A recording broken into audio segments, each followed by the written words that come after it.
Wow. So what's the point in hanging around, pardon me?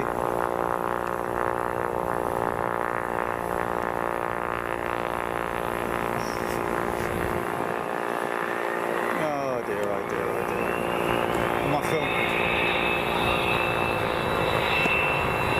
Is it any worth me, is it worth me filming this or not, really? No?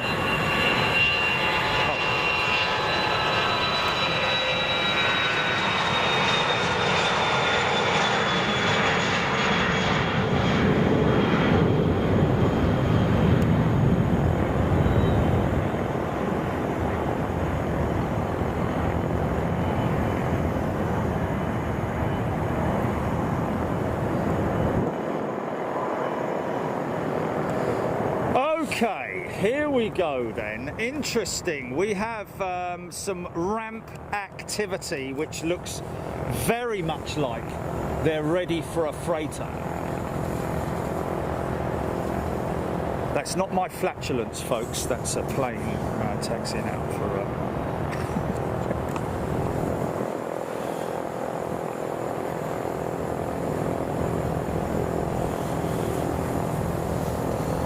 past 10 in the UK, 2:30 in the afternoon here. It's only 2:30 in the afternoon here in Seattle, Washington State. How you doing? You all right? Now, do I have time to quickly nip down and get a coffee? You reckon I've got time? Anybody got any info on where that's? So we have a 757 freighter inbound, folks. We also have an MD-11 inbound as well, both FedEx, we believe. Brian Longmuir loved watching this 777X take off. Little Cessna landing at the same time was like a little fly. You got it, Jelly, you got it?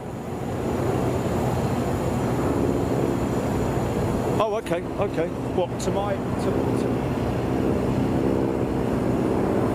Okay, so yeah, let me just explain to people. I went down to the museum, folks, and we are going to try and squeeze that in tomorrow morning.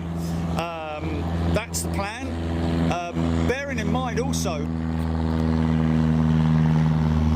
I think it was 33 years ago to the day, and this is from meeting Scott Bateman. Everybody knows who Scott Bateman is, don't they? Meeting Scott Bateman down at the museum. Hello, Scotty, if you're watching. Today, okay, so he reminded me that today, 33 years to the day, I believe it was, that Boeing 747 flew for the first time. Are we right there? Are we right? Yeah. Frame number one, she's in that building right down there, folks, and we're gonna go and take a look at her tomorrow. Now, let's just try and get a little perspective on what we're going to be doing for the rest of today. I'm going to be going through till probably about 5 o'clock. Would that be right, Gilly? At least something like that. 5:30, something like that. Is that right? Obviously, a lot of people are going to be going off to bed and all that sort of thing. Well, I just need to get and see if I can't get that. Because wasn't the MD-11 coming in about 5 o'clock or something like that? Was it? 4:30 something. Okay, with a 767 after it. Okay, so these guys down here all gearing themselves up. There's the UPS trucks already there. So is the MD-11 UPS? Is that maybe UPS? Okay, so they're all UPS. There's a lot of freight being readied that's been rolled in during the 5:45. For what? See, they're all waiting. They're waiting on the ramp down there. Oh, look, it's our old de Havilland is back. I think he's going to do...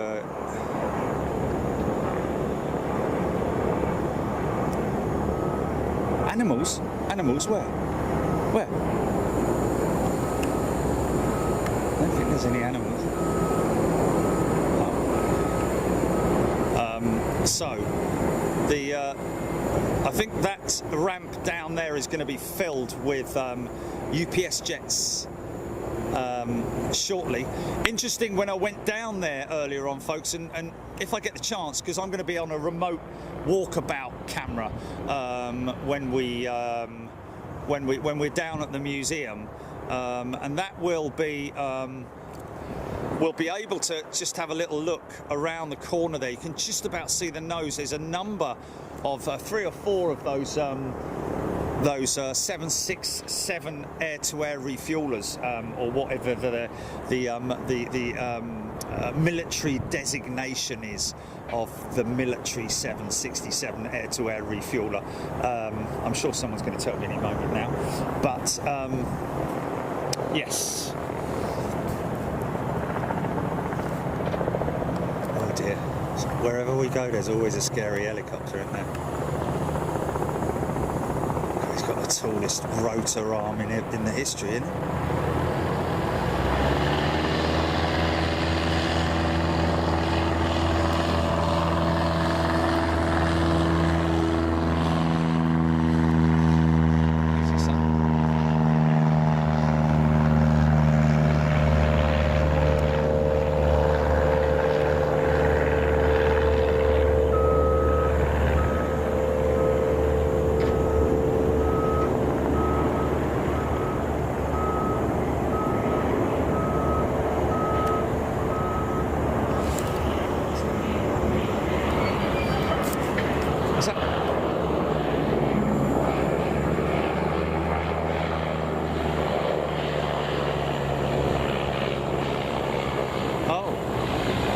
Is that why there's possibly very few people?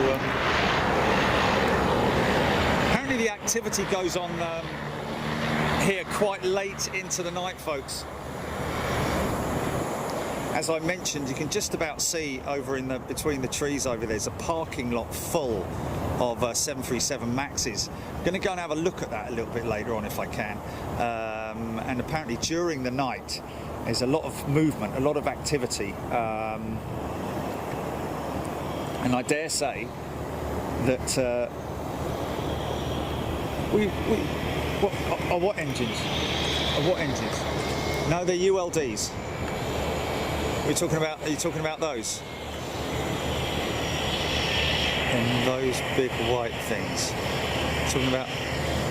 No, they're all unit load devices. The reason why they're shaped like they are is because of the shape of the aircraft. So, you know, the belly of the aircraft, if you can imagine, obviously it's a semicircular, is one of the commuter.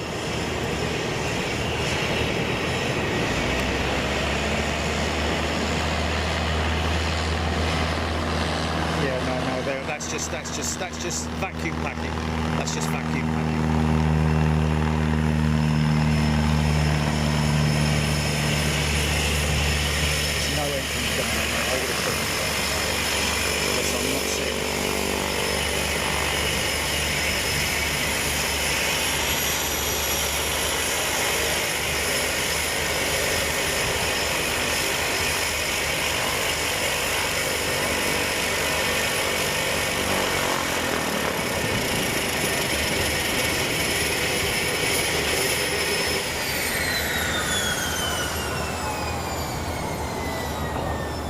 Is this the 7.5 coming in now, GP?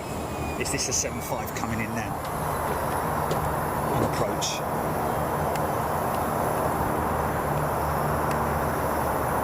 Yeah, here she is. Okay, folks, here we go.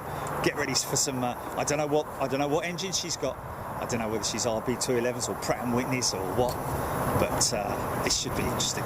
So she'll land on the main. She'll land on the main Boeing runway. Let's call it the Boeing runway. So I'm definitely, ironically enough, the temperature has fallen dramatically.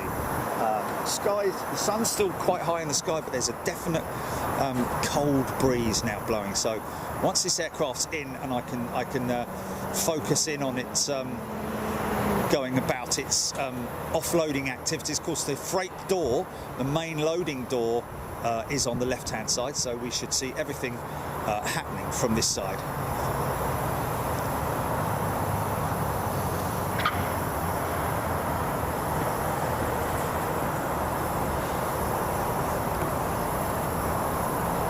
he'll taxi right up towards us as well, so.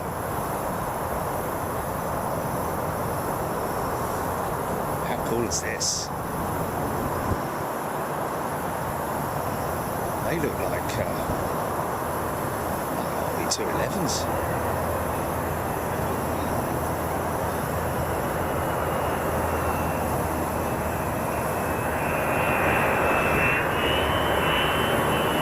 Sound like RB211s. They are RB211s. No, they're not. Crap noise. 6.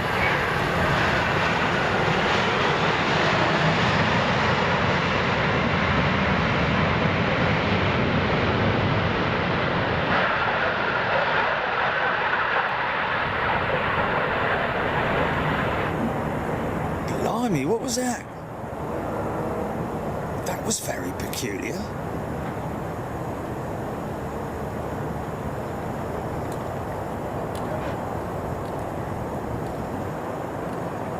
Something definitely didn't sound right there. Almost like the thruster.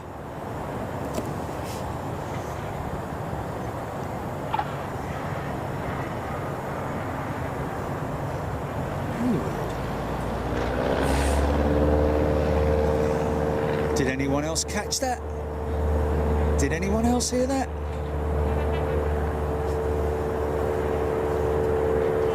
Sounded odd. Okay, doesn't look like there's anything wrong. She's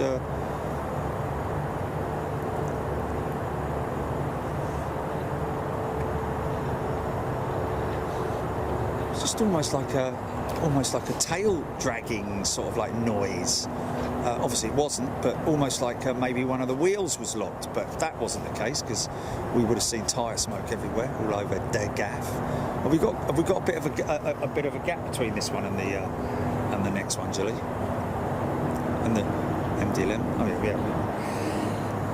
So it was 4 something, wasn't it? Didn't you say it was 4 something? 2 hours, right? Okay, well we can get this. I think there's a problem with that aircraft. I think there's a problem with that aircraft. Do what? I'm in a different position. Why are you saying that? No.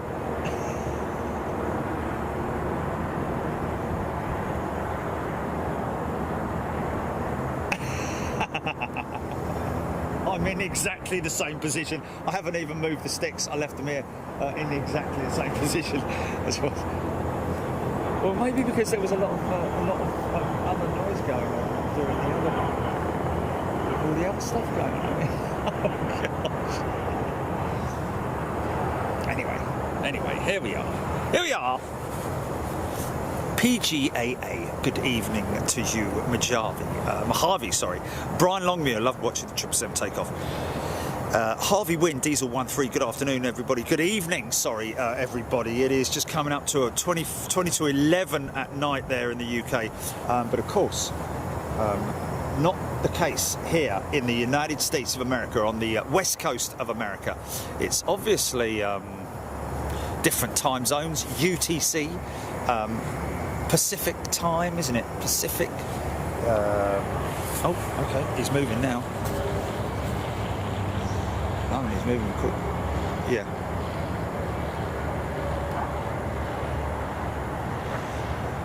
Blimey.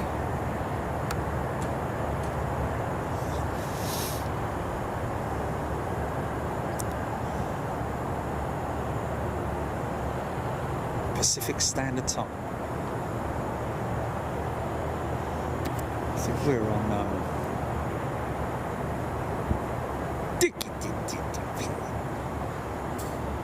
this could be good. I think he's coming up. I think he's going to come all the way up to here. Oh no, maybe he'll go take the... No, he won't. Oh, maybe he will. Maybe he'll go next right. I think he's going to go next right. Here he goes, yeah. Here we go.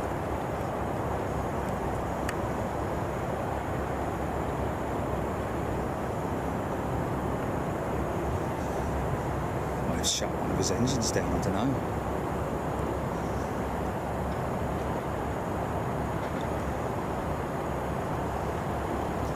See the cargo door there,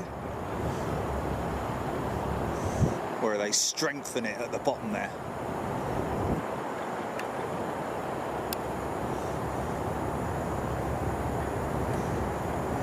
I don't know if you're going to be able to see it.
Back in a sec, folks.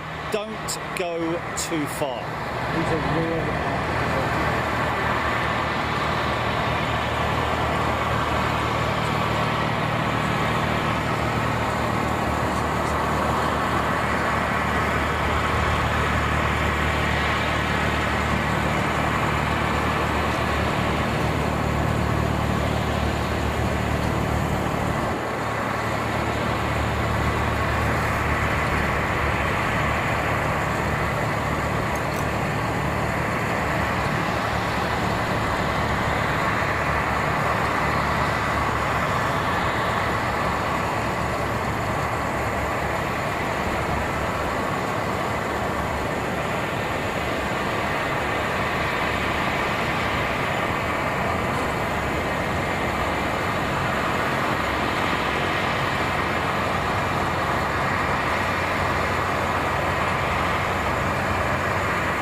Say about that.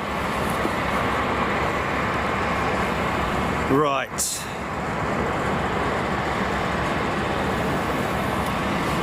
Okay.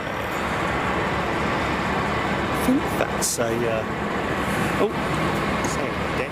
Right, I think you've seen enough of that. We can go back to that in a minute.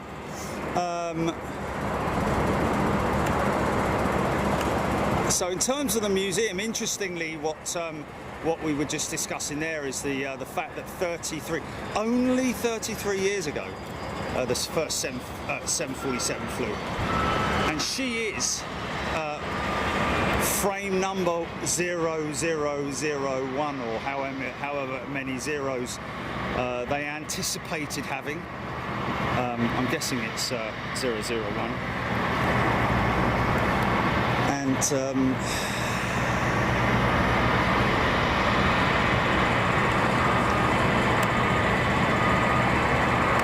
what's that? Put a sticker on that.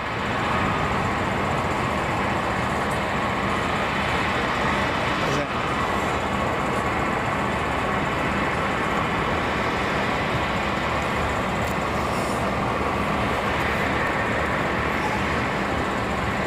Oh, there she is, man. There she is in all her glory, ladies and gentlemen.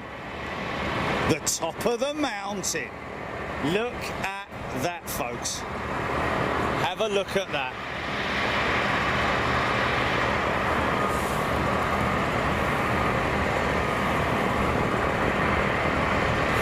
Jodie Bruce, Sarah Deal, Sandy Humby. I love this position. Can hear better without quite so much background. It's exactly the same position where it was, Sandy, as before, and the background noise that you would have heard would have been all the private jets off to my right, and just generally ambient background noise. But I haven't moved position at all. Sandy, I heard something odd, it was a kind of odd noise, but you know, there's no mad dash around the engines or anything like that to warrant any reason for there to be something up with that aircraft. Wow. Mount Rainier. Yes, it is Mount Rainier. Yes, Sanj, it looks like a cloud because there is a cloud on its peak right there, because that is. Let's just have a little look and see what the altitude of Mount Rainier is. Someone's going to get it before me, I think.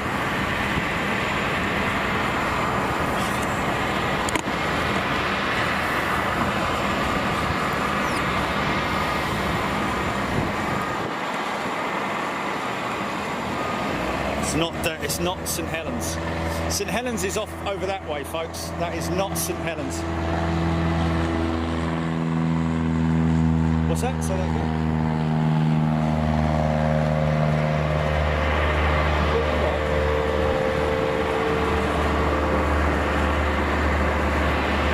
Well, the first flight 33 years ago, it wasn't, no?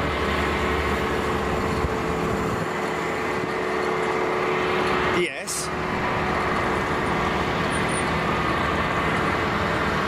That's what I thought. That's what I thought. Yeah, 53 years ago. My apologies, folks. Okay. So I'm 20 years out, which is crazy, isn't it? Anyway, there we go. Okay. Can't get everything right all the time, can you?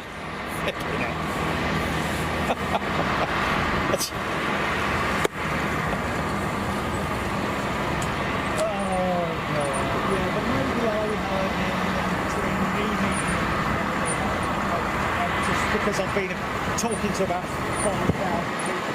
I've gone all the way about 53. Oh, did you? Okay. So he did say 33 then. So my apologies on behalf of him then. 4,392 metres in height, Barnstormer, that mountain. 779 over Juneau at 40,000 feet. She should be landing quite soon, I think. Tell you something I have noticed is that we should have a little bit more max activity this afternoon, folks. But those hangar doors are open over there, which is quite interesting. Well, that's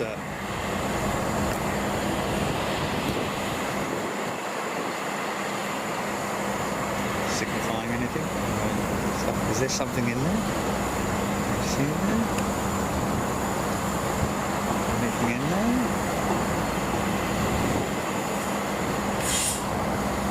See something? I'm sure there is stuff in there.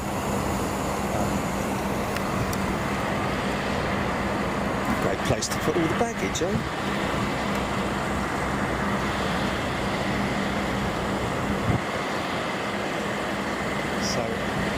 Whether or not the MD-11 is going to come this side, I don't know, or going to go the other side, I don't know. But even so, we have a beautiful view there. So I'm guessing those Maxes with Air Italy, that'll be they're working with the bank on that one, I'd imagine, because there's sort of like the lease company and the bank, or it might be the bank that secured the entire deal, maybe the financial. You just don't know with these aircraft, because half the time, well, I'd say more than half the time, I'd say most of the majority of the time, the aircraft are actually owned by the banks and not by the airlines themselves. It might have been the case that Air Italy were given a huge amount of financial credit by a bank and then spent that money on those jets, but it's highly unlikely. That just doesn't happen these days. Aircraft do not get bought outright. Very, very rarely, I would have thought.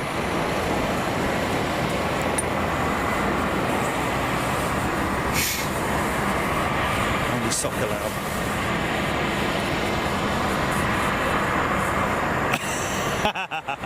Andy Sokolow spent a whole load of time fiddling, farting around with the TV in the bedroom. His missus has come to bed. He says she wants to go to bed and kicked him out, and he's got to go back downstairs again. Oh dear, oh dear. Never mind, there we go. That's amazing, Steve Callahan. Yes, surely that's due to land quite soon, isn't it? That's the 777-9. Rabbits, we don't have tiddly little mountains. Yeah, that's a gnarly mountain, that, isn't it?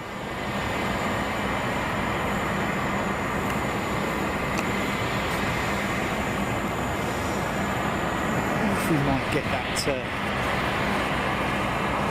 in and out, you never know. Fiddling about.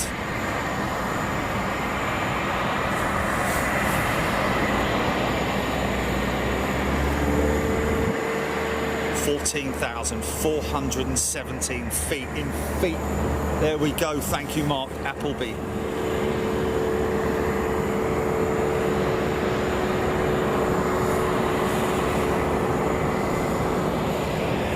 I think the biggest we've got down our way is the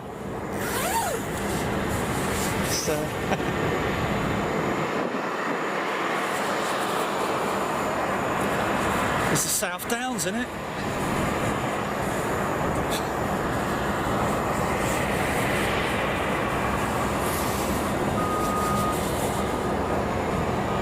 Devil's Dyke.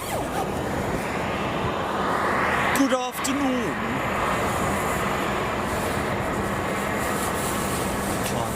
Vesuvius was right to the top of the volcanoes earlier. Right. Oh dear, he's gone downstairs. He's poured himself a JD and go. Hammy Inc. No idea. Well, do we know? Does it matter? Compared to the US, evening from ABZ Tower. Chris Fleet saying Anthony Roberts.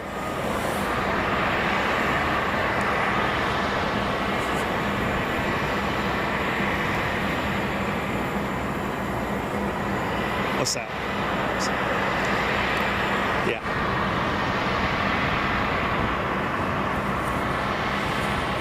Yeah. Oh, it was insane, man. It was just absolutely nuts.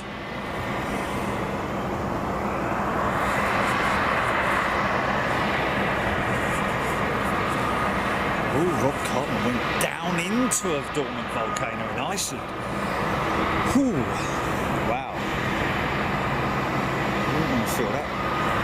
I don't quite know whether that is the case, whether they are actually fully dormant.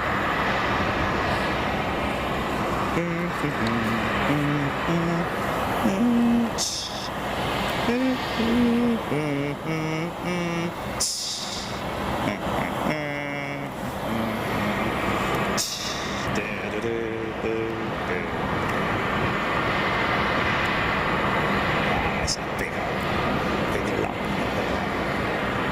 with bright stars and I try through the perilous fight.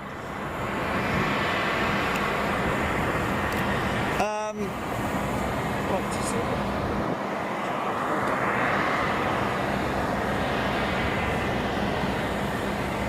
What time is that? 26.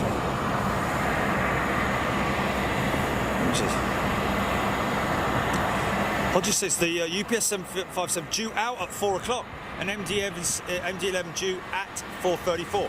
UPS 767 due at 5:24. Okay, so but the 757's going out. It looks like it. It looks like they're doing a quick turnaround. Most of the ULDs are off, aren't they? Have they started putting them? Have they started reloading it? Look at this thing, man. Look at this little thing. Look at this little thing, man. Well, yeah, with the freighter stuff, definitely. Because at Toulouse, all you got is the DHL jet that comes in, and the Star Air, isn't it? Star Air 767. They come in, offload, and then off they go, and that's it.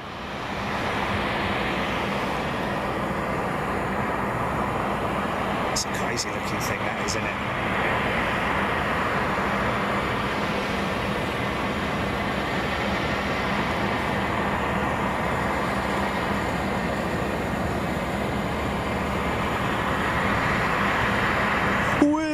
Bursting in air, gave fruit to the faith that hers was still there.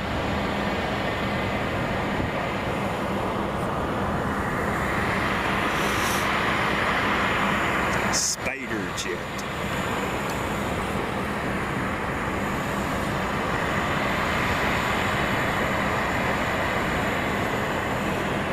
The Jetsons plane, it is, isn't it?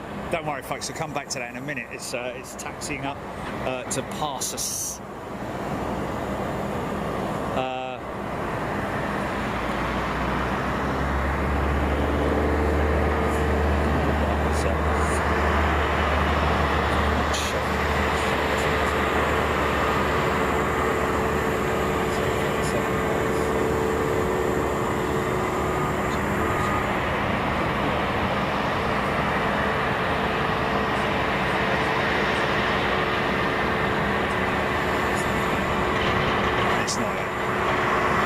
Just imagine that.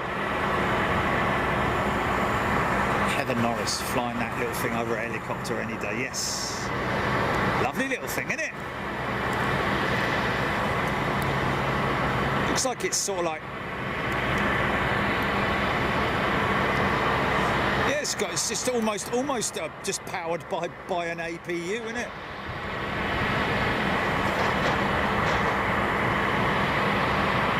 That's a nutty little... He said it's the other way round. It's the other way round, mate. He told me one Embraer and that was it.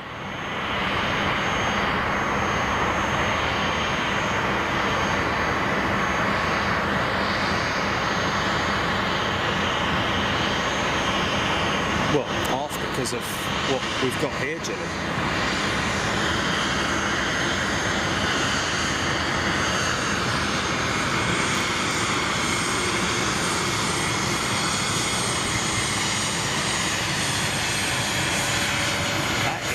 Crazy little aeroplane, isn't it? Hey?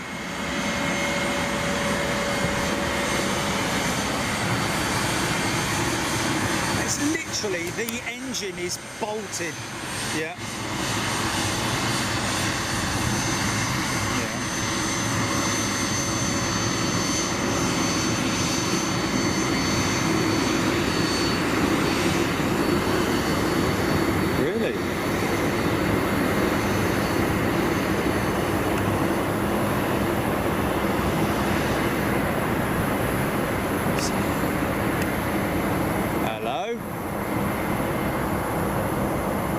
That looks like a tri-jet to me, ladies and gentlemen. Get ready.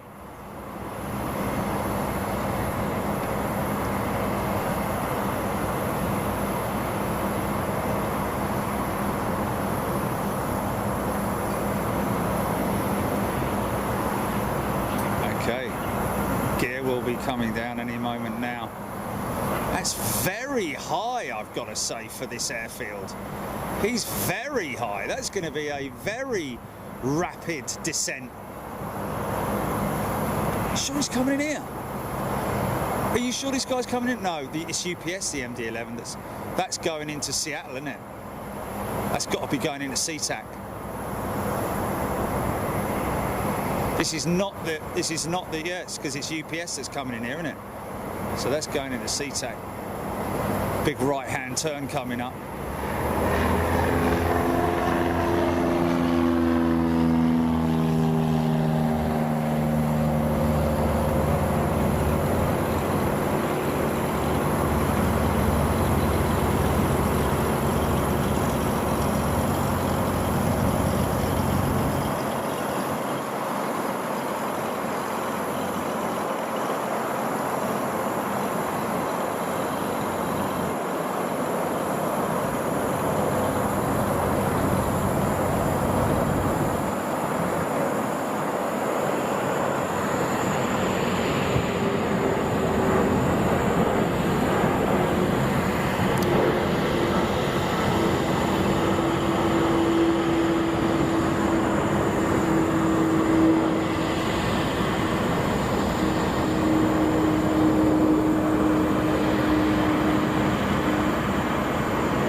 What, from today, or?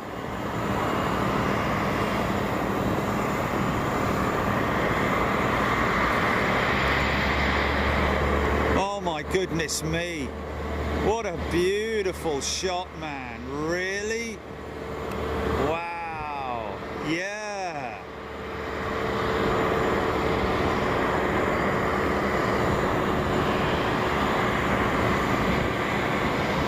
Nice. Here he goes, look. About 10 miles as the crow flies, isn't it?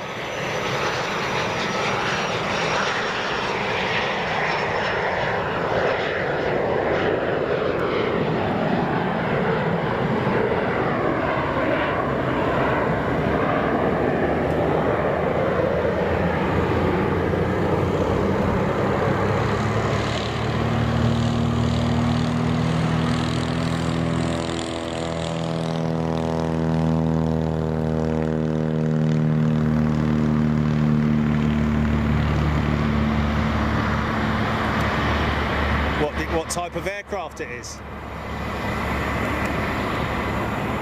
Whose bright stars and... Really?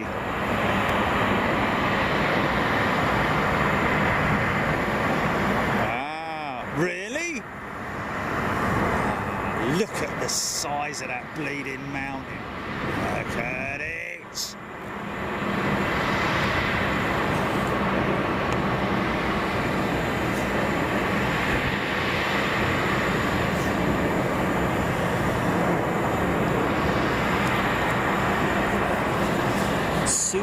That's an unbelievable shot of the 777, man. Unbelievable shot.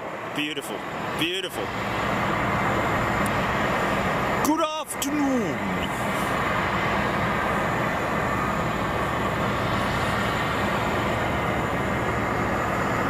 UPS 1 hour 11 minutes out. Thank you, ONB.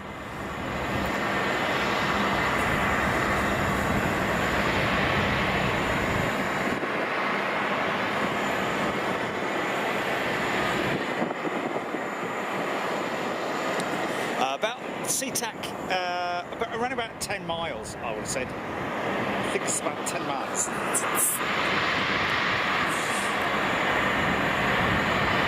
What you're saying, that reg comes up as an Aeromexico Boeing 737-8. What the hell?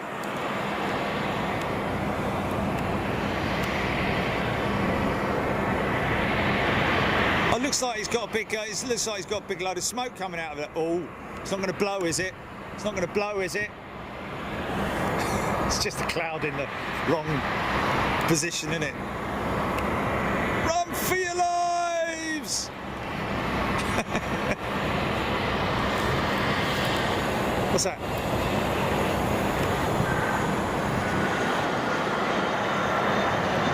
Oh, yes! Yes! Oh, okay. It's a development aircraft, isn't it? That aeroplane that we just saw, folks, has a parachute that if it gets into difficulty, they can deploy the chute and it comes down on a chute. And I think I've actually seen that, an example of that on YouTube or something. Yeah. Yes, I remember you saying it actually. I remember you saying, look at this, I want one. Yeah, man.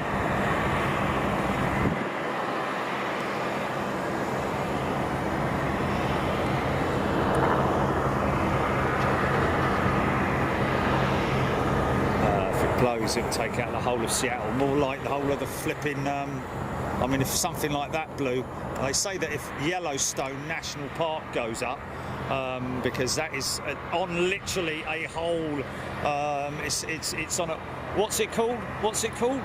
It's not called a volcano, it's called a, something or other, whatever. But if it goes, it goes. We've all had it, basically.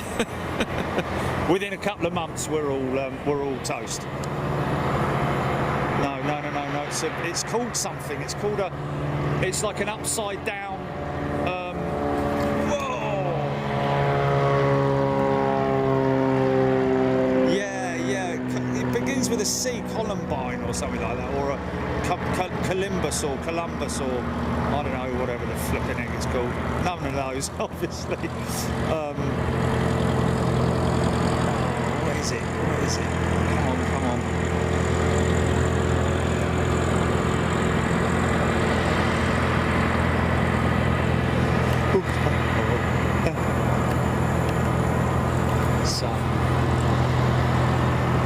Concubine or something. Underground volcano. I think they all are, aren't they, Andy? Caldera, there we go. Jeffrey Phillips caldera. That's what it is. It's a caldera. And a blooming big one at that. Will do, Captain Mannering. Richard Bushell, a Yellowstone is a geezer. It has geysers, doesn't it? It has geysers, Yellowstone, but it's a caldera. Who's bright stars?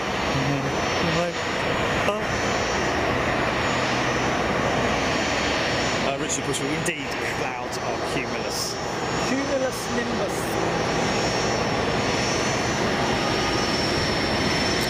What did? Did it really?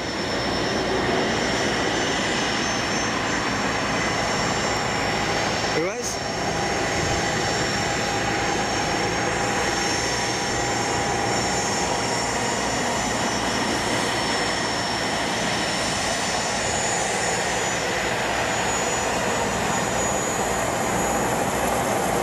Yeah, but soon you don't have to come to class there, is it?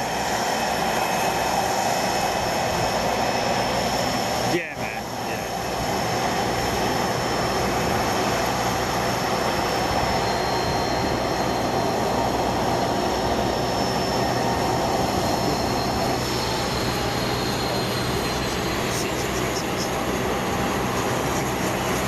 And then we're all back to square one again, aren't we? Hey, I think it'll take another. Scooter Springsteen. Good afternoon to you, Helen Clapp.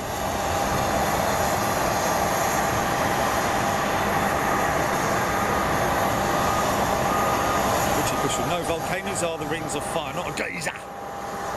Hot geysers. There are hot geysers, aren't there?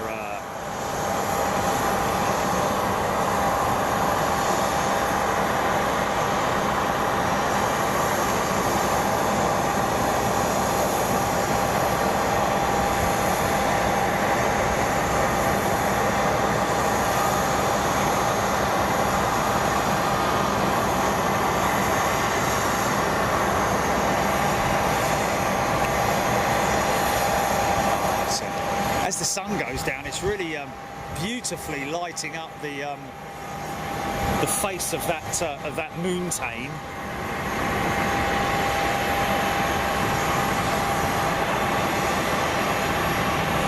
Jack Van Dyck's Big Jet TV wouldn't have much to film, I can tell you that. What all be doing? Got buttering, what all be doing?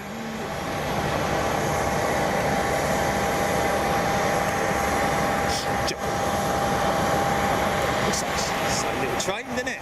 Looks like a little train at the front there.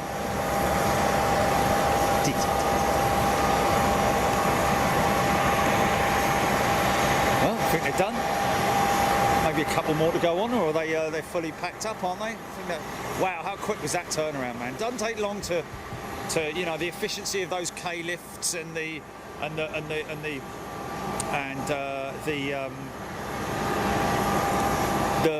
systems of the bed of the rollers and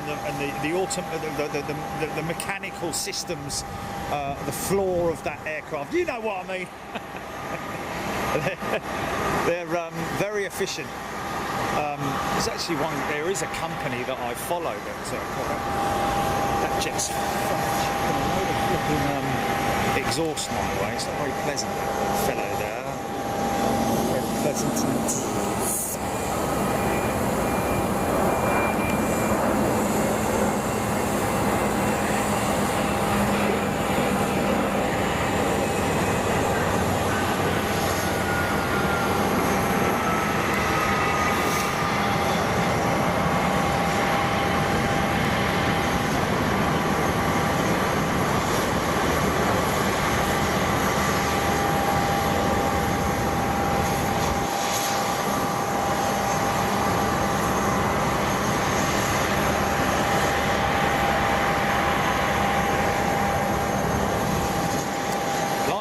Flipping heck. Give us a chance, mate. I only just started me sandwich, the pilot says. This is a little tiny door for the 75. Flipping heck. I think they're going, aren't they? They're ready to go. That is incredible, man. That's what you call a quick turnaround. Geezer!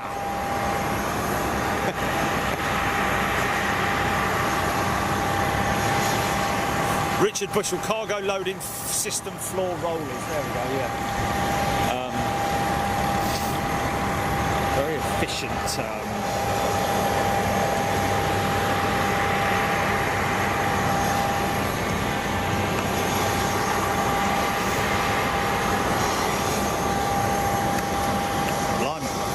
Lovely old tail dragger there, look.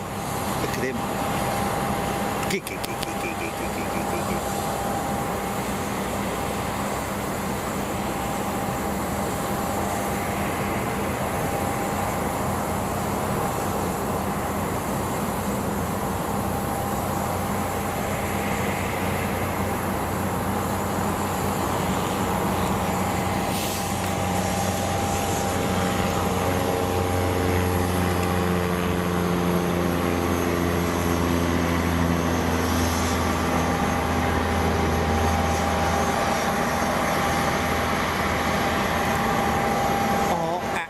Getting ready to push this thing back. Wow, man, that is incredible how quick they turn that round. Never known anything like it in my life.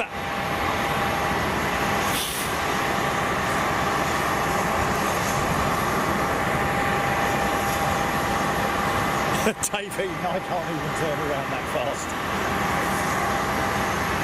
Read all about it.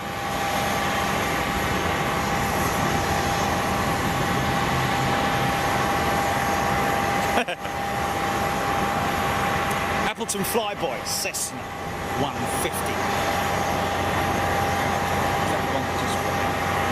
He's doing a little, he's just doing a little run-up test.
That the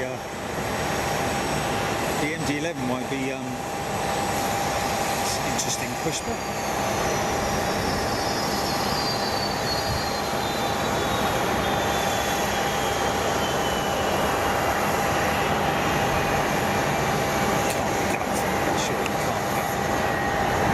Are they going to push him all the way back?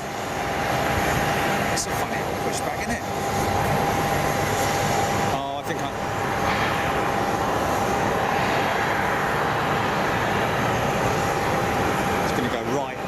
Across the active. Yeah. I think there's not enough space over this side. I think he's going to have to turn right where he is. Maybe even go down one exit, cross the active, and then taxi up the other side.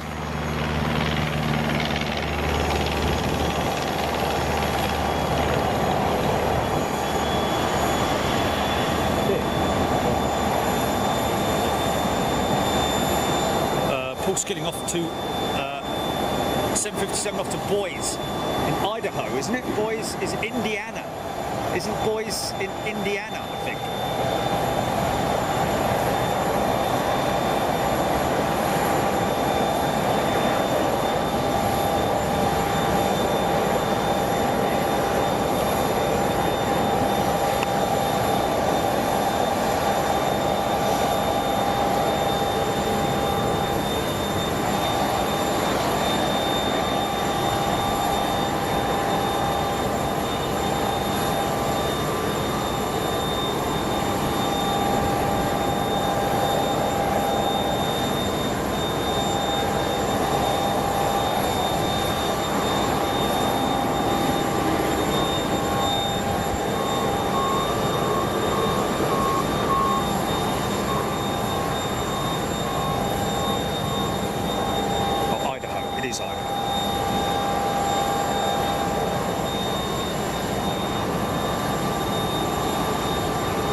Symphony of aviation sounds. It is, I mean, we are literally airside here, folks, so we are on the other side of the fence, so to speak. Well, that's nice, look. Just appeared out of nowhere. He's got a camera on the nose.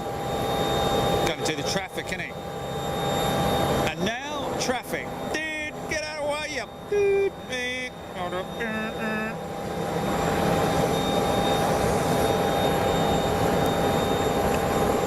So, I think he's going to make a right turn here, cross the active,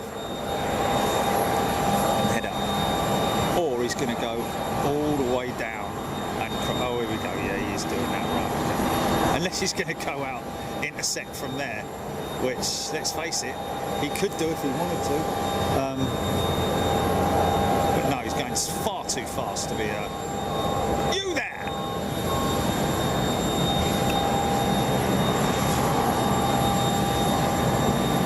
I think this thing's going to go up quick. I've still got some tonnage on there, hasn't he? I mean, those ULDs don't come in exactly lightweight.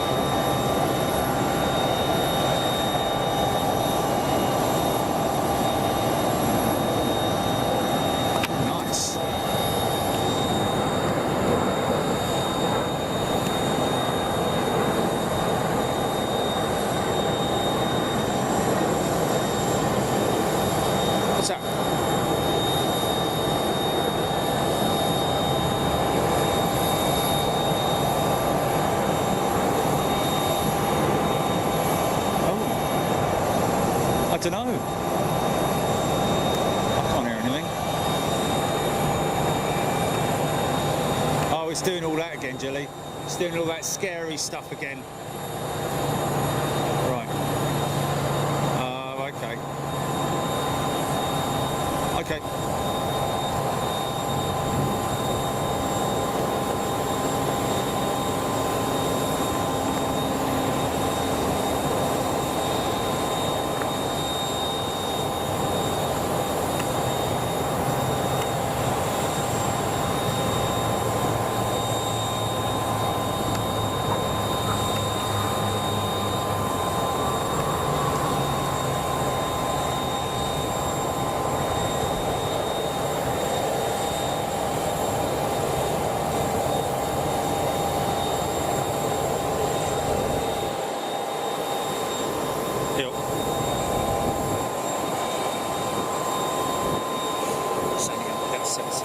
From Baltimore.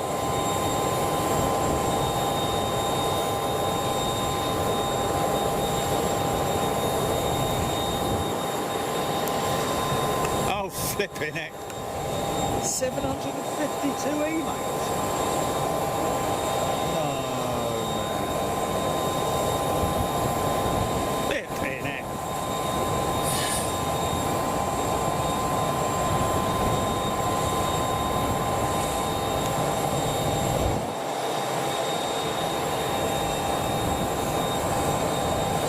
Flipping it. Caught me out, look. Turn and burn, son. Look at me, neck.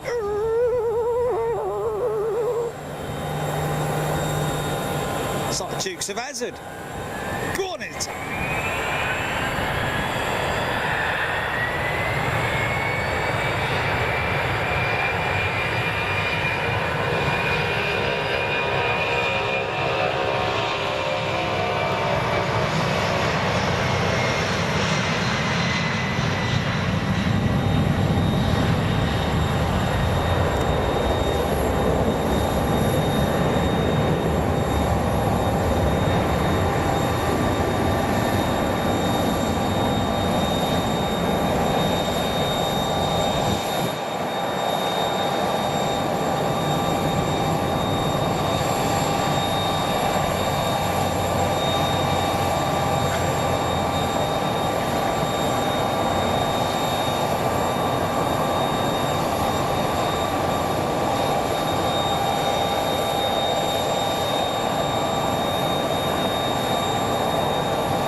can see her in all her glory, look.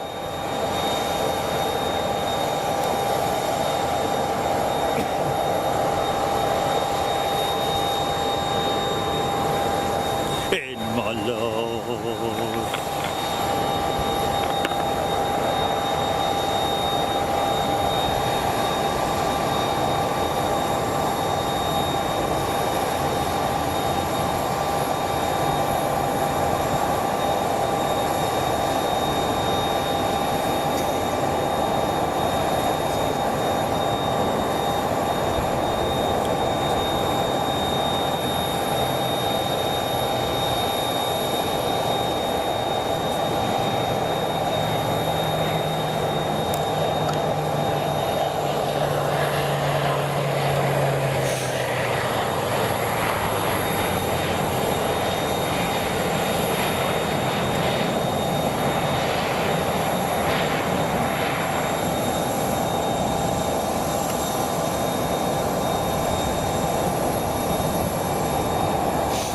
Is that the first time you've seen it?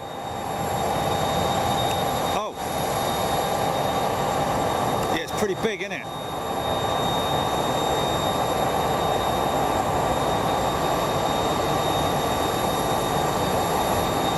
Yeah.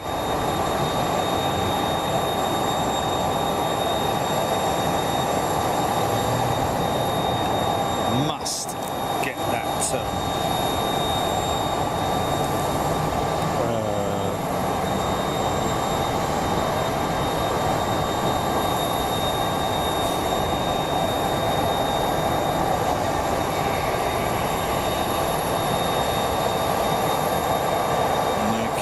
not coming up, fair enough.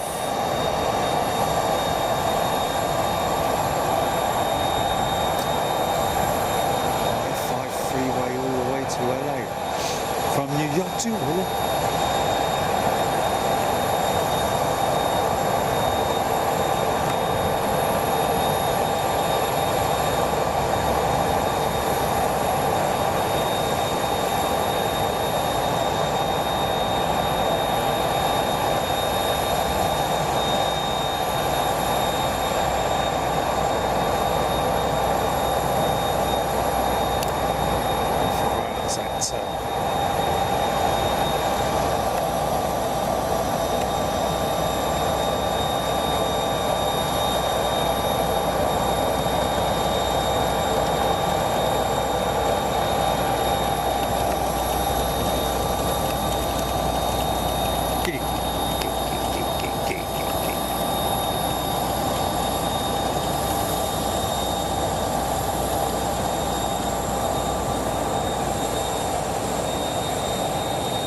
tattooed up, isn't he? Oh my good God, what's this? Oh, it's an hang glider for a minute. Some of the old mince pies have caught me out there.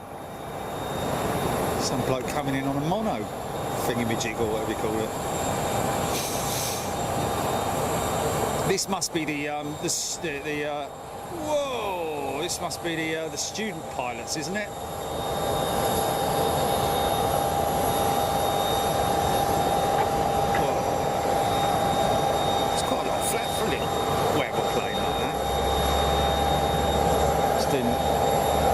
Circuits and bumps.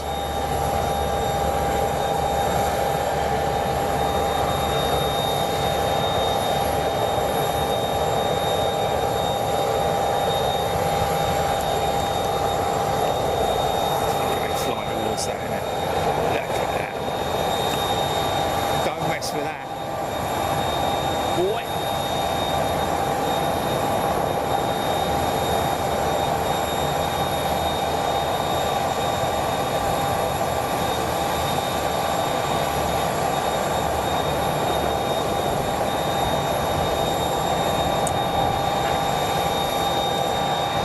Constellation right there. Super Constellation, that is. My old man flew them. Can you believe it? My dad flew the Constellation. Skyways of London he flew for with the Constellation. Not with those wingtip tanks. Didn't have the wingtip tanks on it.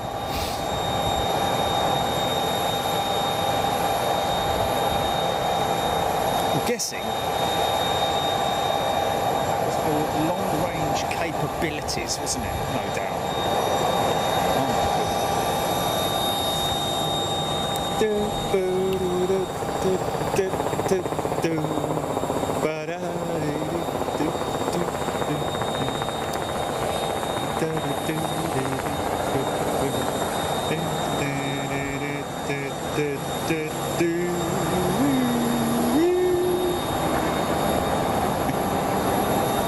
I know it's nothing like the helicopter that was used in the force. I know. Vietnamese. Blah, blah, blah. Just kind of like reminds me of it, that's all.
Saying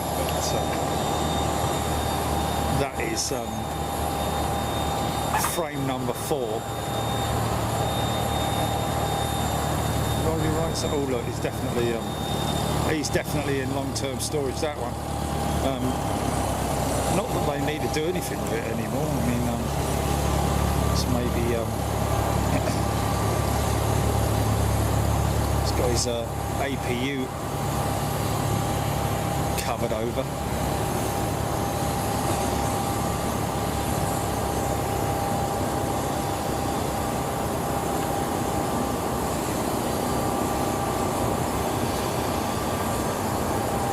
Is that the 10 there then? Is that the 737 MAX 10 there on the right? They're both 10s, aren't they?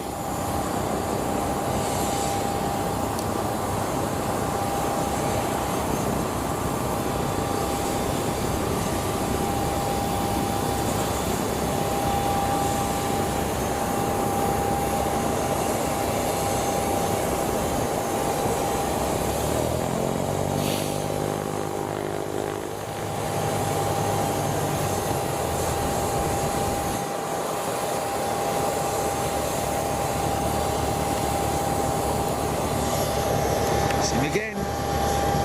Been busy all day today, isn't he? Is he on his own?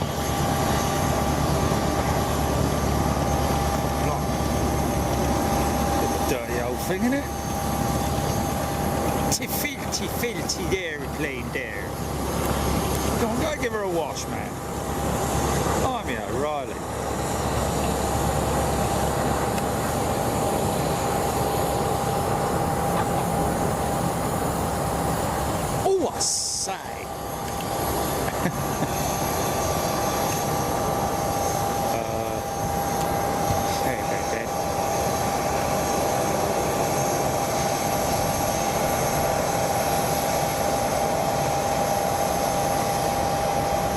SeaTac's the main home of Alaska, isn't it?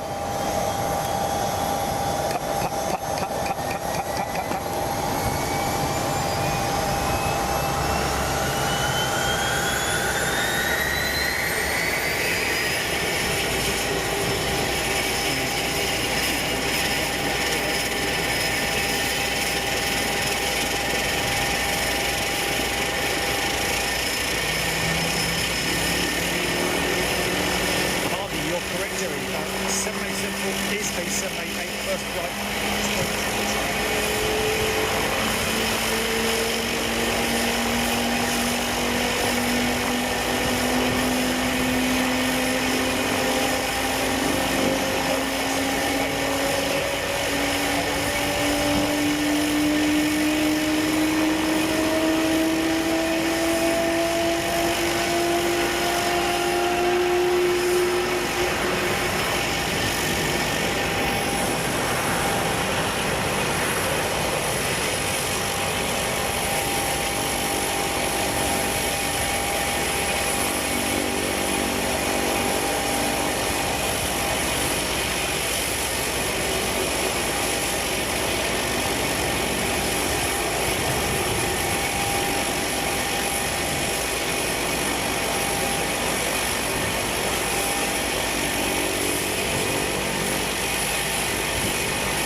Saying the two Max 10s over there should be N27751 and N27742.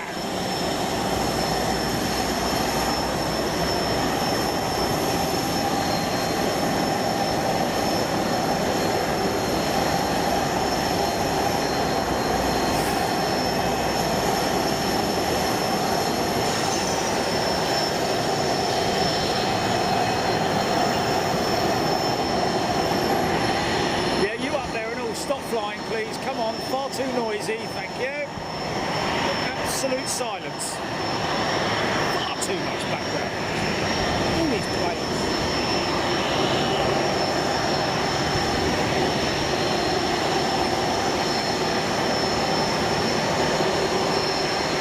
Oh, He's going to take his iPad to bed.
That's all gone and they can all be quiet now.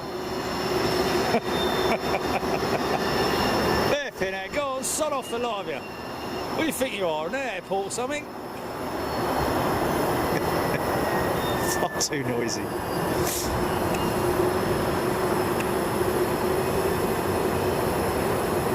Oh my god, oh well, it's funny, isn't it?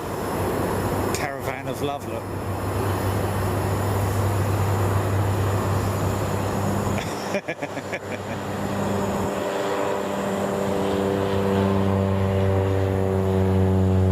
Shh, be quiet.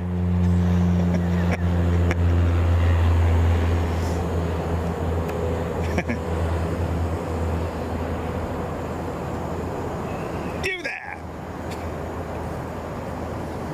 Bloody hell.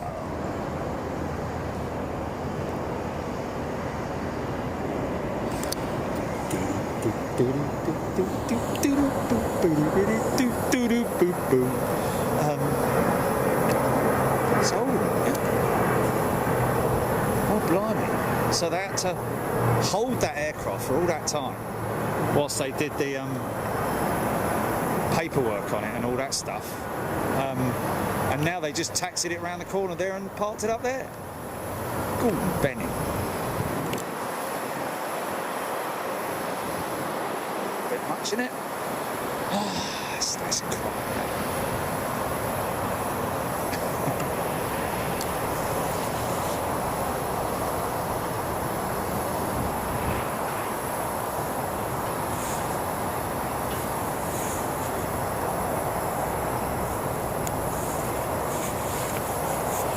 TCC says, doesn't look too easy to fly. Saw some pilots flying the Caravan, really had to work it. Just gonna bear with me for a second, folks. Bear with me for a second.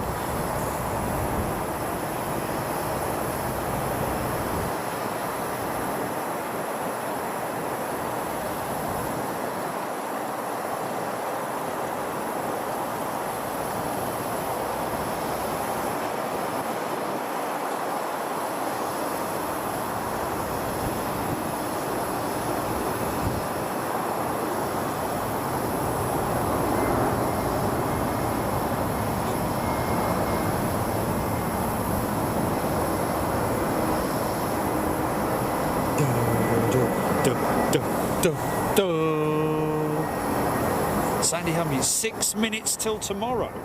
Oh my god, it is, isn't it? It's nearly midnight. Fucking old blighty.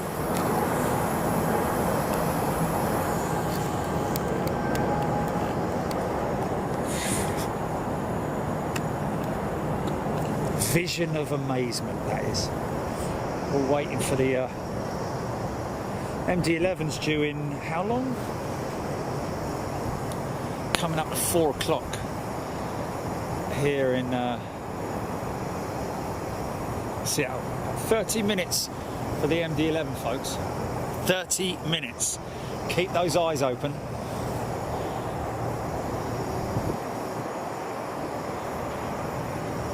Mad effect.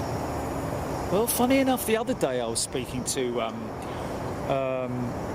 somebody who I've known for quite some time now. He's become an acquaintance, and he runs a company that a dealership for electric vans, and he said we should get you in one. So you might see me driving around in an electric van soon, ladies and gentlemen. Melody, 5:50 p.m.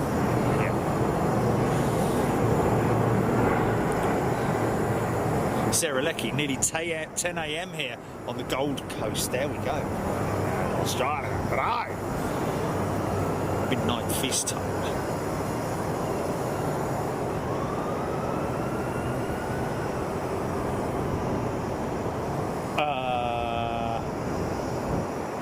What? Hey? What was I gonna what? Do what?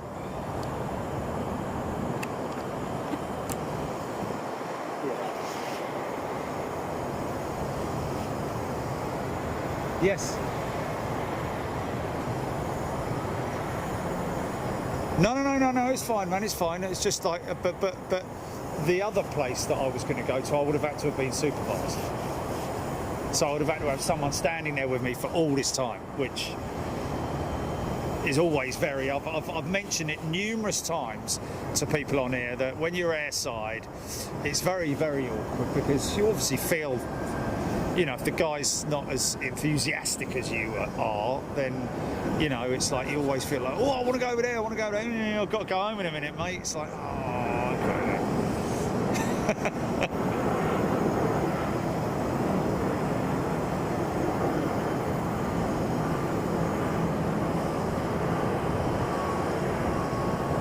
Yes, I am. No, it's not public. It's not public. Far from it is it public. Who said that anyway? Who said that anyway?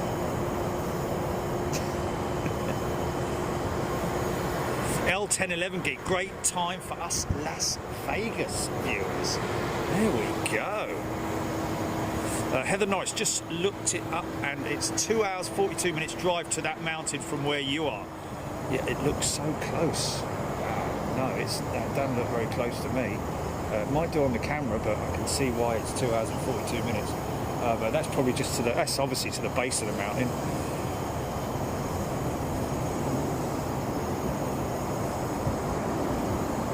Oh, Jeffrey Phillips. Yeah, bit of a rest. You know, a bit of a sleep. You never sleep massively well. Yeah. You never sleep very well on an airplane. Although I have to say, you don't. Put it this way: if you sleep for a long time on a plane, you never wake up feeling fresh like you do having slept in your bed. You know, having a good sleep in your bed. Having a sleep on a plane is just the amount of times that I've flown back. Like, in other words, when I fly back from Seattle to Keflavik, I will sleep, but when you wake up, when you wake up, it's like 6 hours later. You're like, I don't think I've been asleep for 6 hours. I feel like I've been asleep for about 10 minutes. You know, so it's not like it's one of them odd sort of things.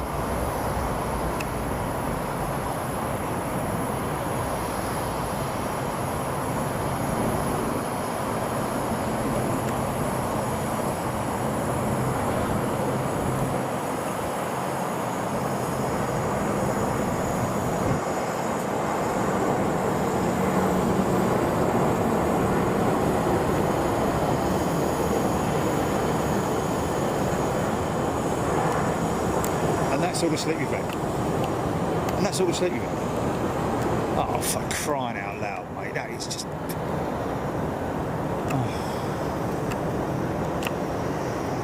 Yeah, that's just...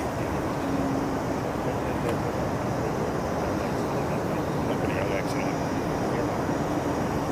Yeah.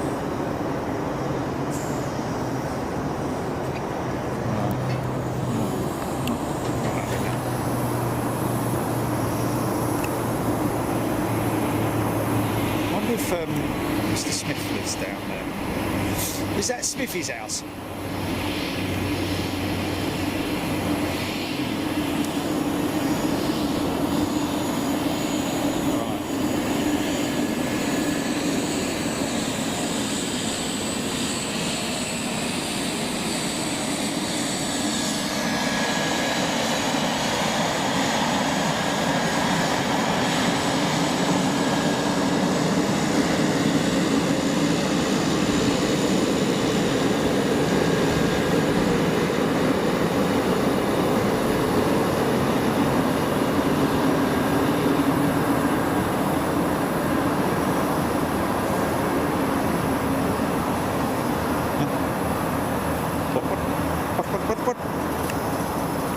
What now?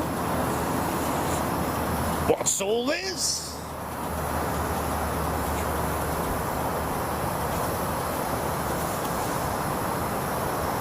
No. No, I don't have those kind of discussions with the flight attendants. Would you like tea, sir? What would you like? Do you want the pasta or the...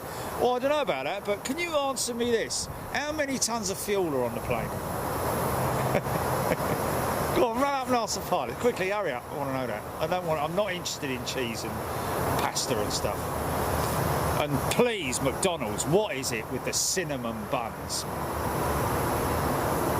You know, try to get a bit of breakfast this morning, you know, McDonald's, cheese, and you know they have the, what is it in England they have? They have the well, it's just the bacon bap, isn't it? Bacon, is it the bacon bap? Bacon McMuffin, whatever. Yeah, bacon McMuffin. But the McMuffin was a cinnamon muffin. What's that all about? Cinnamon muffin? It was disgusting, man. It was just something. I mean, I had to eat it. Luckily, I had some hash browns to sort of like, you know, dampen the cinnamony-ness of it. Ridiculous. And then, of course, when I went to the AT&T store, I tried again, didn't I? And I went in the drive-through. And... Hi there. Can I have a? Can I just have a bacon muffin with no cheese, no egg, and just and not a cinnamon muffin? Okay, so that's one cinnamon muffin. No, hold on. I said I don't want the cinnamon. Sorry, am I speaking some kind of odd language or something like that? Just want a bacon muffin, an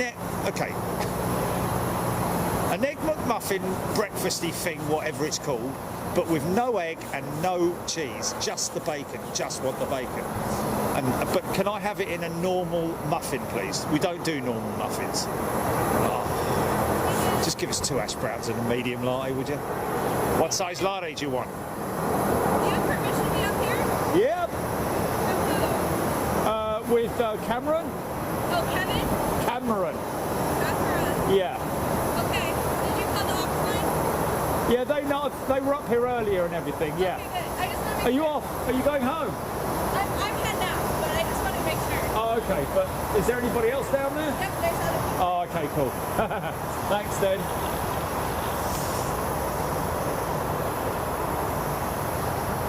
Yeah, it was most peculiar, most peculiar.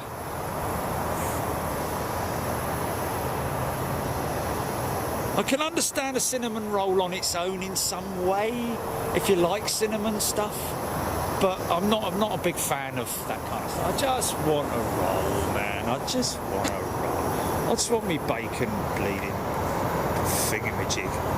2 jets, one on the left, one on the right. God, that's an old, well, it's not old at all, is it? Looks old though. Is that a 900? I think that's a 737-900, isn't it? Looks long.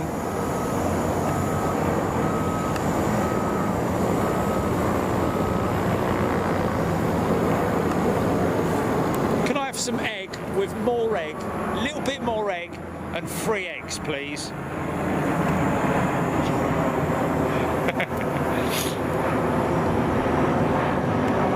Medium latte, what size do you want?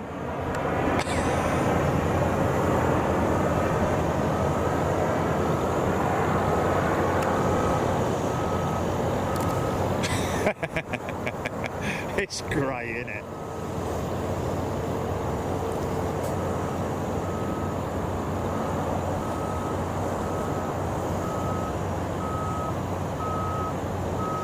Yeah, I think a few people are hanging back there in the UK now, aren't they? I think they're all got sleepy nanas now. All day long we've been here.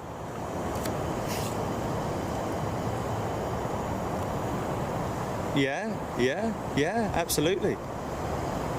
Yeah, all our friends out here in America, isn't it? That's what it's all about. Doing something for all our supporters around the world. Oh, Greg from San Fran is in the house as well, is he? Oh, cool.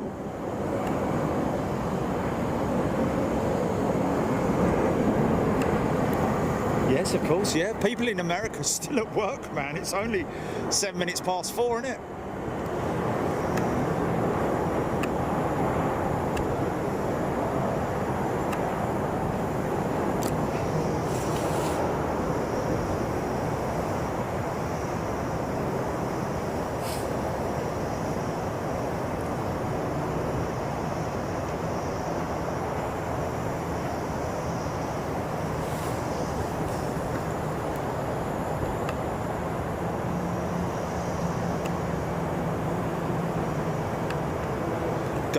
There's a MiG right in the corner as well.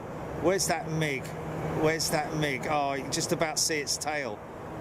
There's a MiG right stuck, just stuffed in the corner there.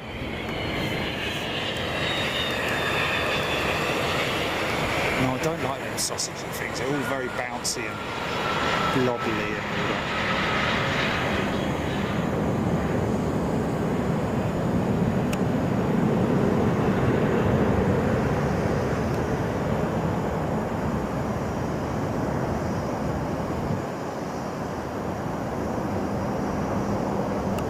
Yeah.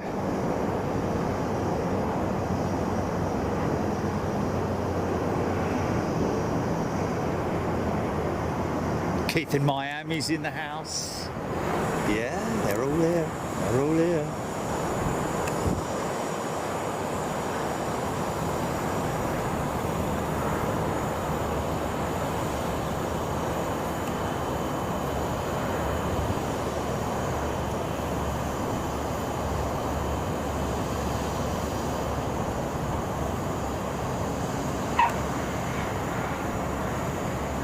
Yes.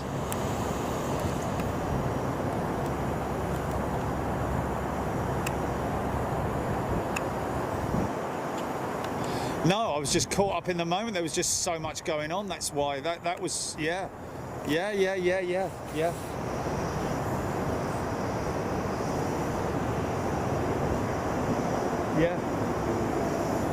15,000 feet up that mountain. Crazy, isn't it?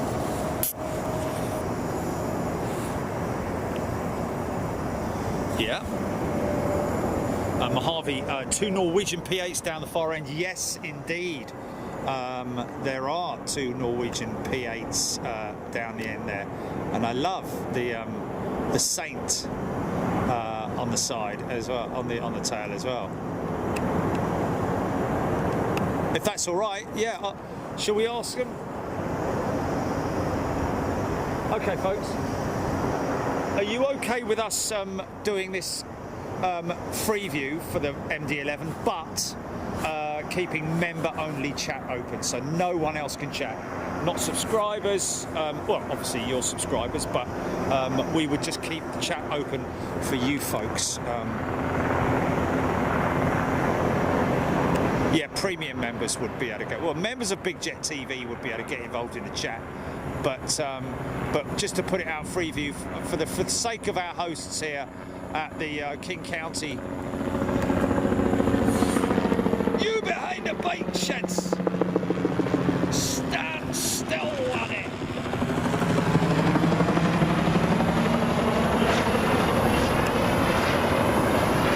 Nice.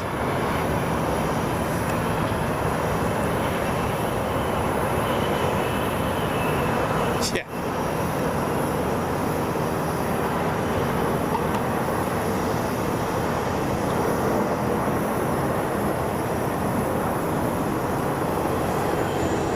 Nice.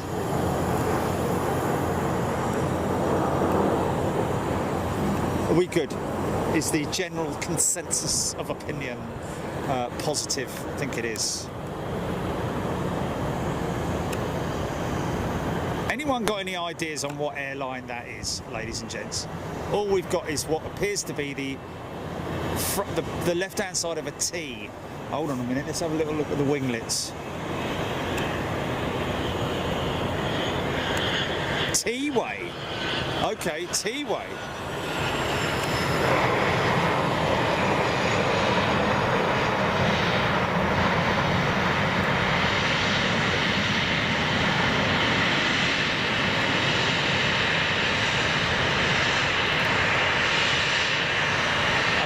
bucket reversers, man. The amount of pressure that goes into those buckets. I think this is another one's going to be sitting in. We've got the feds coming out to.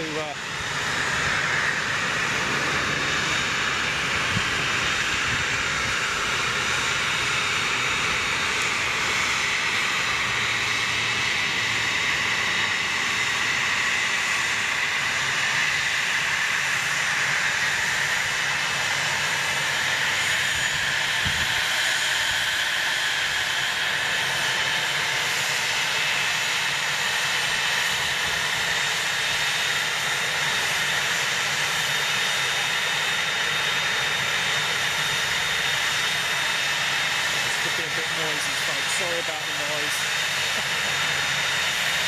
I love a livery. Look how shiny his tail is, man. What a lovely aeroplane. Easy, son.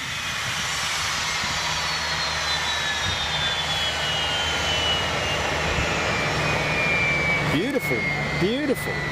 Nice polished chrome tail. Very nice. Very nice. Immediately makes you think of what when you look at this livery on this? Pakistan International Airlines by any chance?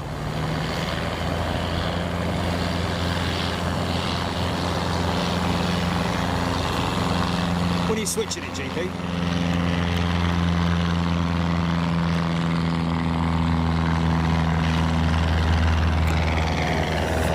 He's coming out with his little box again. What is that? Definitely some kind of like carbon monoxide detector or something like that, isn't it? Look at that. Look, look, look. He runs it along the... What is that?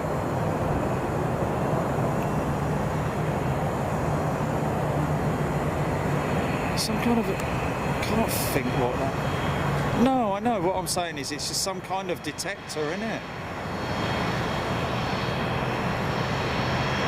To ask the...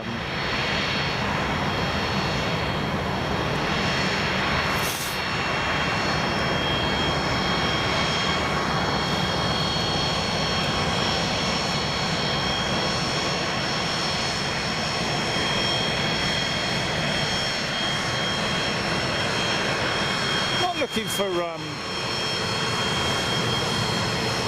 it's not like an X-ray, sort of like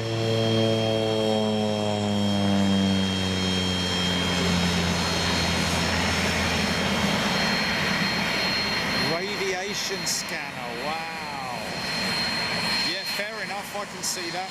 That's a very odd-looking machine, isn't it?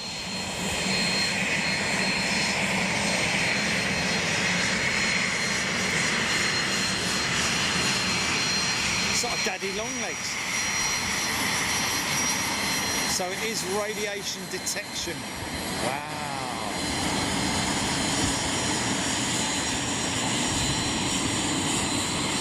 I did say earlier on, didn't I, that it was a Geiger counter? Didn't I say it was a Geiger counter earlier on?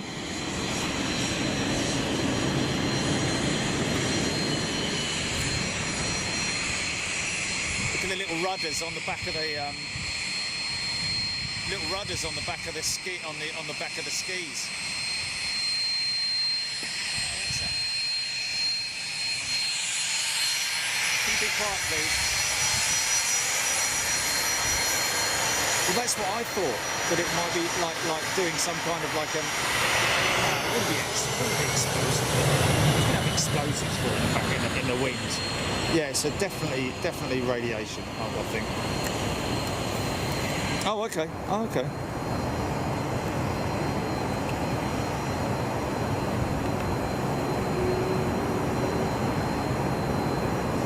What? Radar's got it all wrong, has it? They're waiting for it. Okay, GP, you can go... Oh, smell that. Smell it. Oh, look at that. Is that a Delta A220? Is that a Delta A220? I think it is, you know. No? Sorry. No, not A2. Yeah, it is a Delta A220. That is not a 737, mate. That's a Delta A220. Let's go to San Francisco. Oh, definitely an A220 with that toe. A little bit of that. I might have even seen that yesterday when I was pulling in. And I did see, oh, here he is again. Look, Mr. Shiny.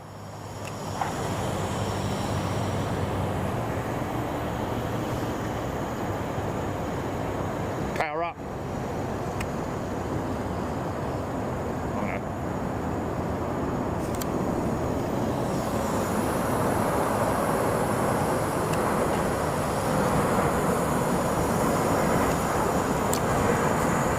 MD-11 is how far out, folks?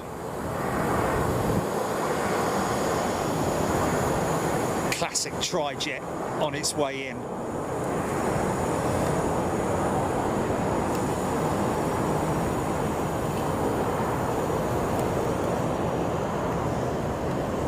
Are these? Is this MD-11 a pure factory freighter, or is it converted? To San Francisco. It is a 220. There's a 737 behind it. Sarah Leckie saying, Chinook, good afternoon. Great piece of technology, this Chinook.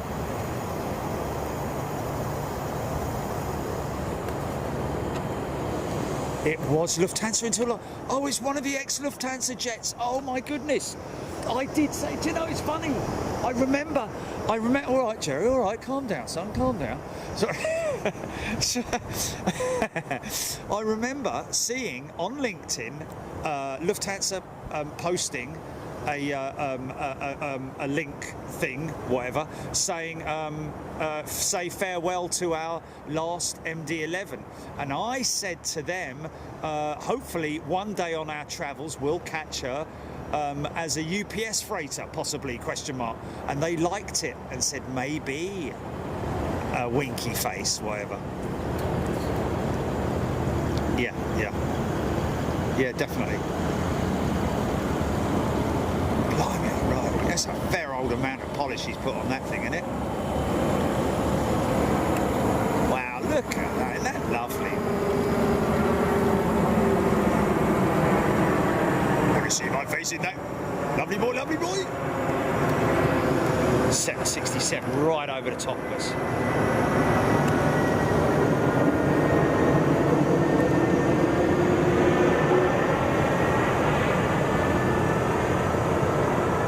Lufthansa cargo, yeah, should be.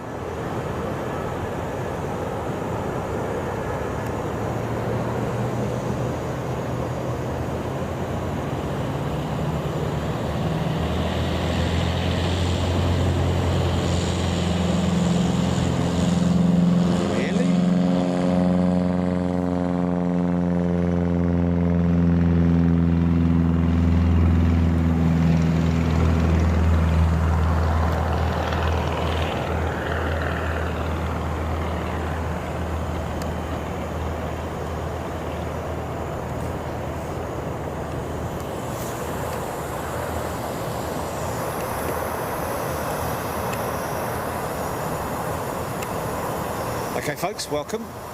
We are here with our members having a lovely time. Good afternoon everybody. Alan Robbins, Cessna 140. Dale and Harsh coming to the Reno Air Races, Jerry, ? Well, the answer to that would probably be no, only because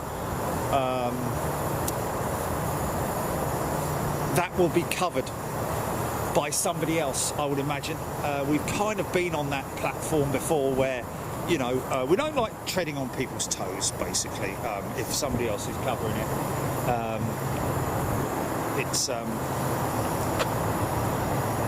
It's not etiquette, so to speak. Now, if the Reno Air Races were to contact us, I was coming in hot.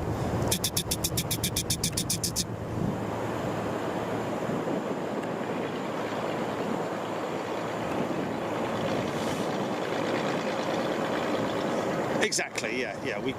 We had it lined up, but there was somebody else covering it with like quite an extensive. It's a lovely old thing, isn't it? Yeah. He loves that plane, doesn't he? It's just a nice plane. It's an interesting looking aeroplane, that, isn't it? It's kind of almost like a 1920s Cadillac kind of look about it, doesn't it?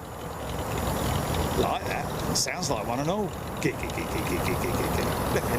It's got it coming in a bit hot.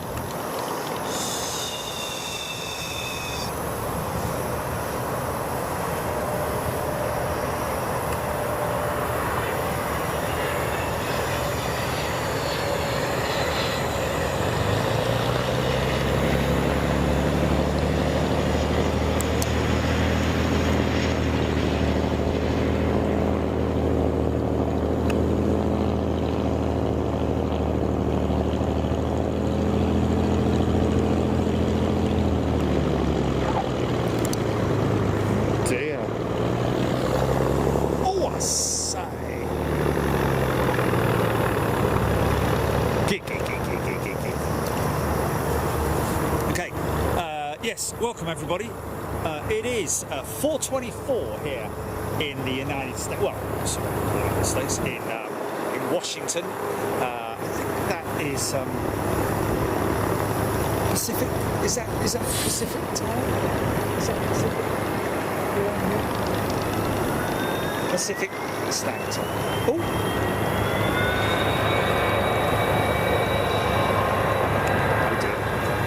Change headset out and GP just stand by.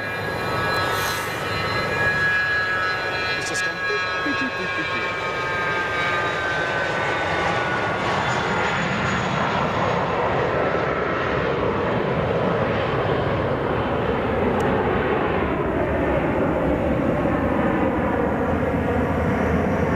So you're watching Big Jet TV live from Seattle, folks, from Boeing Field, Seattle, where the MAX is finished.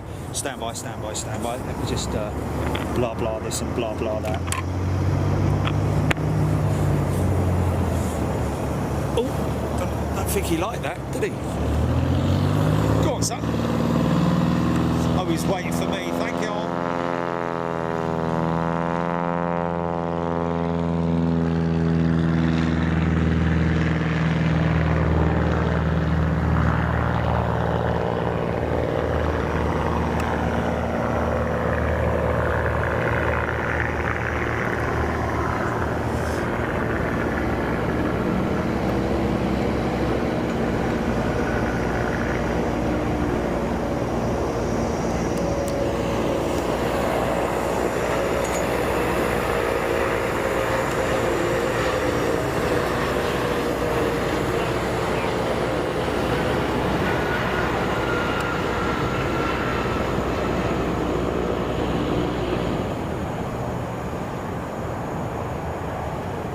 Coldstream style reverses. Okay, so like I said, folks, this is the finish plant. The aircrafts are actually assembled and manufactured and assembled up the road in Painfield. But this is the finishing. I like those little huts that they have there, quite cool, aren't they? And this is the delivery centre, I guess you would call it, for the 737 MAX. And as you can see, lots of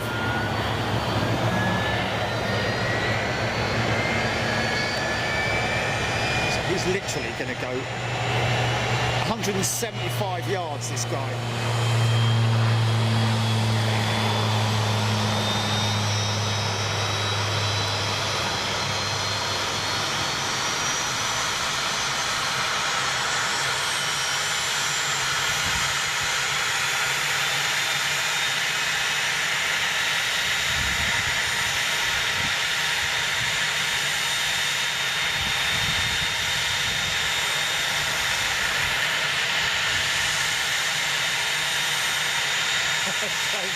Jerry is now out.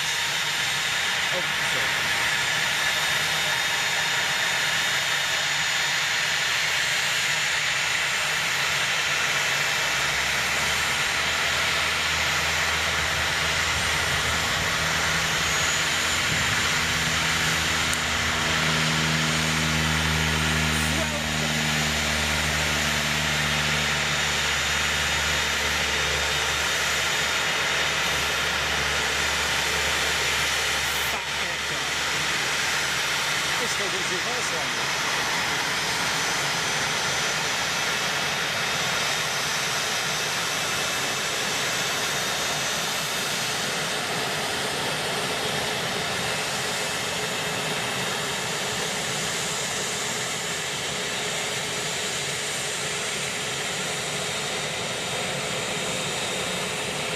Copper GP, yeah?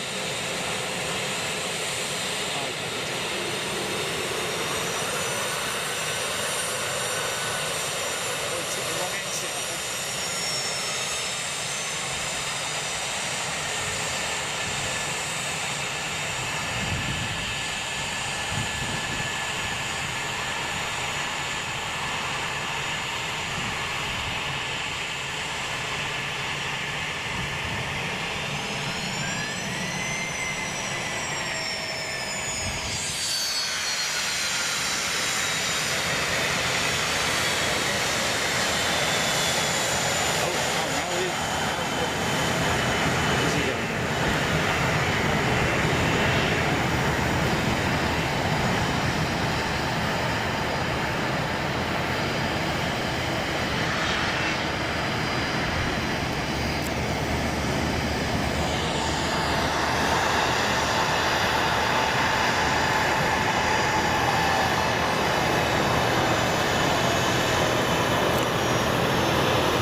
Sharps on the M25 of airports.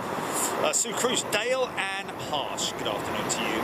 Good evening. Good morning. It's good morning now, isn't it? I've got to say good morning to everybody in the UK.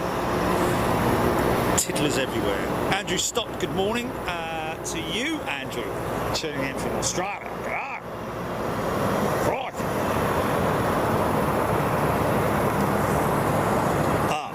I think, ladies and gentlemen, this is an MD-11, ex-Lufthansa. Wow, converted. Wonder who converted this. Anybody know who converted this? Was it EFW? Or was it, I don't know. Lufthansa Tech, I don't get it. No, it went, I remember it leaving,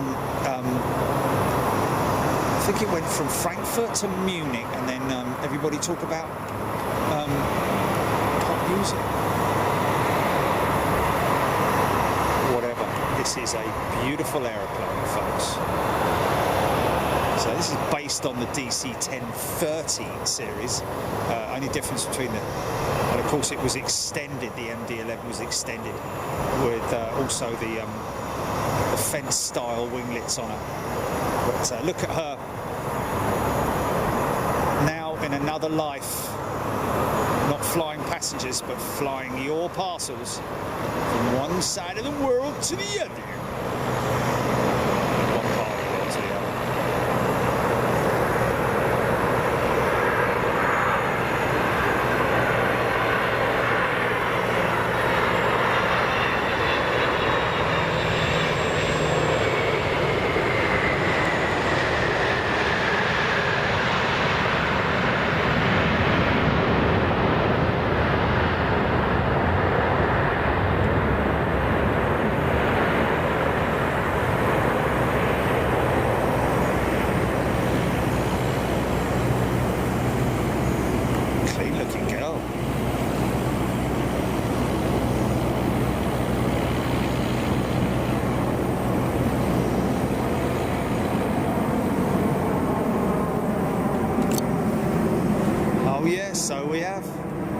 So we have.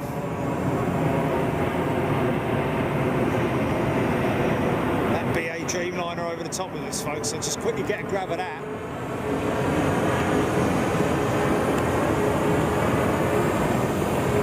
Don't worry, we won't miss that MD-11 taxiing in.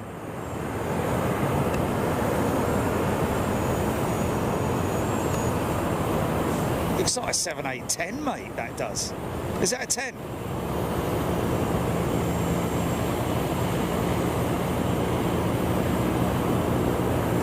It's a 9, is it? Okay, just looked a little bit long in the tooth, that was all. Well, I can understand somebody thinking that.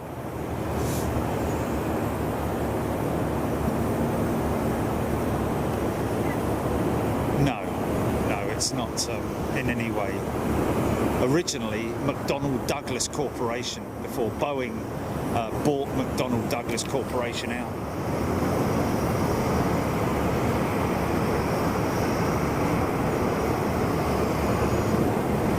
This is what the 757 did. Made a very slow exit, stood for about a minute or two.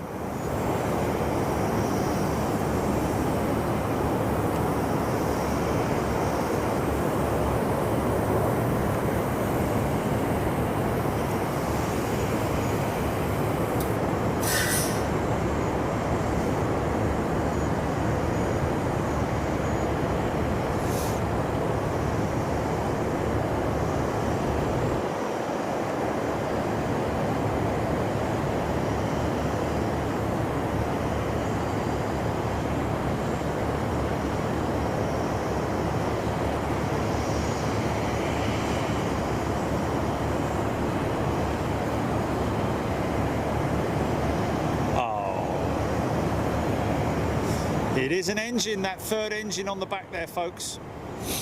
It is a third engine, CF6 engine, I think.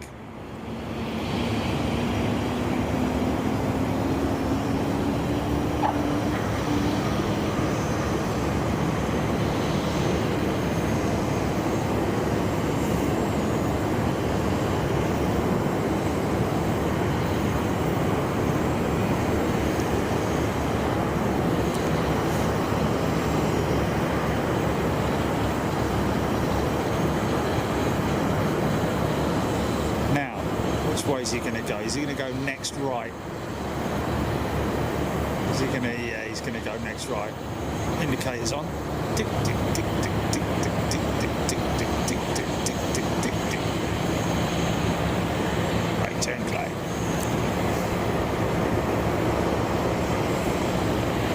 Back spot.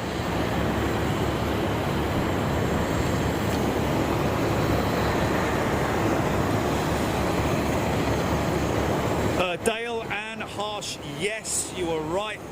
That is indeed an old Constellation Super G out there at the back with the Museum of Flight, the Boeing Museum of Flight, which we're planning on visiting tomorrow morning.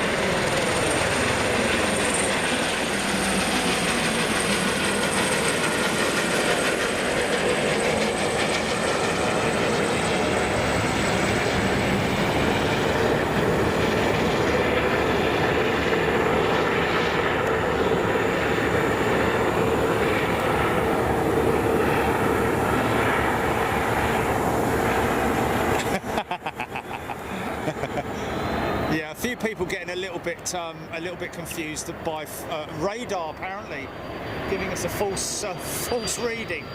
It's actually an MD-11, folks. It's not a A380.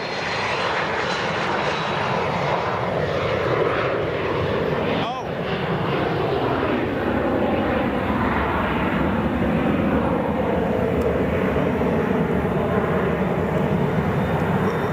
It says, what's That's an Emirates A380. Is this?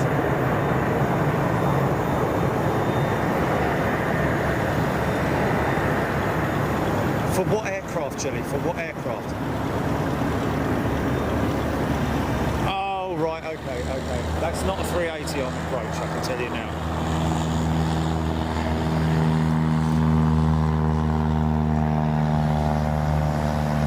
Even Hodgie's confused.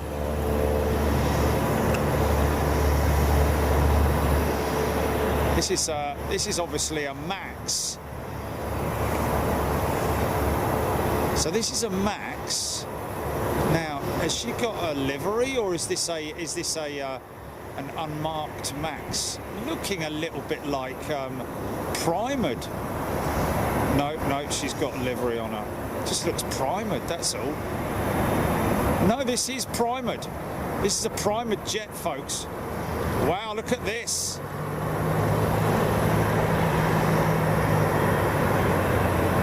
Oh yeah.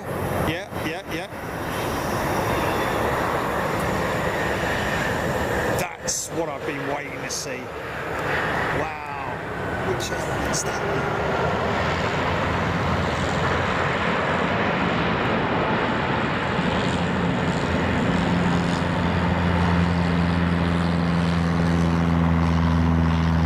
So the rudder's delivered. Finished.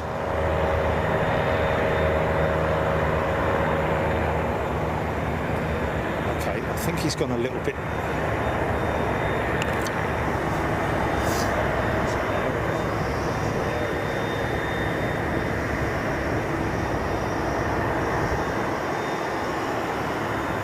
Amanda Scott's back. Hello.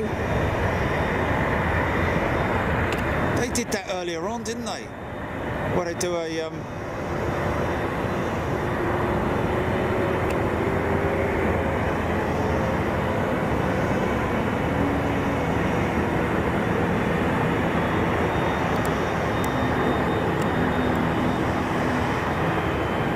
I'll get a number on it when it comes back up here, Jilly.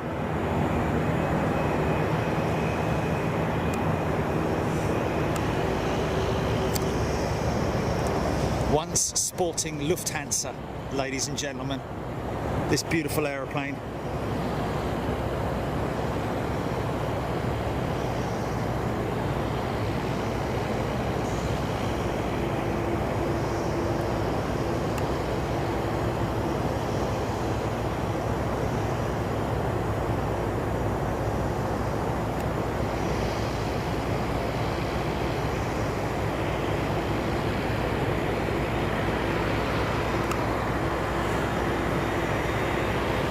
She's coming all the way up. Not Ryanair, that ain't right. It's got orange and blue in it.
CF6 engine all day long there.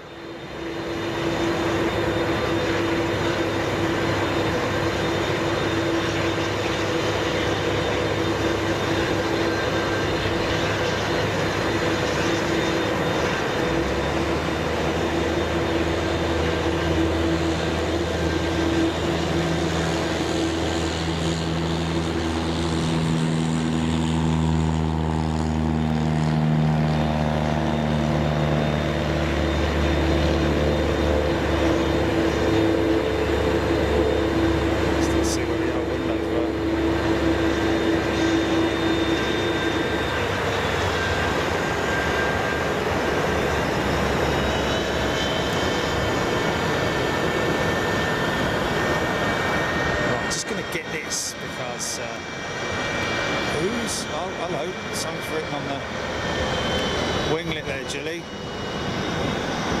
Something's written on the winglet. Air.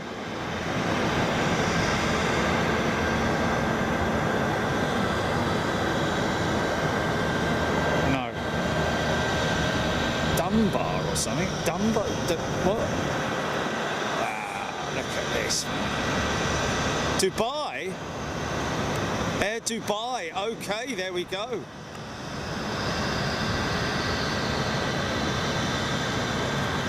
Fly Dubai, there we go, there we go. Yes. Wow, that is what I've been waiting to see all this time, folks. To see a unmarked, primered 737 MAX, and that is just a great sight. Apparently, the one of our members telling us the other day in terms of the painting procedures, the paints, the primer that they paint on, which is like goes on yellow, but it mixes with the aluminium or the aluminum, if we're in America. It oxidizes and turns it green like that, which is pretty cool. I like that.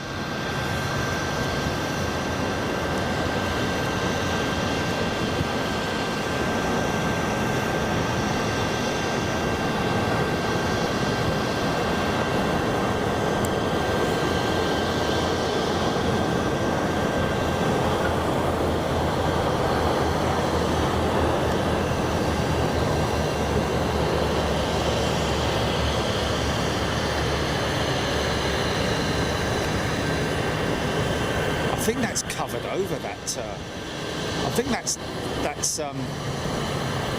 yeah, that's a covering, isn't it? Is that covering over there? That black? Is that almost like speed tape? It does look like it, doesn't it?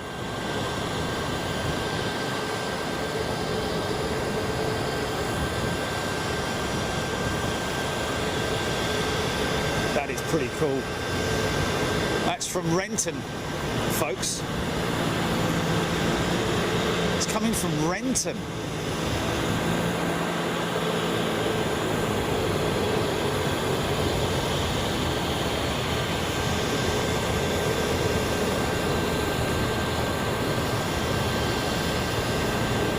Oh yeah. Are they a subsidiary? Are they a subsidiary of Emirates then? Are they linked in any way to Emirates? Fly Dubai?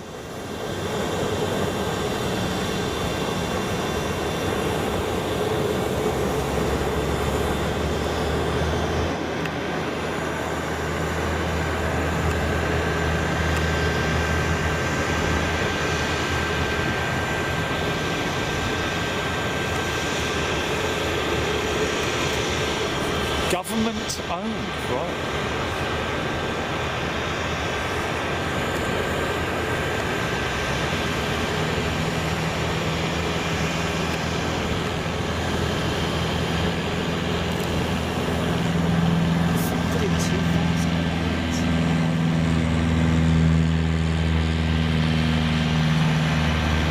He's got his hat on. The mountain's got his hat on.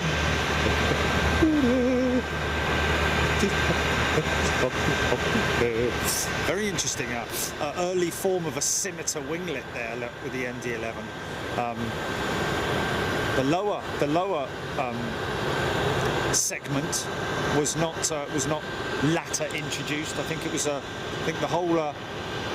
think it was actually the MD-11 that kicked off the whole Boeing 747F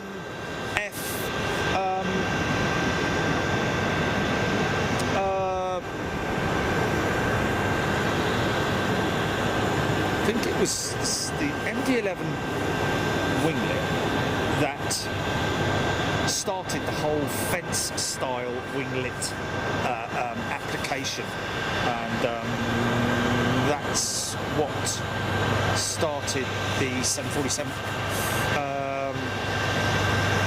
400 winglet. I think I'm right.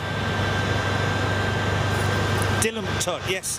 Fly Dubai code share with Emirates word is now that Fly Dubai is have 737 MAX. They're going to be flying to smaller UK airports that Emirates 777s and 380s can't operate at. Very interesting. Thanks for that, Dylan. Kristen B. Love the way the planes move from Everett to BFI to Renton. Oh, look.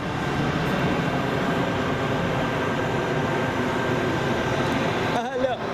Silly, look what's here. Iceland Air Max.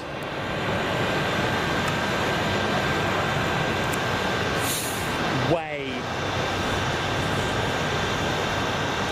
Scott's Chapel. Welcome, Scott. He's a new member.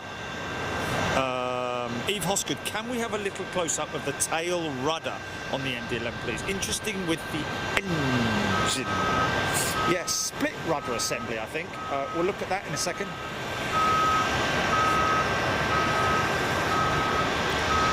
Obviously, this thing can carry, I think, is it somewhere like around about 91 tons of freight or something? Is it over 90 tons of freight, I think, the carrying capacity, the weight capacity of an MD-11.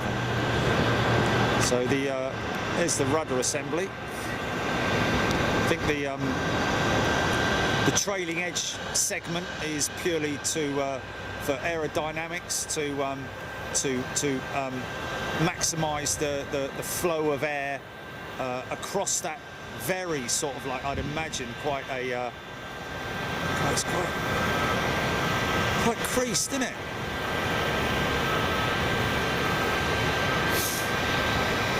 It's all a little bit Heath Robinson, that, isn't it? Got a hammer, John? Yeah, all right, mate.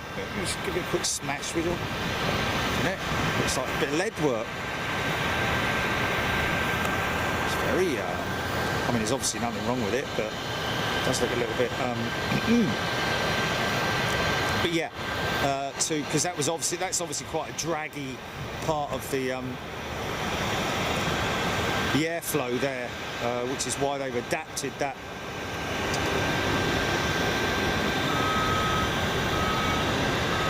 What time's this bird due out, GP? Do we know?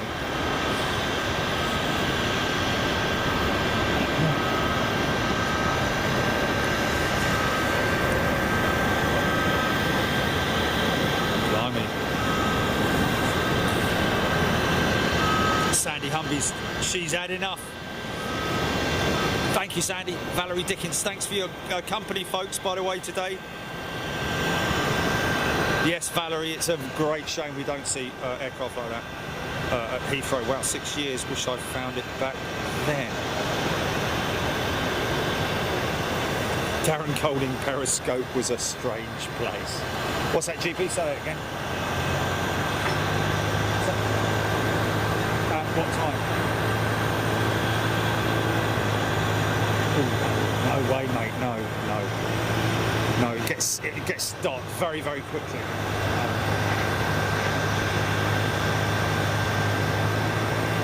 don't think so. I mean, the sun's literally it's only got about another 5 minutes, and the sun will be over to the horizon light.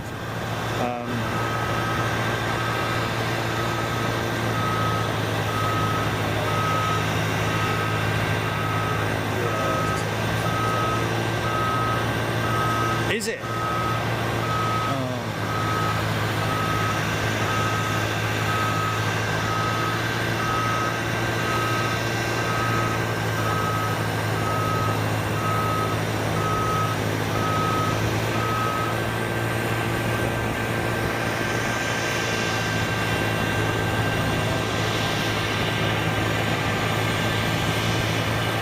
Andy Kitson, what an awesome location and view. Yes, Andy.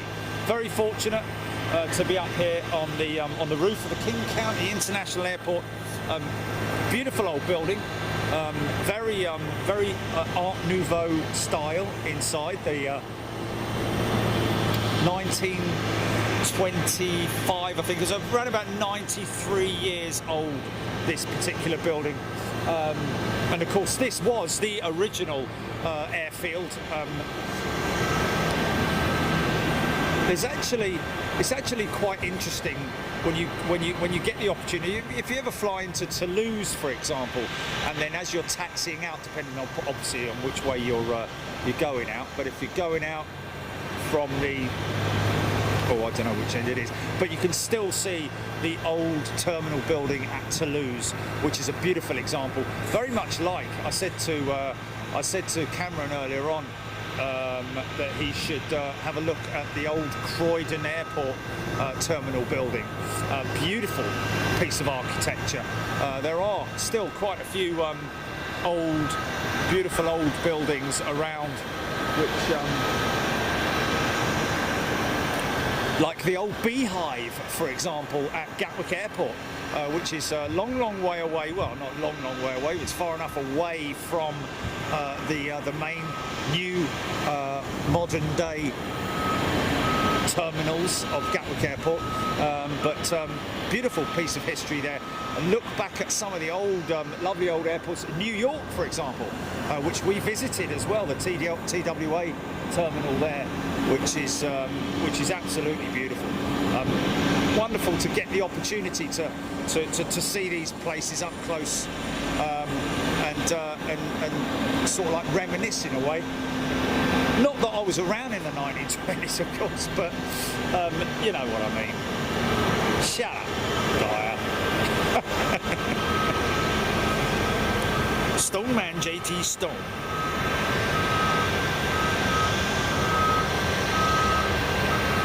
Appleton Flyboy, Midwest reporting in. F3ARS. Midwest reporting in. There we go. Great to have you guys here. Athanasios Milonas. I'm in Montreal and having a ball watching in the day and evening. Thanks. An absolute pleasure. San Sharma, right then. He's off. He's off up for work in 6 hours' time.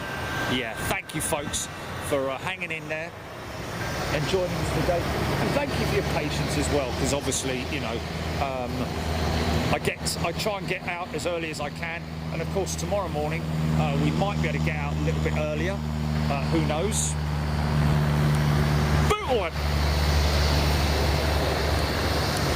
Stoneman JD Stone. Yes, of course I do remember the old Queen's building at Heathrow. If you drive into the under the bridge, in the tunnel, and then out the other side, you can see little bits of the red brick, original red brick design there, and round by the mainly around by the bus station. But all of that stuff now surrounded by well,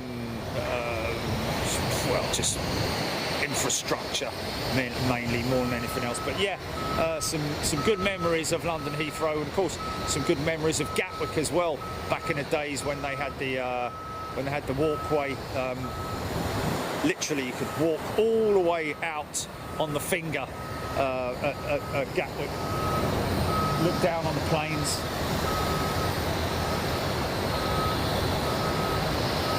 It was the front of a Comet that they used as fire. Yeah, they did have an old Comet front end, didn't they? The Comet.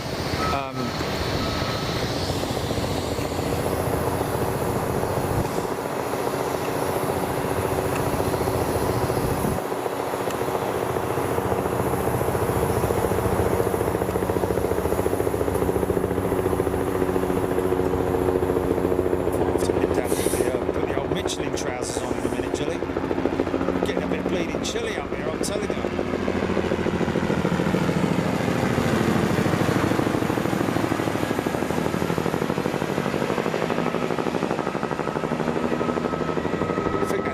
I think that's the news helicopter.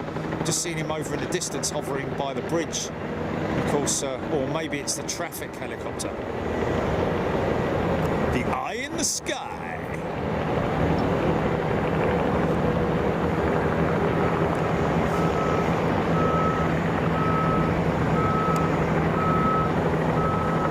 The way they descend to about 10 feet,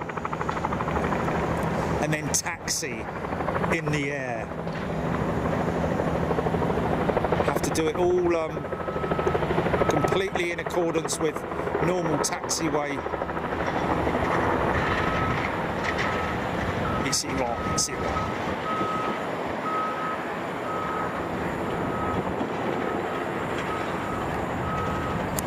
Right, okay. Well, folks, if you don't mind, I'm going to quickly nip down and put me woolly hat on, and because it's getting very chilly up here. Melody, 7 p.m. in Saskatchewan, Canada. Wow.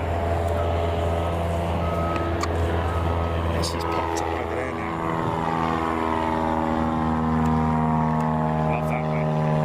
Now I'd like to set. Are there any models of bike? I know that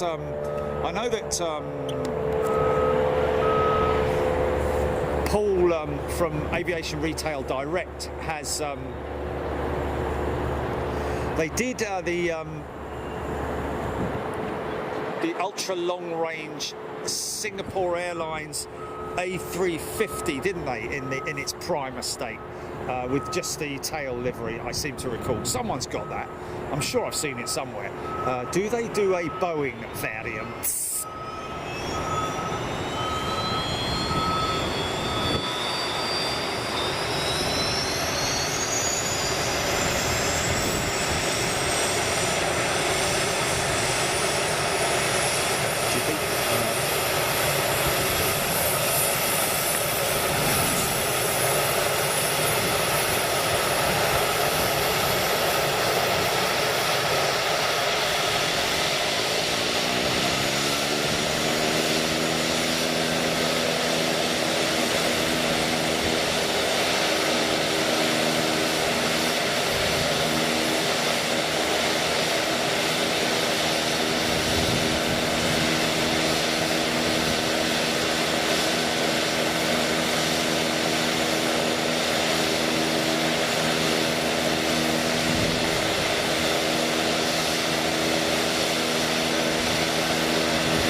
nice. Get whatever. Right. I've got to roll.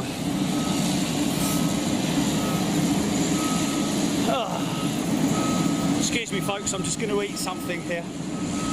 Huh?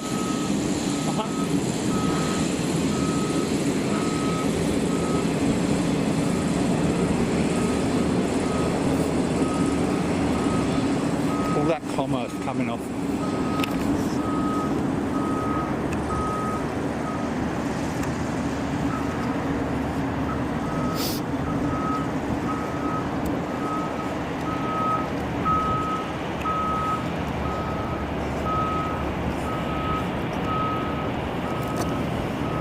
All of a sudden.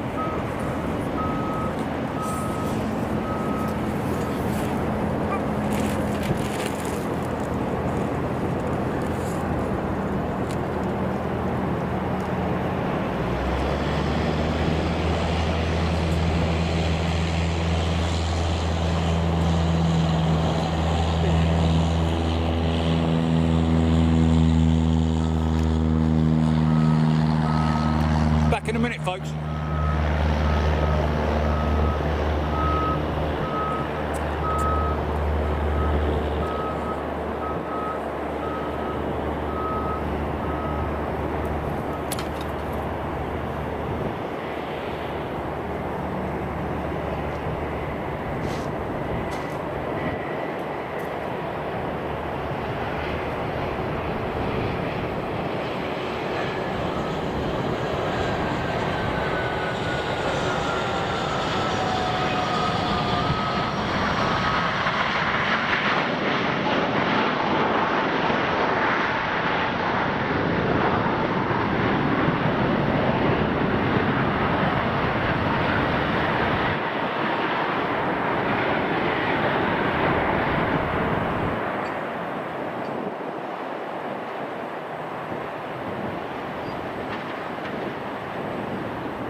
I have heard, folks, that apparently this, as darkness falls, not quite sure how much we're going to see, but apparently a lot of activity at night. Look at that mountain, man. Look at that, man. a lot of activity at night with the movement of these Maxes, literally across the street. In fact, see the wings of a couple there. Are they waiting to bring them across? Look, there seems to be a queue there, and I think that's the street where they may bring them across. I don't know, but we'll have to see what happens there. GP Go comms, please. Feel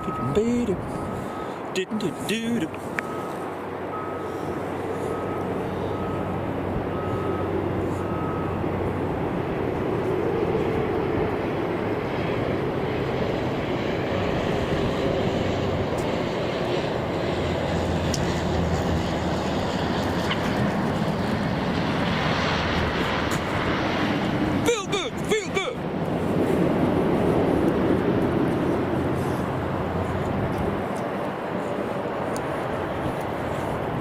Nathan Pulling, good afternoon, good evening, good morning, sorry. Alan Robbins was watching a feed. Okay.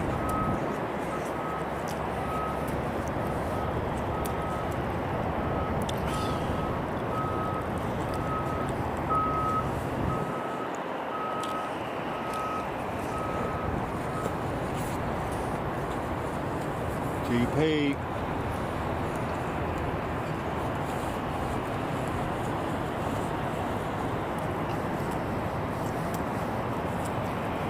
What a shot. What a shot.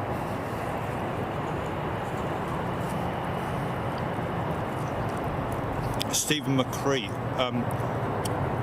Wow, a stream on my break. 1 a.m. in Colchester. Wow. Fair play here, mate.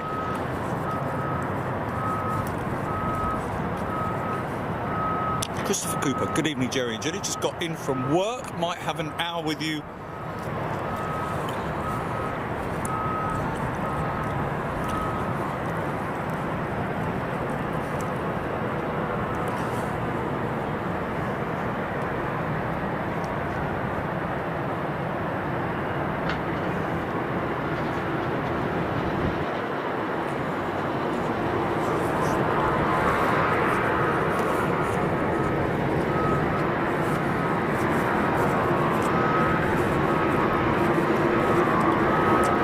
Doesn't really matter, to be honest with you.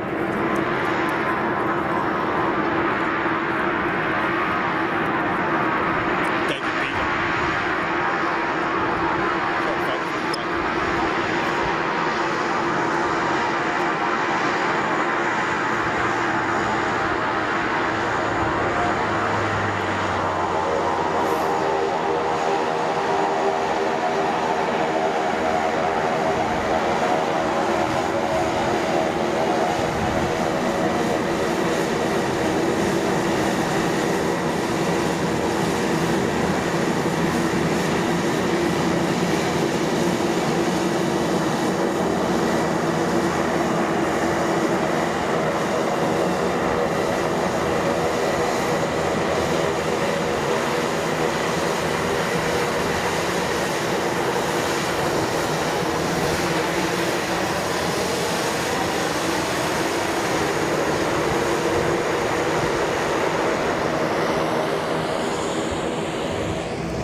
Roberts, King Air 350. Thank you, Alan.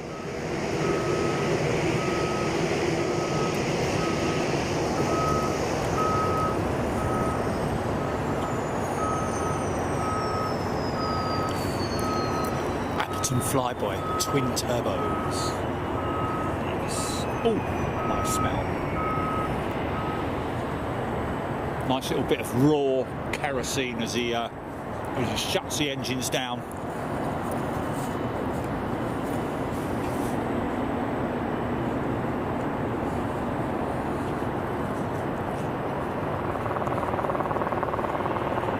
Robert Mendes, good evening to you, my friend.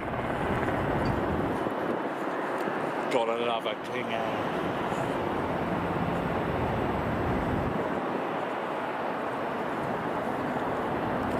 I don't know if you guys managed to catch this morning's show, but we had a couple of very interesting charter, small charter, almost converted private jets that went out.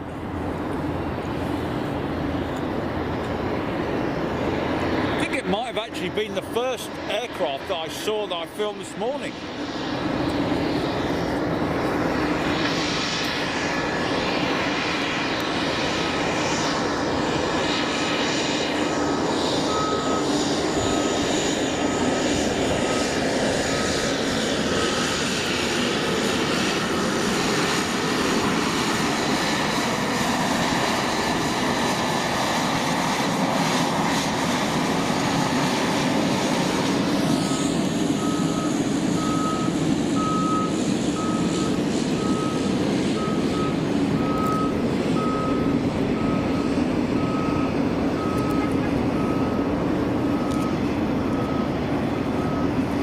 Okay, first of the ULDs now. I think this is the first of them anyway.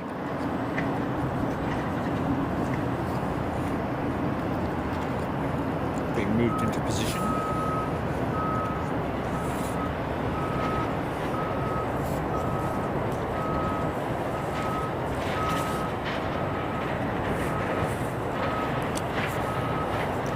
Alan Robbins Delta 739 over the top in a minute.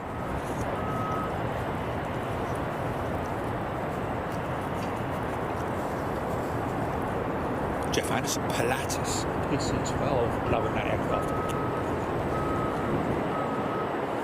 You guys are so knowledgeable on your small stuff.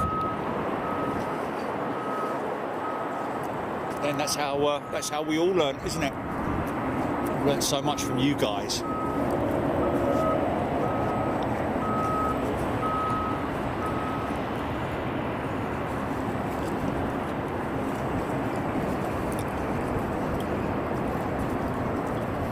Eve Hoskett, take care, all the best. Oh, David Anders, I have a friend from Seattle after this, I may have to go visit him. There we go.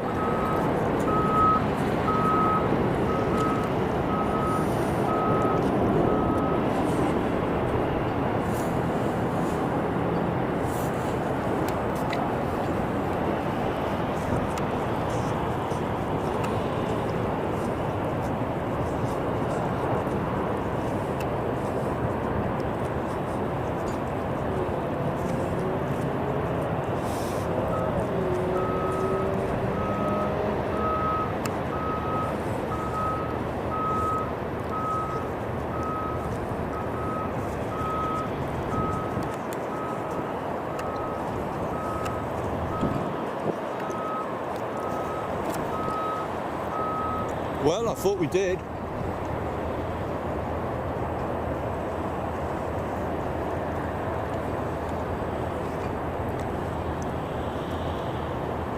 Beautiful, beautiful sunset.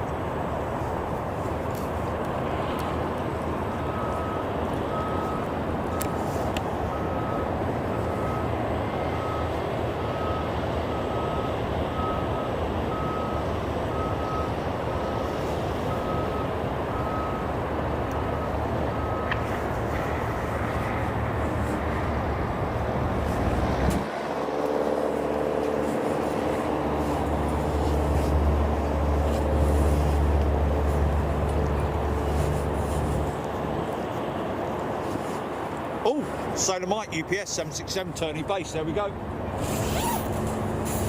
Thank you.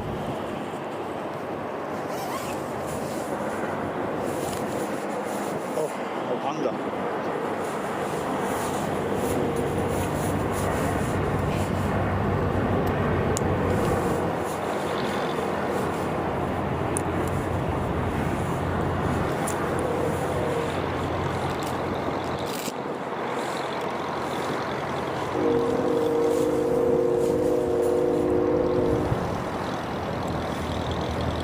Ameristar Falcon cargo jet. There we go, Russell saying that you filmed this morning is the same aircraft that FedEx then called Federal Express, started with the in the early 1970s. Wow. Thank you, Russell. Great bit of information, that.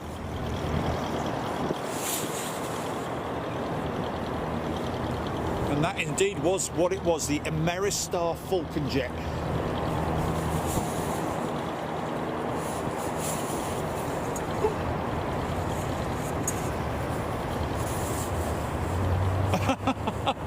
Brilliant.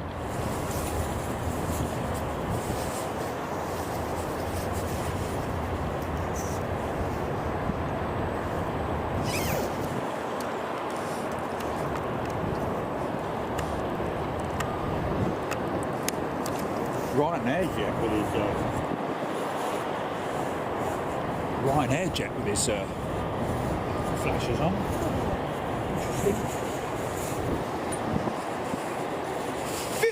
Feel good. Diddly did, diddly did.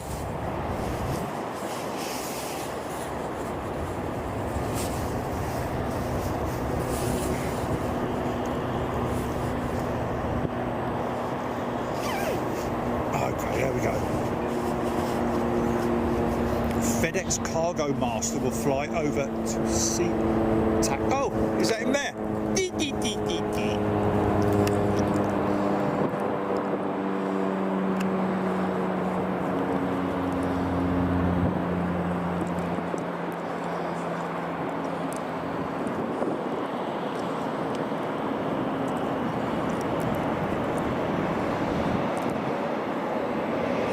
I'm assuming that's the Cargo Master.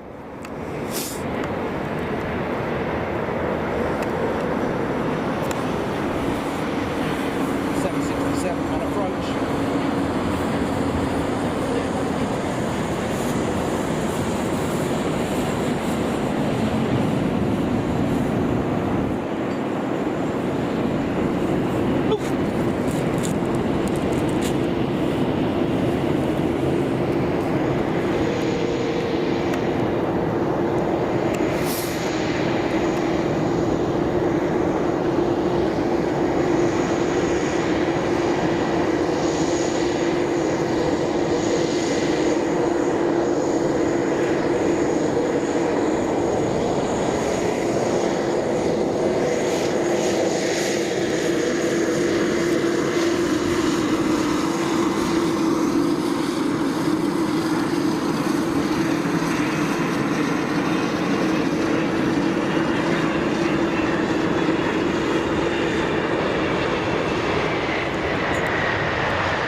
can hear it.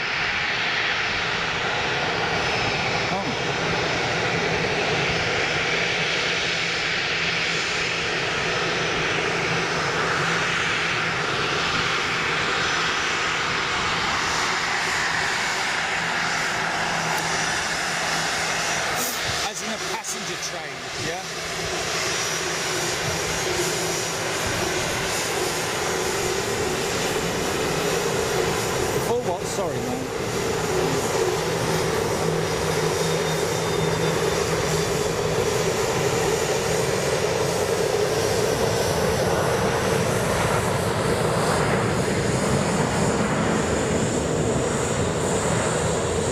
Train fuselage.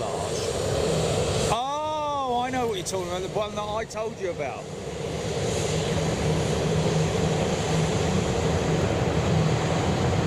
What are you talking about then, man? What are you talking about?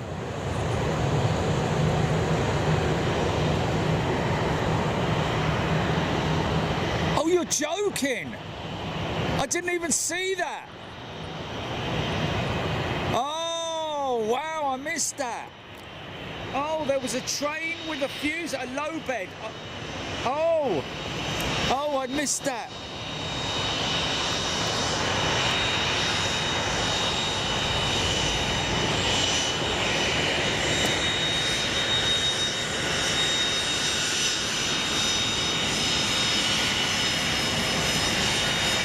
Got her in the end.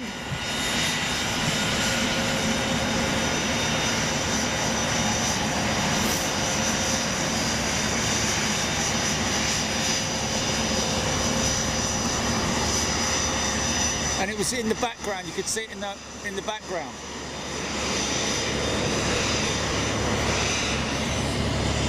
So it was down there. It was all the way down there. And there was a train, right, okay. So it must have been up high in the background.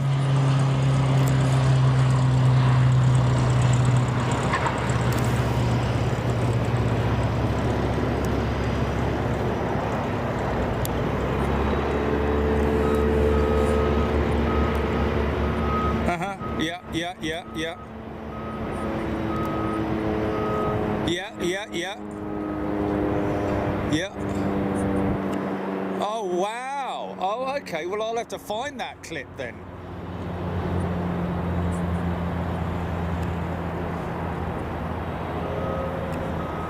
Look at that shot there.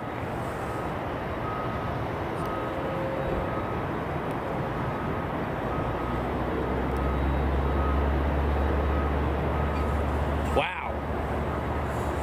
Sorry about that.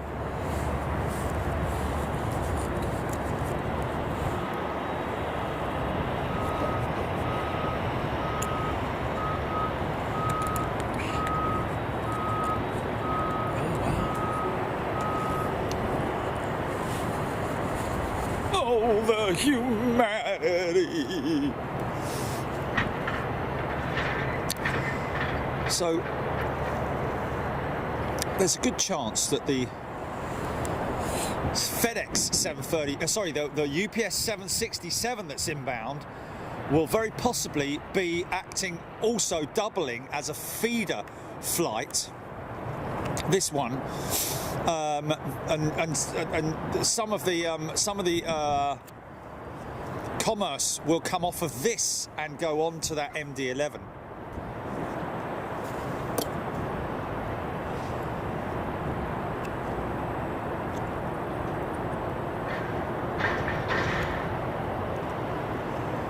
Yeah, it's a big, it's a sodding big mountain as well, isn't it? Yeah, I know, man. I know.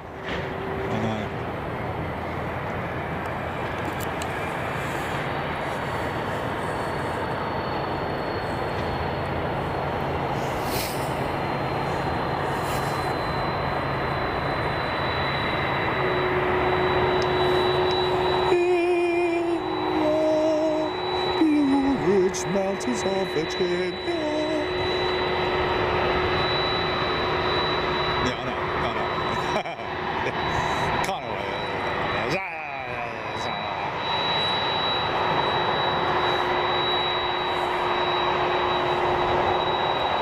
Flashing me, was he? Definitely gave us a flash.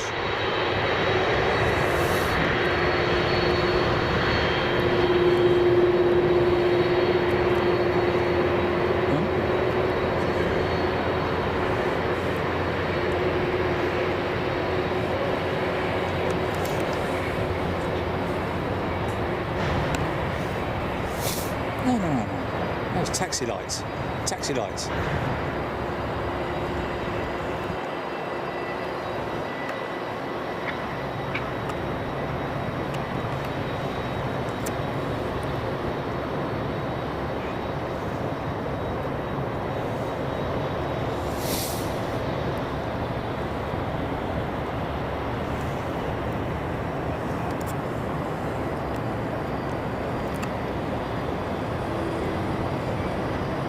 Cow's been up like that all day, man, on that aircraft. What is that airline there then, I wonder?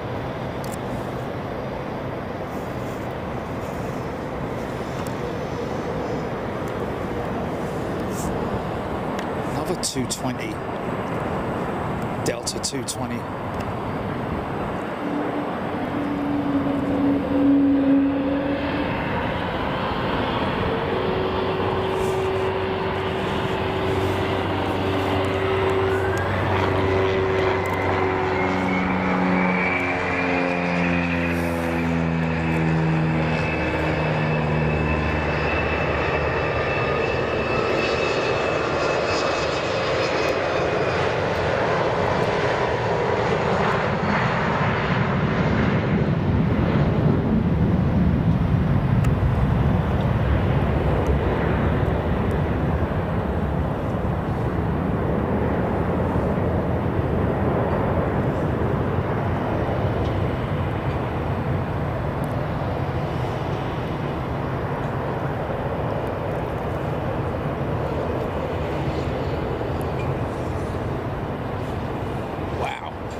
At some point in time. Charles D. Charles D. straight in at super class. Welcome, Charles.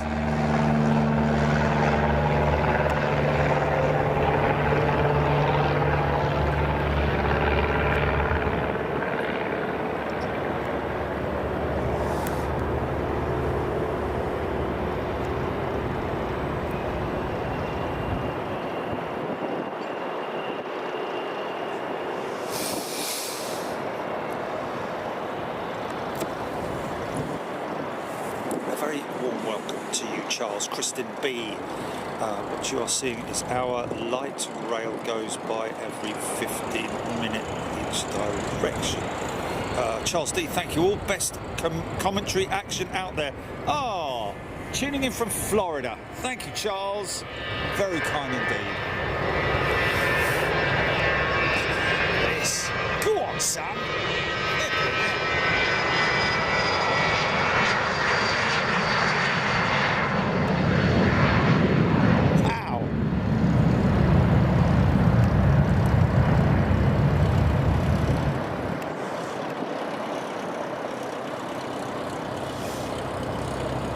Kind of got that Falcon look about it. I don't know if it is a Falcon jet, but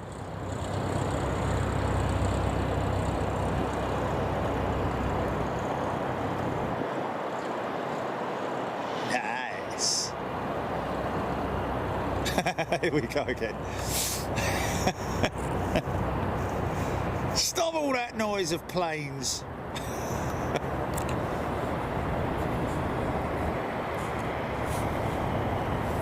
Nope.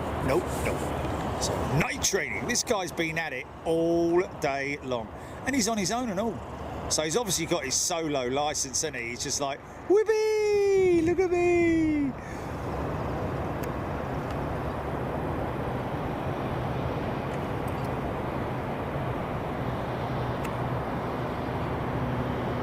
Round and round and round all day long, this fella, in the dirtiest plane ever.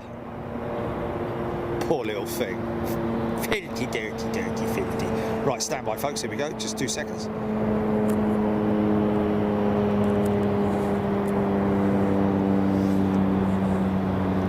Maybe he knows he's on. Maybe he knows he's on. I'll tell you what. When we've done a couple of shows where we've been to a light aircraft airfield, haven't we, Gillian? And some of the pilots afterwards come up to me and say, "Oh, mate, my son said that I was on," or something like that. Or always great to have that, man. Always great to have that. My wife rang me up and said, "I saw you playing on Big Jet TV."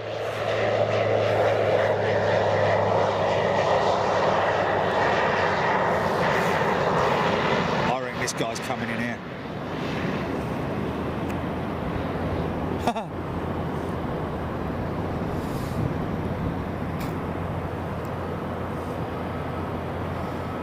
Cameron mentioning earlier on that the fire department here, multitaskers. They've got all the skills under their belts. Emergency, evac, fire, everything. Blimey. What's on? Here he is again, going round again. Look.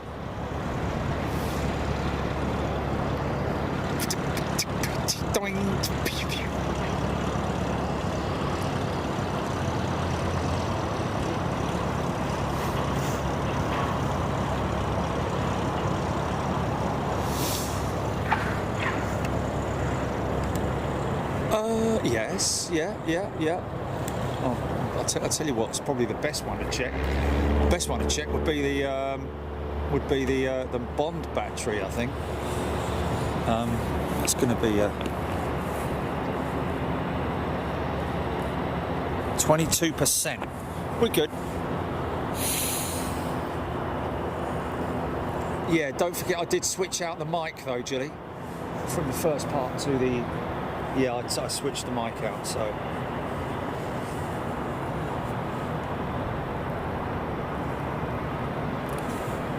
Action at twilight. Brian Holdsworth, good afternoon, good evening, good morning, wherever you are. Literally, we're saying that, aren't we? Great to have you with us. Thank you for all of you guys tuning in today. Thank you for your patience this morning as well, of course.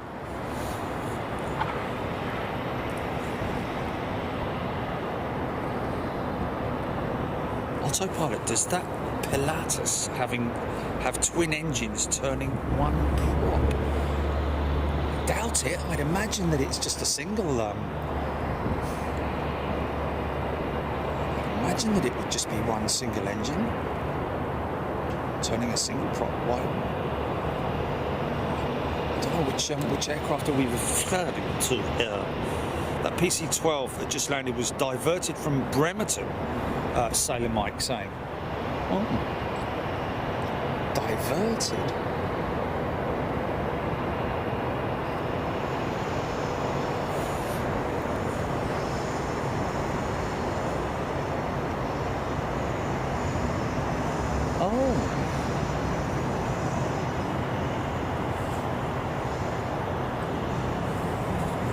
Oh, did they? They've responded, have they? Oh, okay, so that was that aircraft's first ever flight right there, out of Renton. That 737 MAX with Fly Dubai. Their first ever flight. Wow. Its first ever flight, sorry. So it's going to get dark very, very quickly here. Of course, the ramp is lit up over there, of course, which is a good thing. And again, I have to say, and I'm sure that I'm saying this on behalf of everybody who's watching as well, all of our members, to all the folks at King County International Airport. This is King County's, King County Airport. This is their land, and Boeing are tenants. They are tenants on King County's land.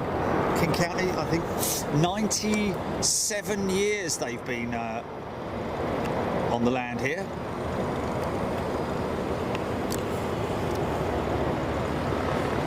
Get off my land. Hello there, hello there.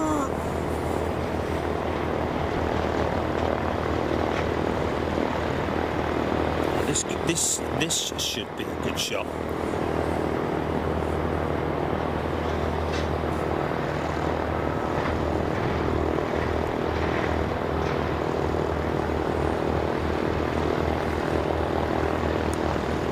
Sailor Mike Delta 73 overhead to SeaTac. I think that might have been it there. This should be a good shot.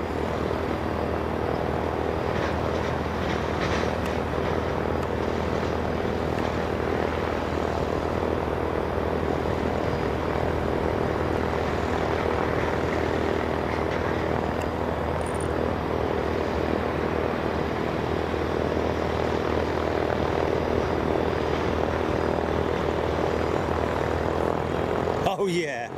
Oh yeah. That's a shot, man. That's a shot.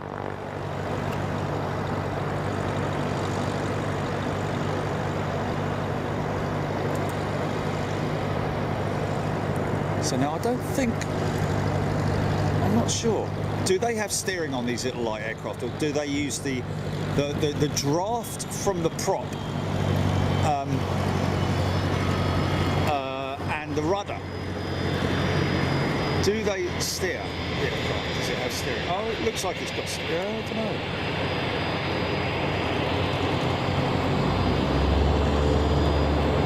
It's got a new rudder, I know that. Blue headed man.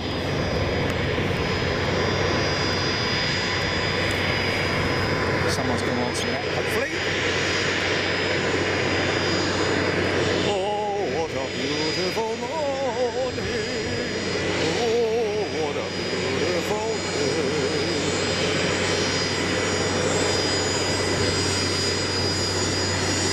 Nice jet.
That steering around that.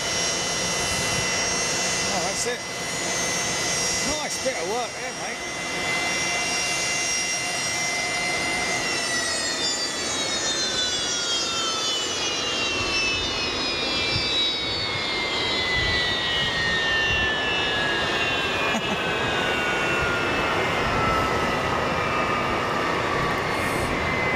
Mark Mika, I've seen that before where they use the thrust buckets to the reverser buckets to bleed off a bit of speed.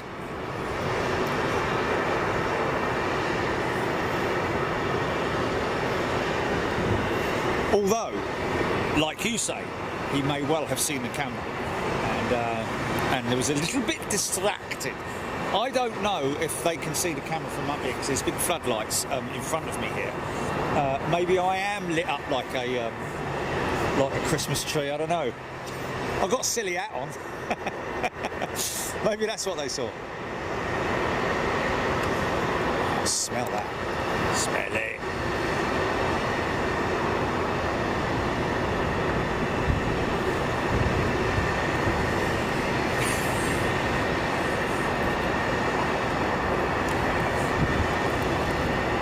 Sounds like my old Aquavac.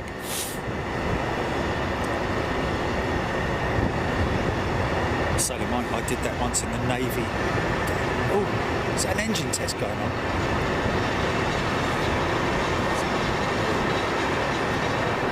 lights have just intensified here.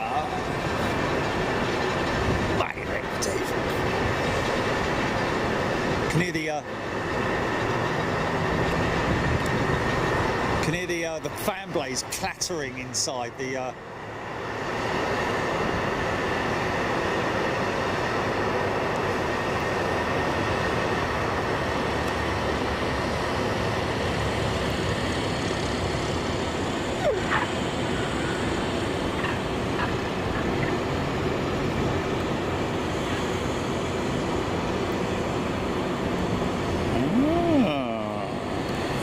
If there's any, I don't think there's any activity. We saw that Air Canada Max this morning.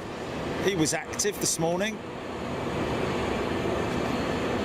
A little bit of activity going on over there. Don't know what that's all about.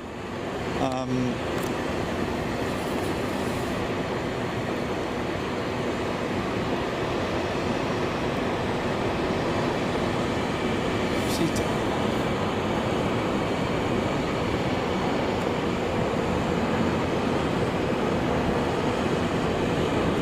Hut lit up now.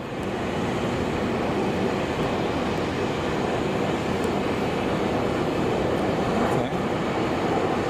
Looks like we might see that Air Canada jet active once again.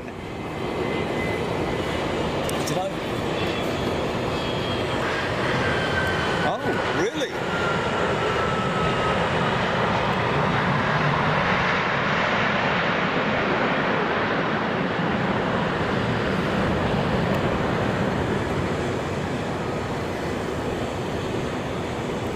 Very simplified way of putting the engine, using the engine reversers, isn't it?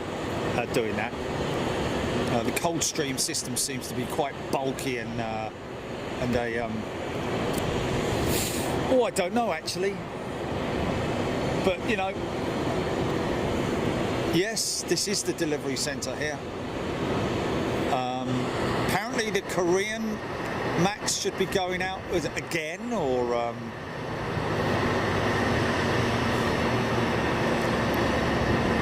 It's a 24/7 operation, I know that.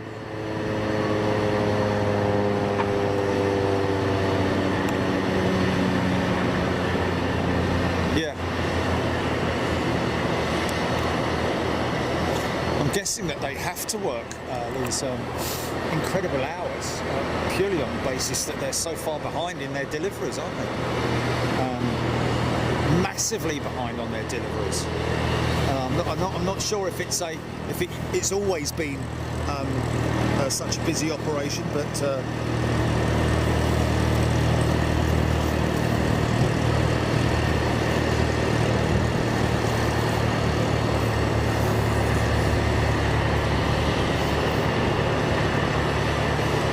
look at the funky steps. Look, isn't that nice?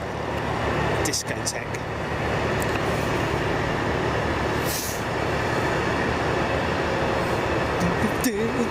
Tonight, do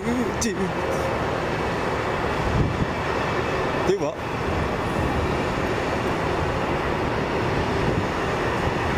Yeah.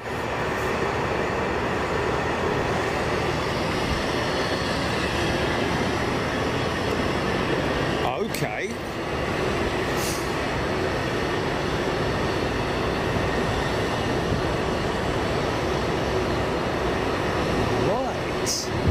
Okay, I'd be up for that. What are you saying? Are you saying drive the car there, film, break it down, take the car back, or take the car back? Okay. Well, let's have a look at it on let's have a look at it on radar on Google Earth and see. Yeah. Okay. Might be able to. Was that go around? What's that? That's not. Oh no, he's just doing a fly past the field, I think.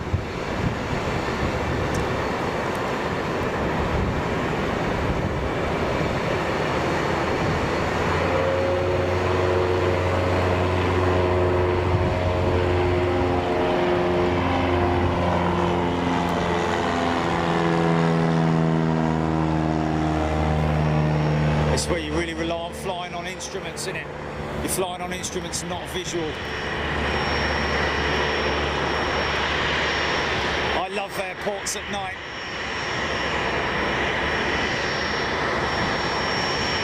It's a different breed, innit? The airport at night. It turns into a different animal.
Live, eh? Lights on your steps, eh?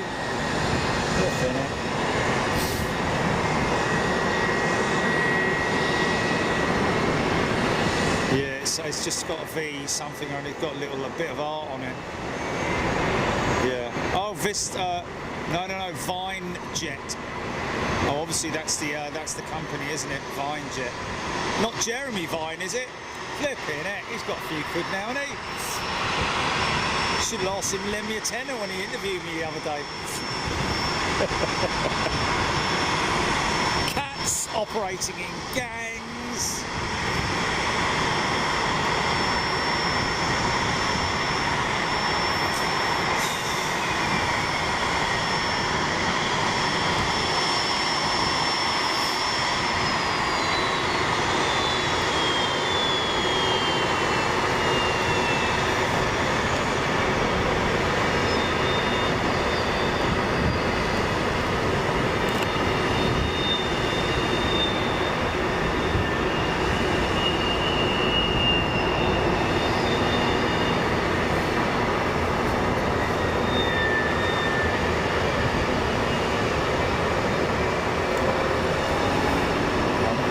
Sure, I've heard of them before, you know, the name I've heard of them. Anthony Roberts, spectacular sunset in Seattle tonight. It was, wasn't it? How lucky are we, folks? How blessed are we that we can... well, we were speaking to Cameron earlier on that we're in that sort of like, you know, what do you call it? The false spring or something like that.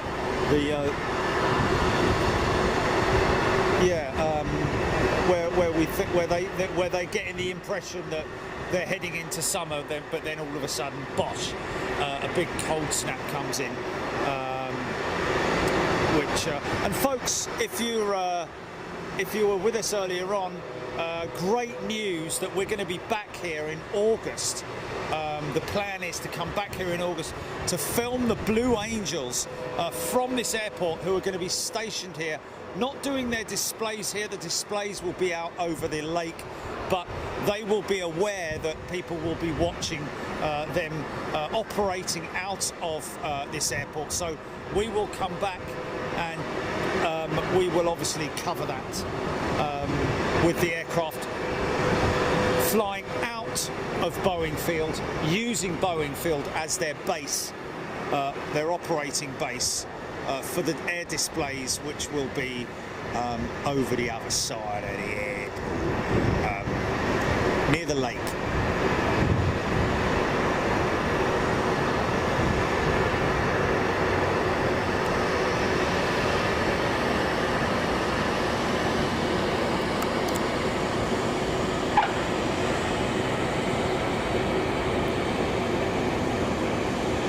It's funny how the little one's got that little squeaky noise.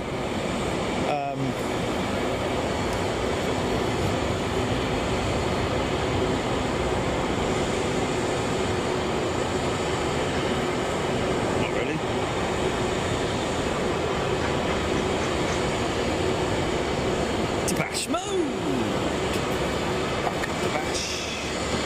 everybody who's just tuning in. Maybe not able to tune in earlier on. Had some great stuff. Very active today, I have to say. It has been a very active day today.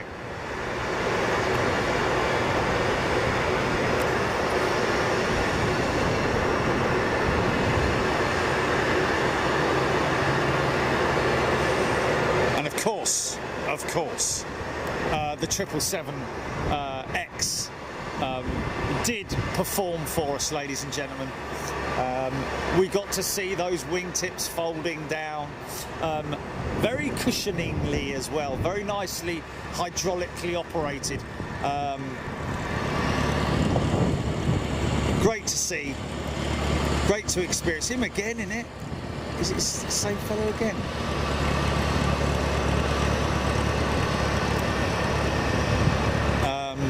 Yeah. Do we have a timestamp on it, GP? These guys actually Kenmore Air operating from the terminal here, from which I am standing on.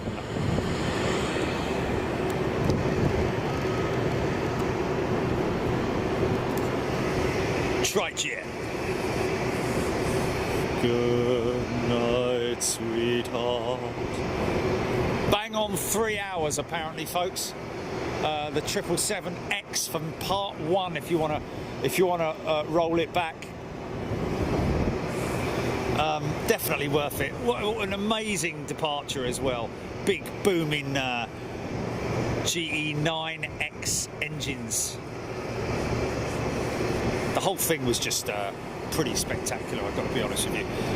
Oh, is he being towed? I think he's on tow, isn't he? That China Eastern jet trying to sneak off without us seeing. How very dare you?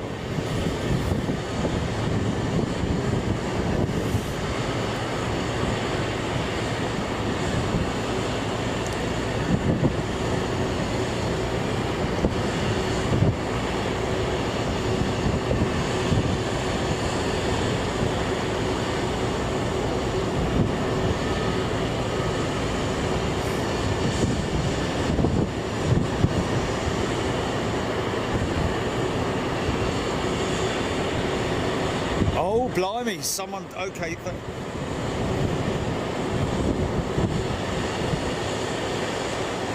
Yes, I know. Who's that? Who, is that an email, Jilly, or?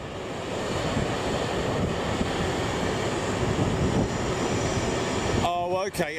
And from who? Majorly annoyed. Thank you for your comment, majorly annoyed. It's a comment on part 1. Yes, indeed, we did it, the jackpot today. And thank you. That apparently is, well, I guess you wouldn't call it an inactive volcano, would you? It's just that mountain is a volcano. It just hasn't blown its top yet. A bit like Mount St. Helens did quite some years ago.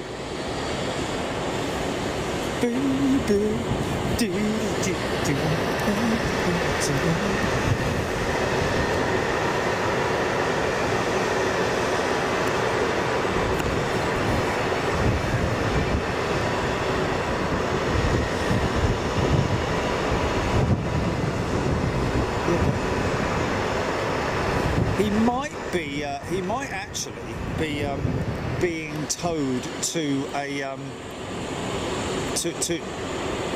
out to this point, at which point he will start his engines. They did it with the 777X earlier, didn't they? They pulled it out almost to the edge of the runway, fired her up.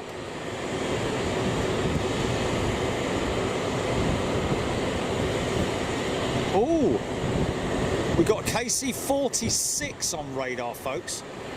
That's one of the 767 air-to-air refuelers. The replacement for the KC-135s.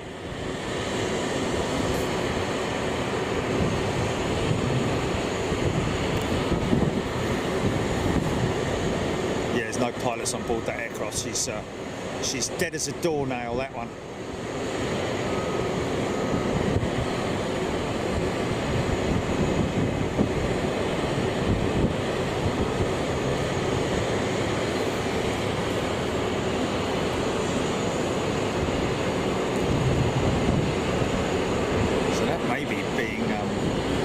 attached to the, I don't know if this is the delivery line perhaps down here, the final delivery line maybe.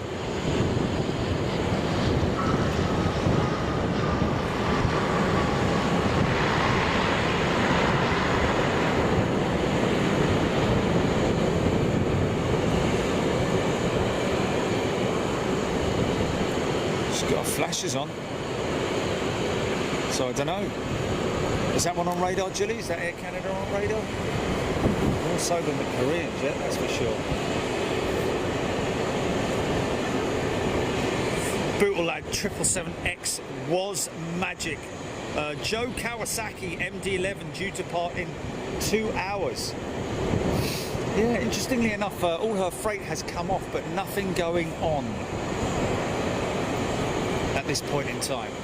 Oh no, okay, she's gone back to being dormant.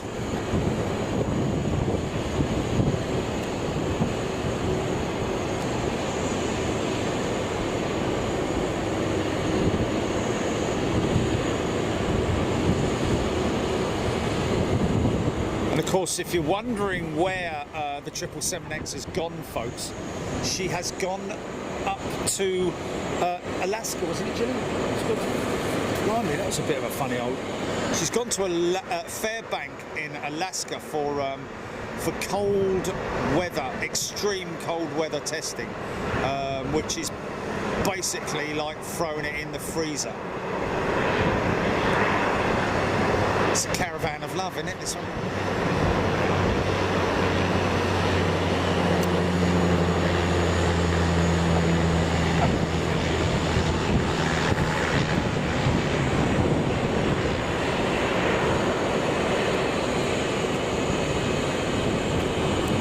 That's a great shot, that is. I like that. Yeah.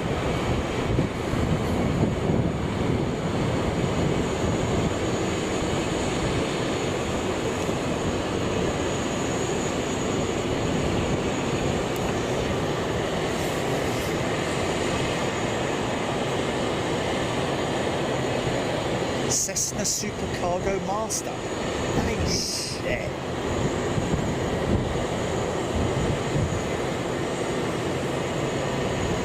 Carlos Fuentespina. Sailor Mike says, I have a die-cast model of a China Eastern Max. There we go.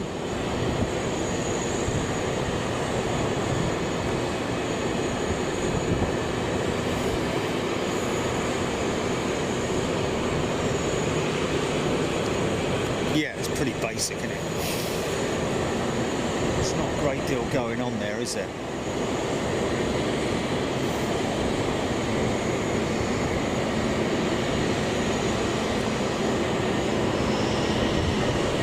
Yeah.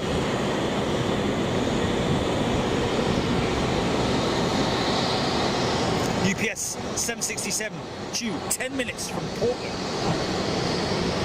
Oregon. TCC, indeed, it is China Eastern. So GP -16. Our back's playing up now, man. Been standing up since what? 10 o'clock this morning? 10 o'clock? We started? I don't know what time. 9 something? 9:30? 7 hours anyway. All the air freight ships are closed now, and UPS has to sort what goes tonight on the MD-11 to Memphis, Mark Mika saying. Yes, yeah, that's kind of what I was mentioning earlier on about the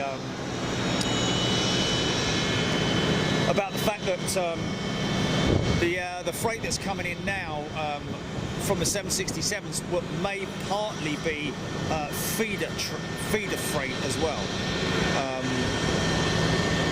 and then this the MD-11, I don't know where that's going to be going. I mean, it could be it could be leading anywhere. Dale and Harsh, -16 and snowing up in Fairbanks. There we go. That's maybe why they've taken her up there, because of the ideal conditions for. And of course, they have to literally freeze the bones off of that thing so that it can fully pass all its regulatory assessments with the likes of the FAA, of course.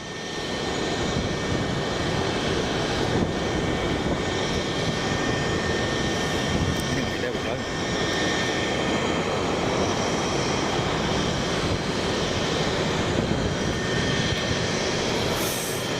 Keep an eye on that one because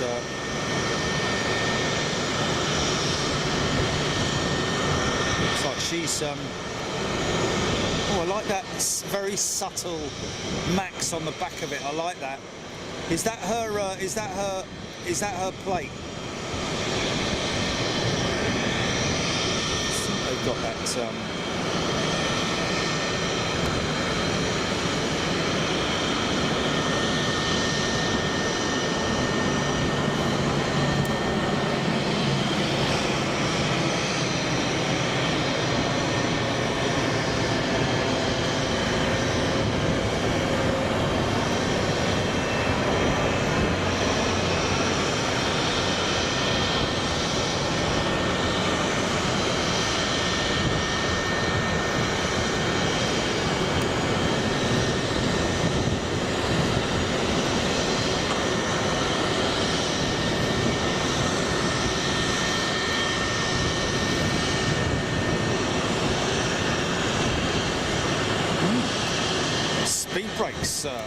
Speed brakes up on that.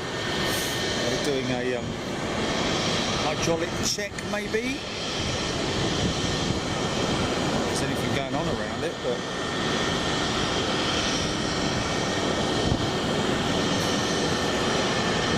Oman Air sitting next to it. Another one with his speed brakes up. If there's a I wonder if that's a way of testing the hydraulic systems to make sure that it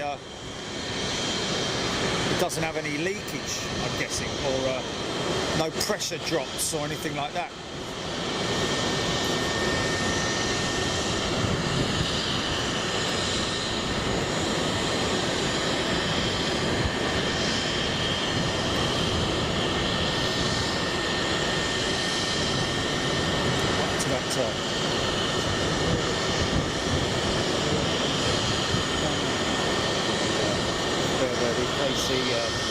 KC-46, KC-46.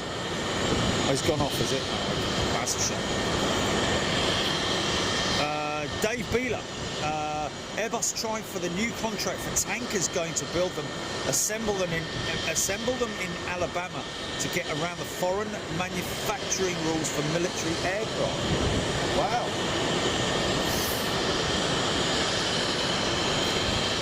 Interesting. Thanks, Dave. Obviously, we are fully aware that the A330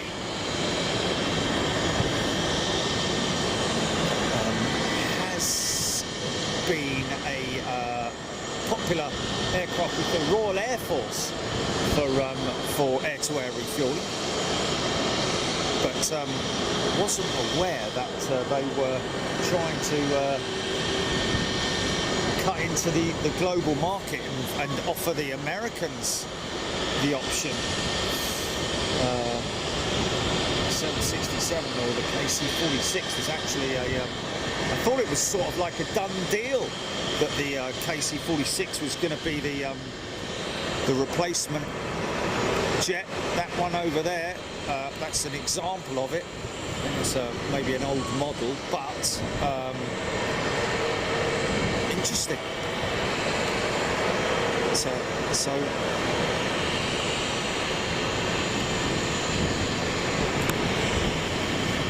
that's frame number 4. That's 787. It's an 800.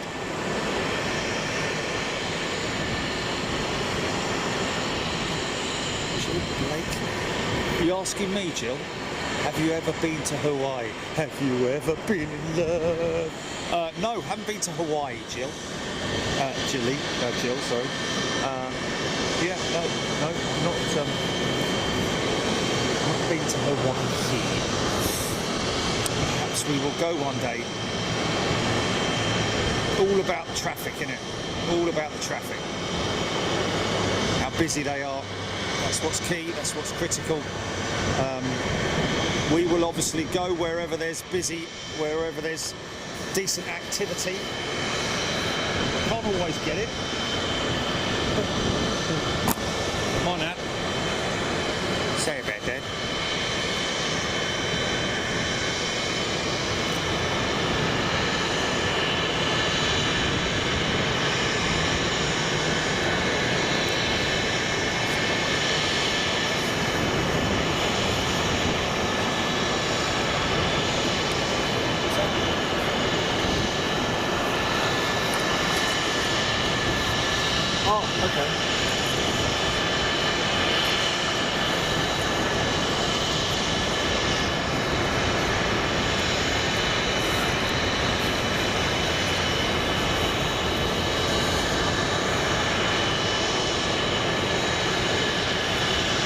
There's an engine test area down there because I keep getting little blocks of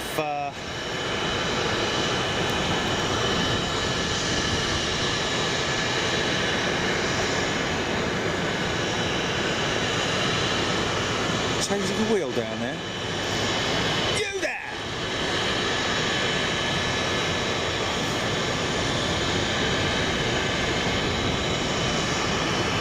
It's either a brake unit or a wheel, some kind of activity going on under there.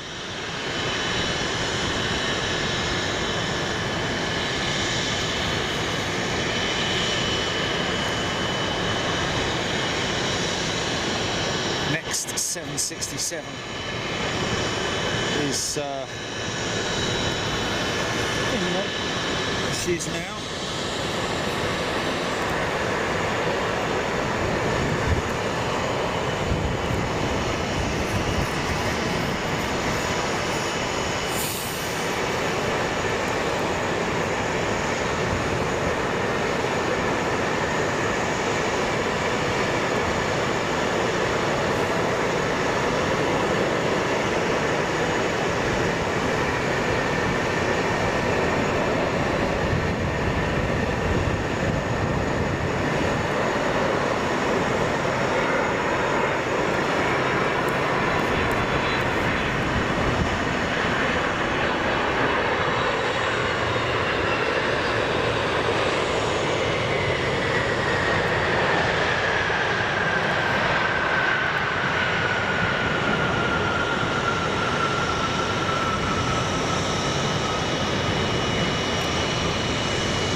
It's worth exploring a couple of different things tomorrow, Gilly. Because obviously we had a fantastic day here today. Worked out very well for us.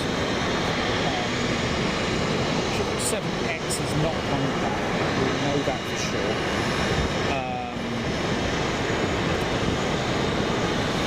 Shame there's no activity, no activity at all at Payne Field is what we're hearing. I do want to get down to the museum tomorrow to see that 747 frame number 1. That will be something amazing to show everybody. But I'm kind of liking the idea of that CTAC position that you talked about there.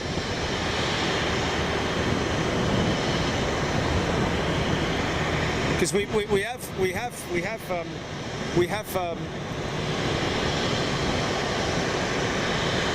fulfilled our oh, mind you, you got to take the logo off it, but it doesn't matter, does it? It doesn't matter, the logo.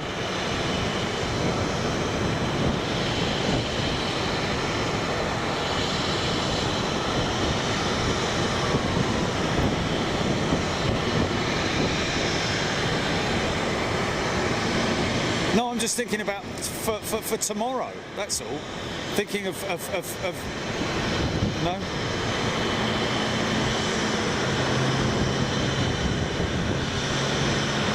Oh yeah, but that was only on the basis that we might be able to. Yeah, that we might be able to hook it up. Ooh, engine start. There is an engine start. Hold on.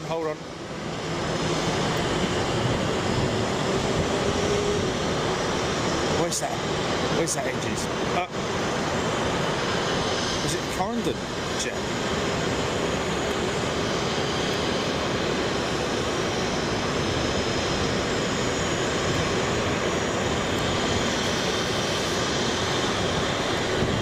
Sorry, what would you be able to do, Julie? Revert or take it off, is what you're saying. Oh, yeah, no, that is what I'm saying. I don't think we will have. I don't think we will have. No, exactly. So.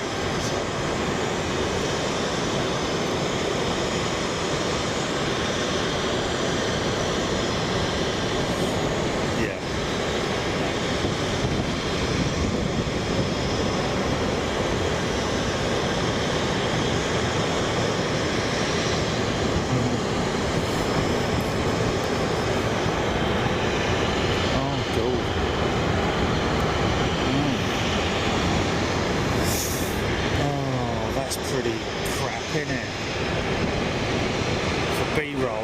Especially for B-roll and editing, not so much.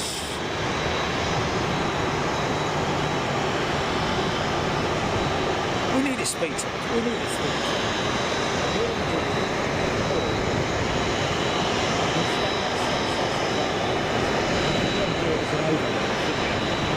No, but you should be able to do it as an overlay. Yeah, that's what I'm saying. He's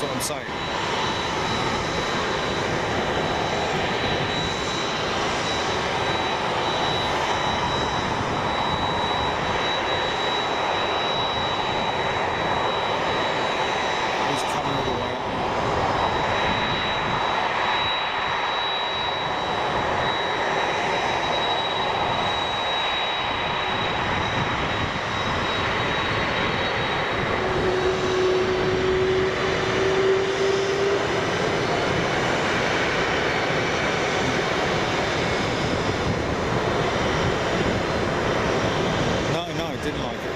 That's what I'm saying, Jilly, but what I'm saying is that that's something that needs to be addressed with...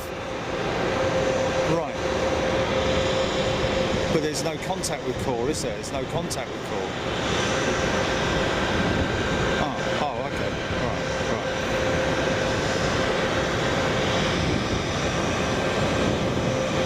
Yeah.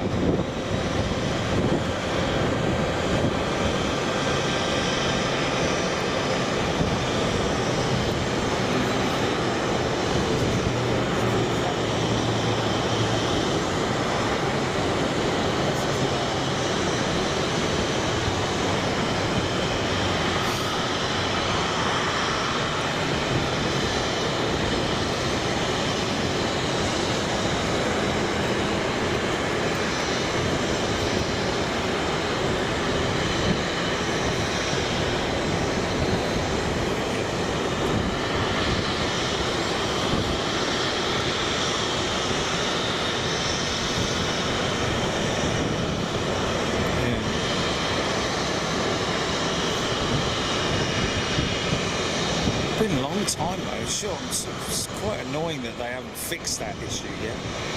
Must be other people having exactly the same problems.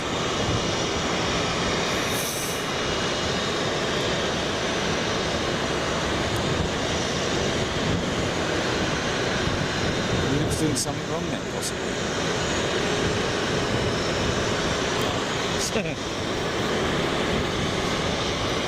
Dave Beeler's off to bed. Good night. Paul Hodgson, only 1 year old, that Boeing 767 UPS jet.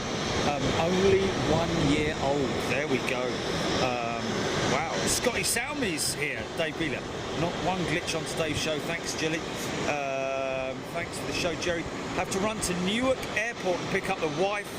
She's in from the Ukraine via Istanbul on Turkish A330 around 11 p.m. here tomorrow. Dave, all the very best. Thank you very much indeed. Yeah, to be honest, the US shows well, I don't like to sort of like give it the commentator's curse, but we seem to be very lucky with the US stuff. But to be honest with you, recently in the UK also we've had a few connectivity issues, but that seems to now have been dealt with, and so we should be relatively incident free from here on in.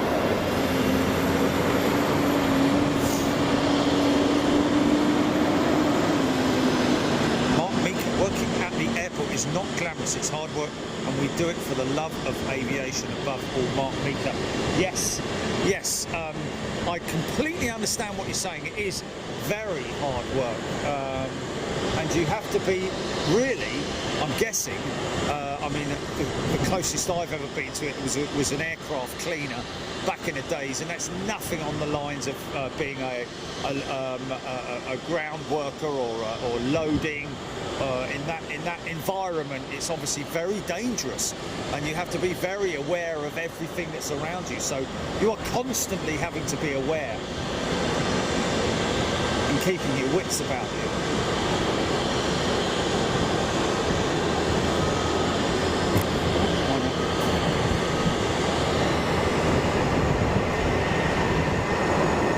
It's getting all funky over there, look. Discotheque.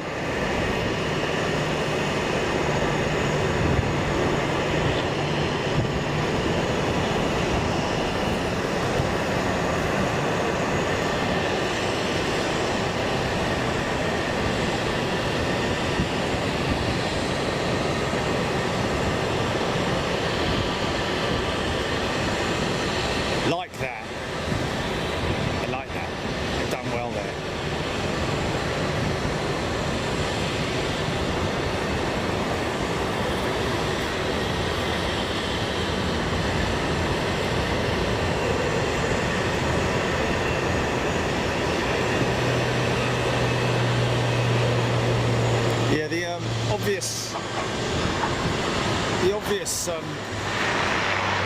negative thing about these jets going out is, unfortunately, that they'll push back and then taxi out at that point just there, cross the active runway. Oh, what's that?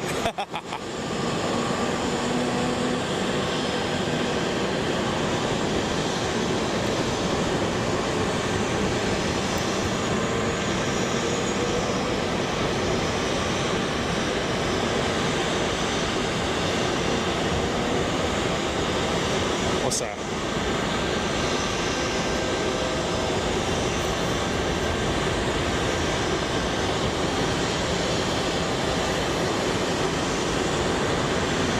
Wow.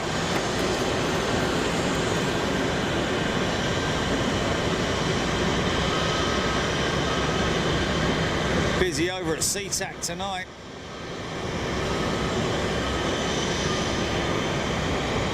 Oh, you're looking at the spot, GP.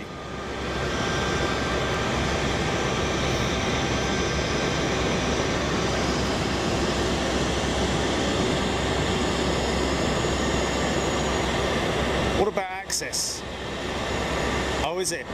Is it really? Oh. Mark Meeker, I've been a forwarder, a ground handler, operations ramp as well.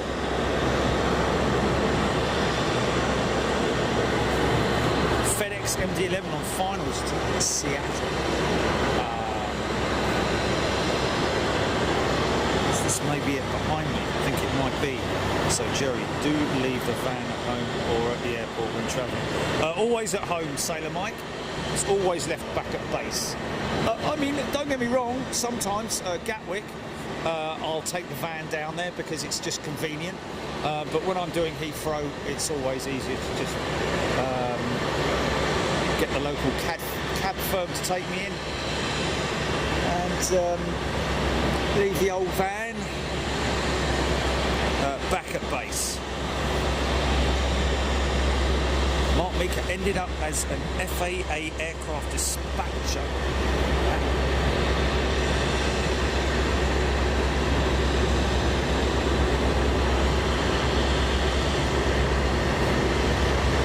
Great show, guys. Stuart Scale Models off the bed. Thank you very much indeed, Stuart. Alex 1647 is a new member. MD11 coming over. Alan Robbins saying it's to us. That is I think this, yeah, unmistakable with those three lights, but we're not going to see anything, folks. Just going to hear it.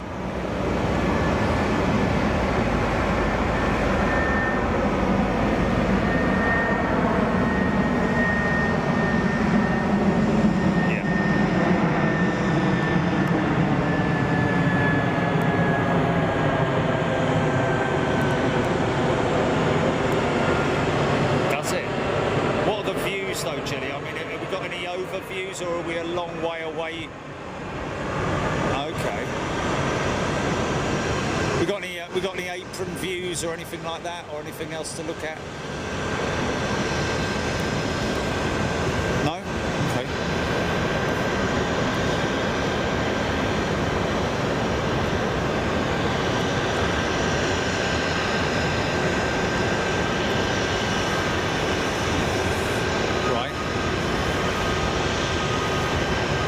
Fly Emirates 380, 10:27 a.m. Thursday for him. Blimey, it's 25 past 2 in the morning in the UK. Wow. JG May, thank you. Absolute pleasure.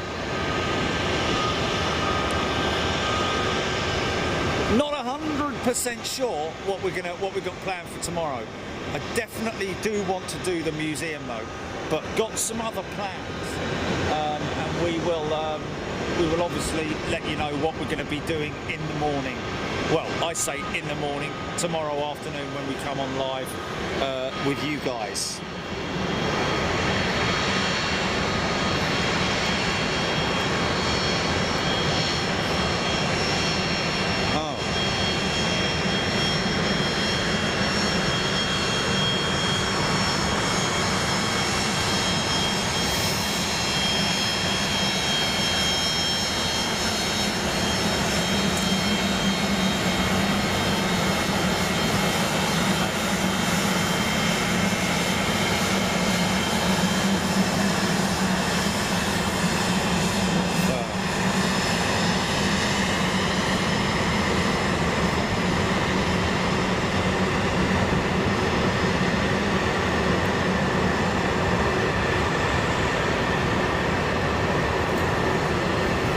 Sure that the steps weren't there earlier on with that 737-10. They're the Max 10s over there, folks, 2 of them. What's that?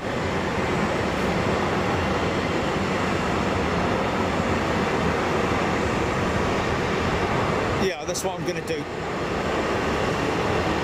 Museum after, did you say? Okay, yeah, right, okay. So, okay, so, no, so, yeah, take cargo, take cargo.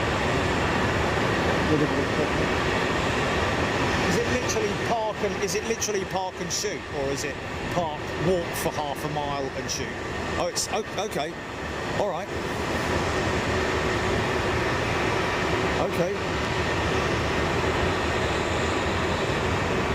Right, yeah, okay.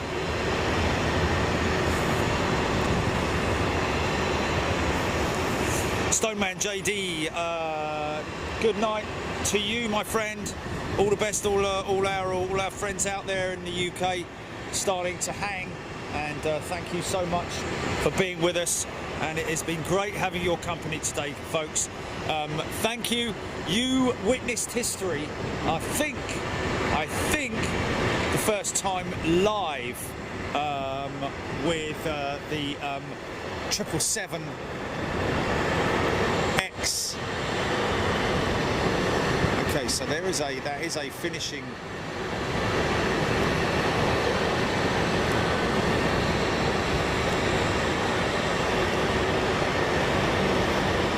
Wow, busy. I think at the moment it is a 24/7 operation. Boeing obviously doing everything they can to clear the backlog.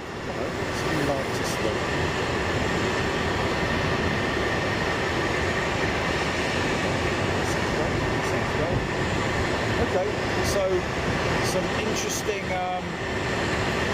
things that we could look at tomorrow as an option, folks. Peter Crane, great to see airports at night, so atmospheric. Have loved your coverage today so much. Thanks, Jerry and Gilly. Yes, thank you. I think we're right in saying Jorge. Thank you, Jorge.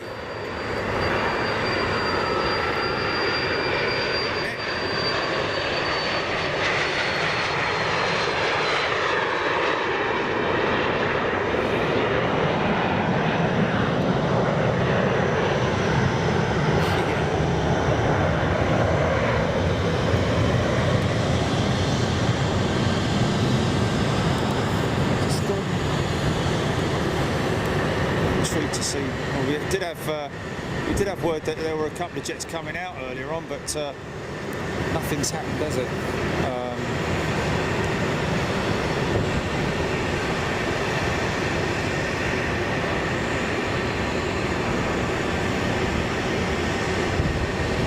No, it's 18:33.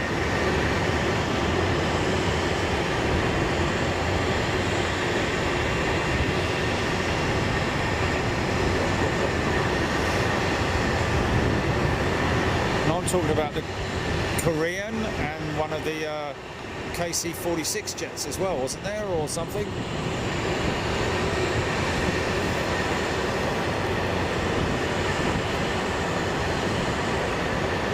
Definitely some activity on that flight deck, isn't there, of that MAX 10?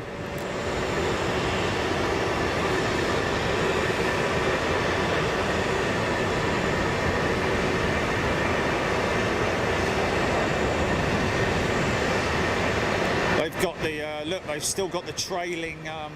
You see that off the very off the back of the top of the tailplane. You see that hanging off the back there that they use for telemetry. I think that is.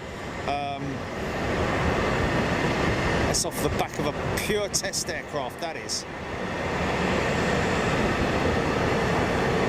I'm guessing.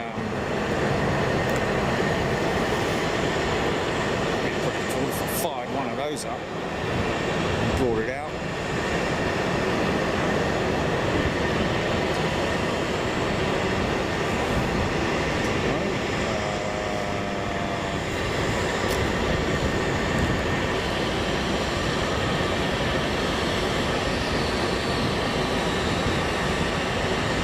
Yeah, but do they always? I thought that the customer delivery, the customer aircraft don't have the registration on the tail like that, do they? I think they move it from the tail to the normal spot on the fuselage. Do you know what I mean? So he's got an APU. He's got his APU doors open there as well for inspection. Something going on inside there. Don't quite know.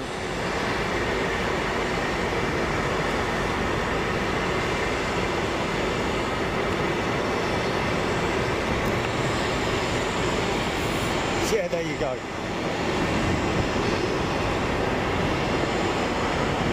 It is just great to bring entertainment to all of our viewers and members around the world, literally, when we can.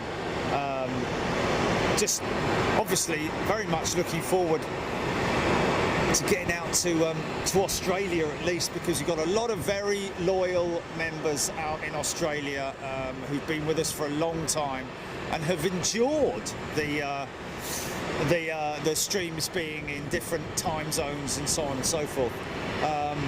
So, you know, really grateful to them as well. Oh, is that the Korean's reg, is it? Oh, okay.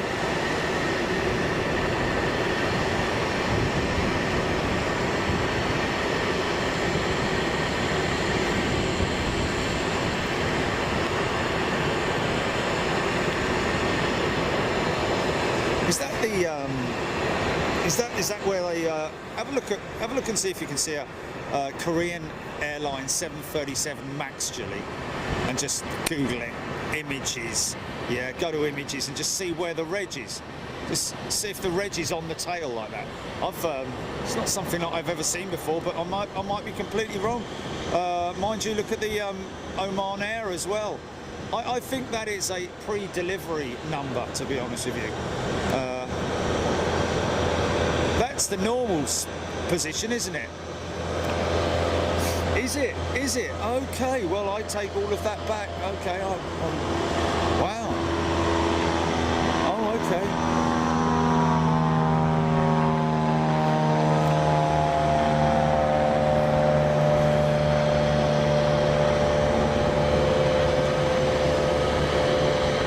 Appleton Flyboy, my wife yells at me when the Big Jet TV app goes off at 3 a.m. with live shows in London.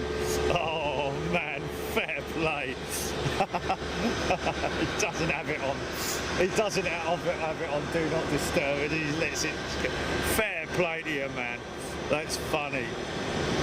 Sarah Lecky, that would be amazing if you could get here to Australia. Sarah, of course, as soon as we're able to fly out there and the restrictions are lifted, most definitely. Oh, I did say something about the Air Canada, and they are going to move that jet right now. Looks like they're ready to fire her up. The tug is hitched up. Whether she's going to be moving to somewhere else on the apron, I do not know, but most definitely that jet is looks like there's somebody on the flight deck as well, which is another good sign.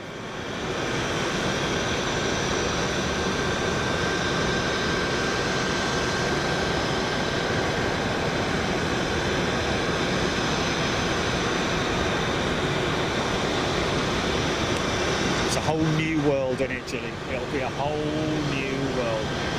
I will. Do you know what? If we go to Australia, I think I will need at least a couple of days to acclimatise, won't I? And you will as well, mate. I think you know. I'm not talking about running around on a beach with this wind in the air. I'm talking about literally just getting used to the.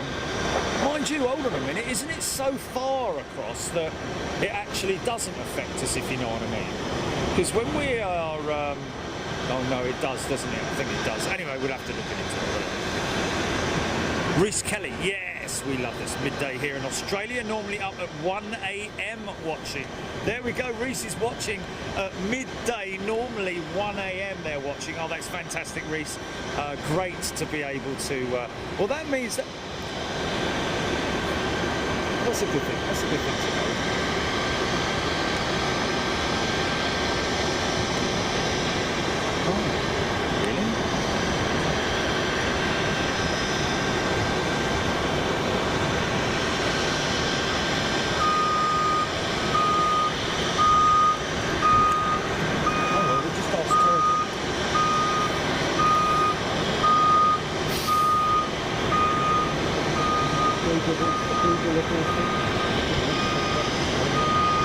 Oh, okay. Yeah. Okay, fair enough.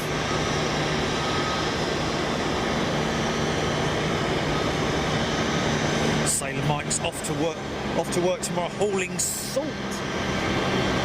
Is that salt for our tables or salt for the road, Sailor Mike? Autopilot, my shift starts at 4 p.m. local. I cross a sunset and a sunrise back into dark. I usually get back in bed at 5 a.m. local. It's 2 days but one shift. Wow, that's crazy, autopilot. That is crazy, man. You guys. JG May thinks that the reg on the tail is actually unique to Korea.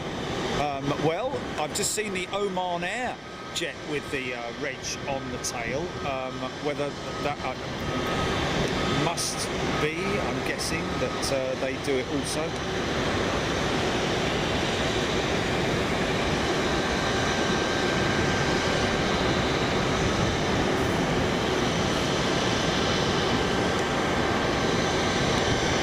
Robert Mendez has been replaying the 777X wingtip drop and takeoff over and over again. That's fantastic, Robert.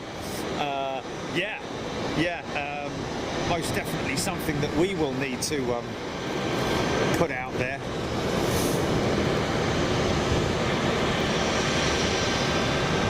And again, I know I'm going on about it, folks, but a big shout out.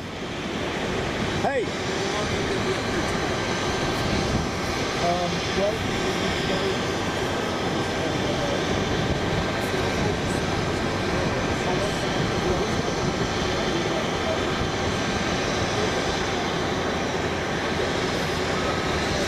Okay, thank you. Oh, wonderful. Okay, that's good.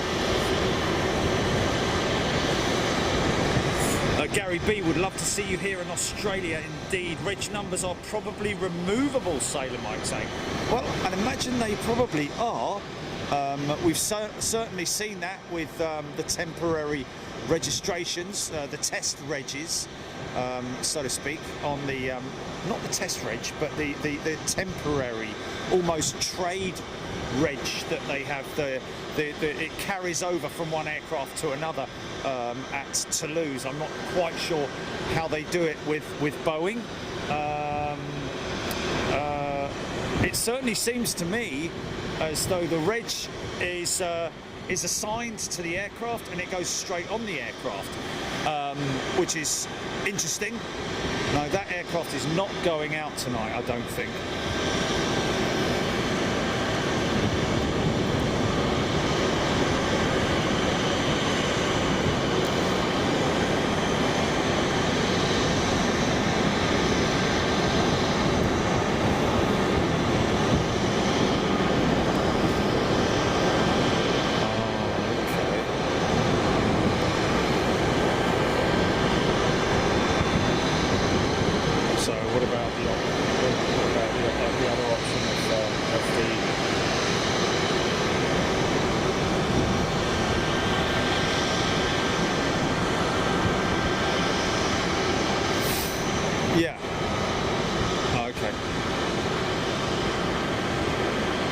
What about 4 iPhones?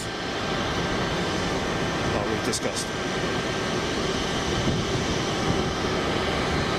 No.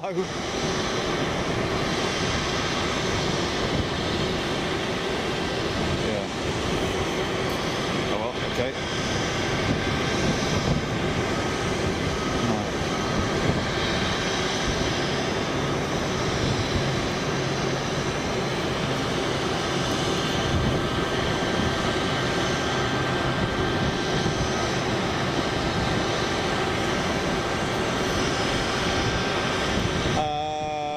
On the way to SeaTac.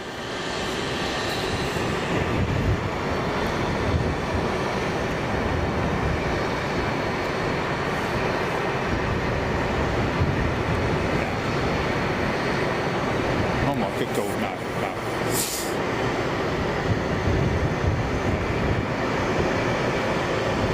Okay, well, believe it or not, that is a FedEx 777 folks. What's the matter?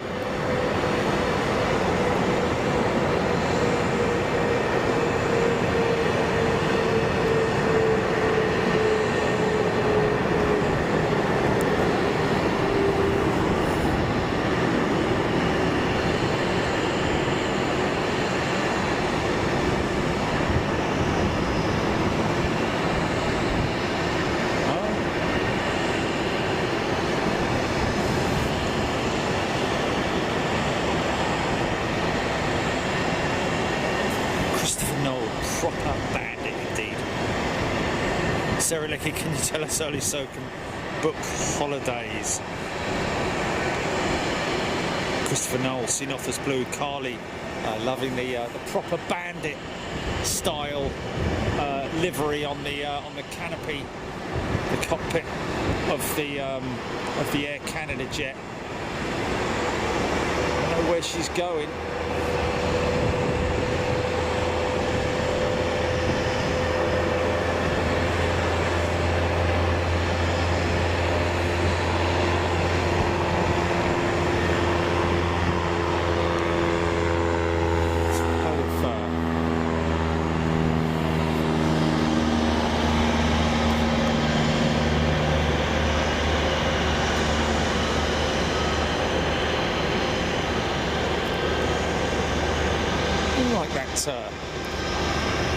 You say she's going out in it.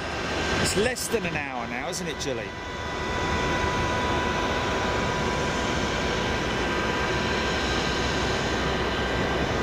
What's in full flight?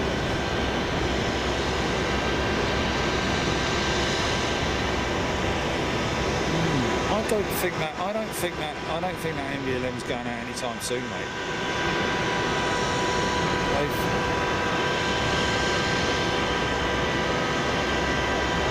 Well, that's an hour and 10 minutes.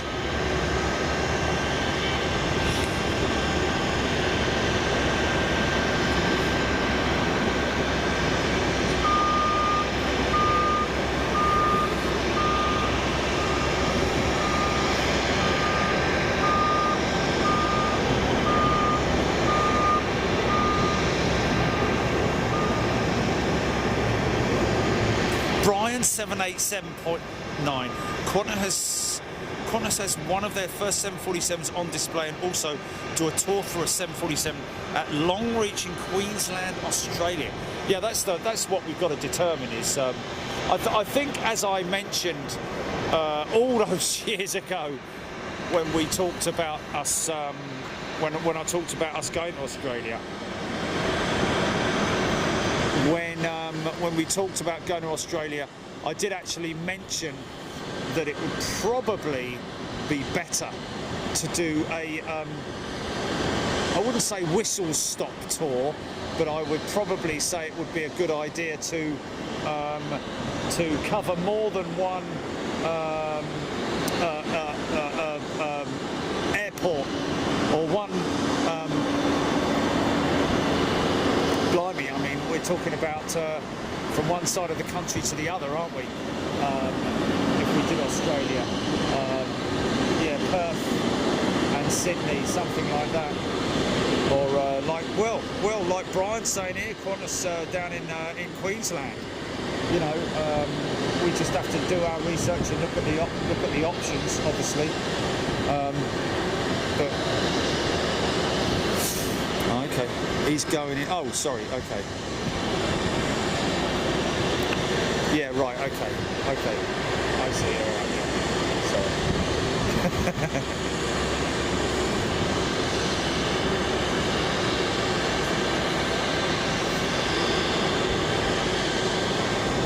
Okay.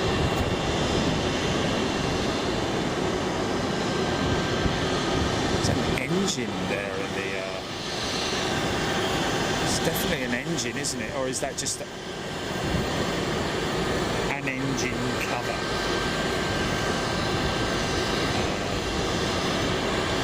Appleton Flyboy, Big Jet Trivia. Do you know why Airbus uses black around the windows?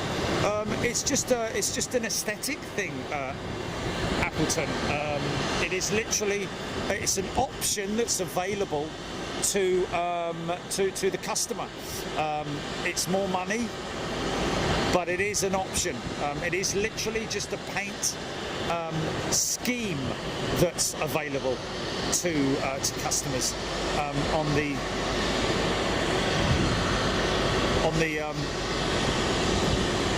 single aisle jets, and also I think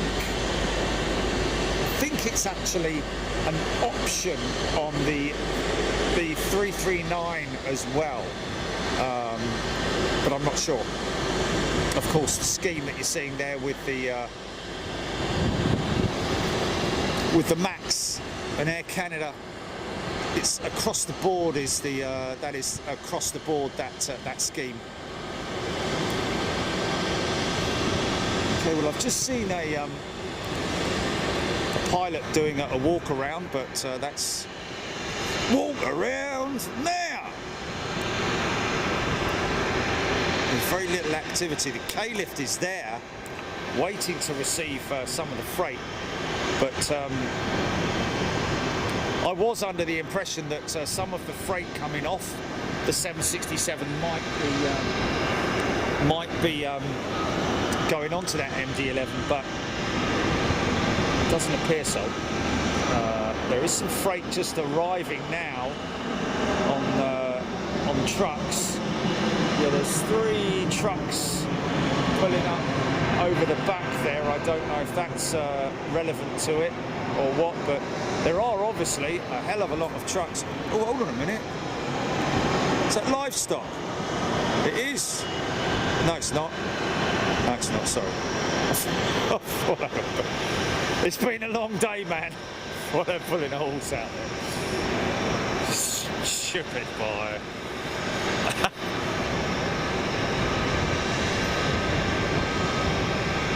Yeah. It's just the rigging, the rig up there, the setup there is also like the pens. Look like pens, don't they?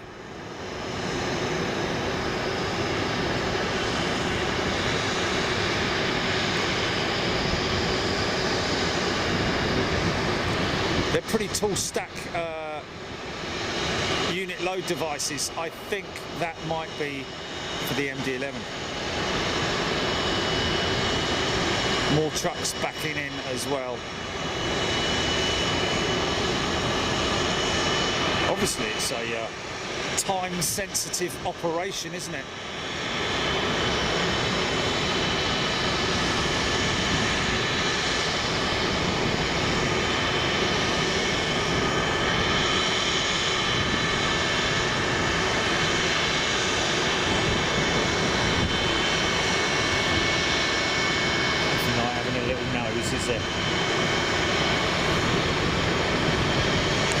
Vissam Husseini, come to Sydney, Joe. Would be good to see you. Yeah, we'll obviously have to make a.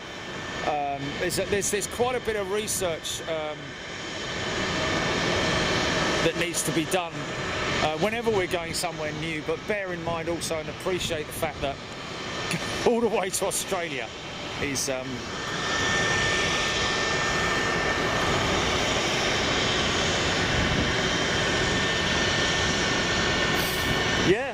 Yeah, that's an option, isn't it? Stop off in Singapore and do a show there.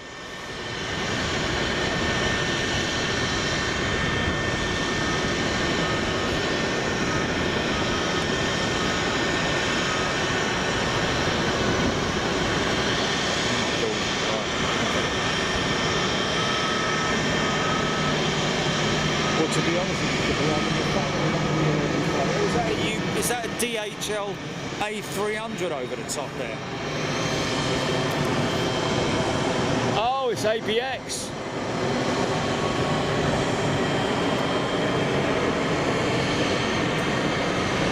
ABX in the DHL livery. So it's ABX charter on a DHL jet. Wow, that's an odd way round, isn't it? Oh.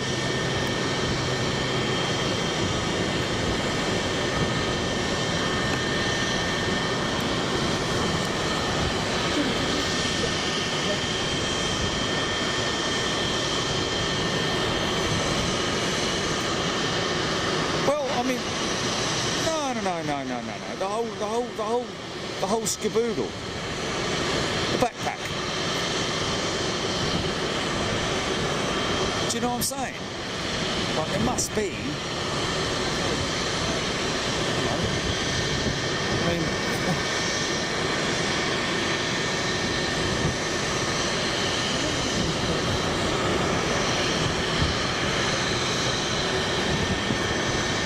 Yeah.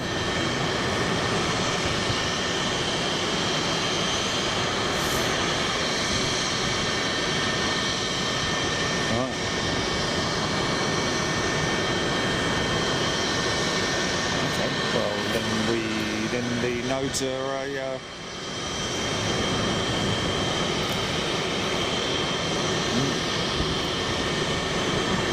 Keith Draycott is a new member. Welcome, Keith.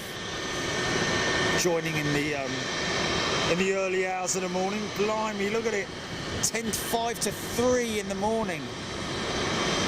I mean, really, to be honest with you, man, it's not far off me needing to get to bed. I know it's only 7 o'clock here in the US, but or in Washington anyway. But I'm hoping that the oh, okay. So now some activity around the MD-11. Okay. Oh, so it's links, right?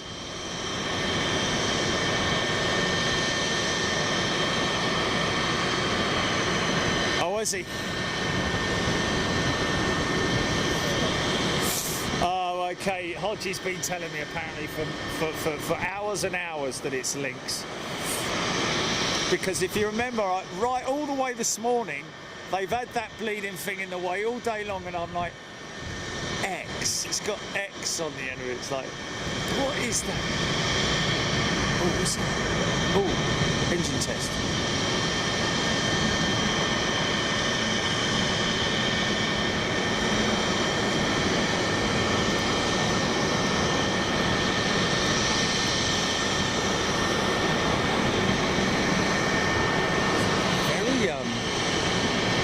Very sort of short bursts of engine tests. Then back to the USA to Texas, Robert Mendes saying you do the circle tour. Oh, blimey, yeah, yeah, and I'll live on nothing. Flipping heck. And then back to the USA to Texas, you do the circle tour, DFW to Dallas, Love Field to Houston, Austin and San Antonio. Come see a bunch of military museums. You can see Fifi too, and then drop dead. Flipping heck.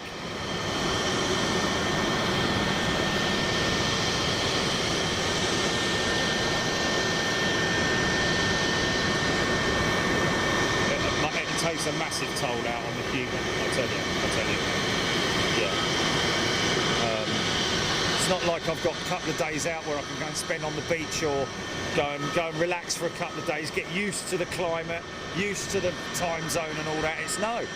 Get into bed last night. 24 hours travelling or whatever it was yesterday. Into bed, up at 4 o'clock in the morning this morning. Yeah, it's all right if I was 25 years old, but or maybe even a little bit older, but for 58 years, it's I'm not trying to make excuses, folks, but trust me, it's I'm sure Robert was joking there, wasn't he?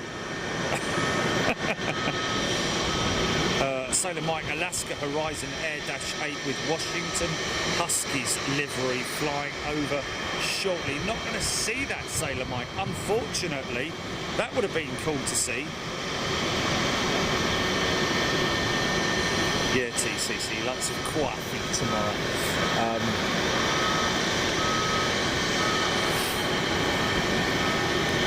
Reese Kelly.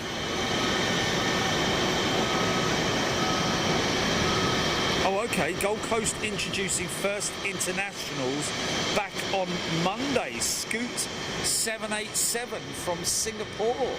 Wow, there we go. Thanks, Reese. Very much like this on the East Coast too, slowly ramping back up.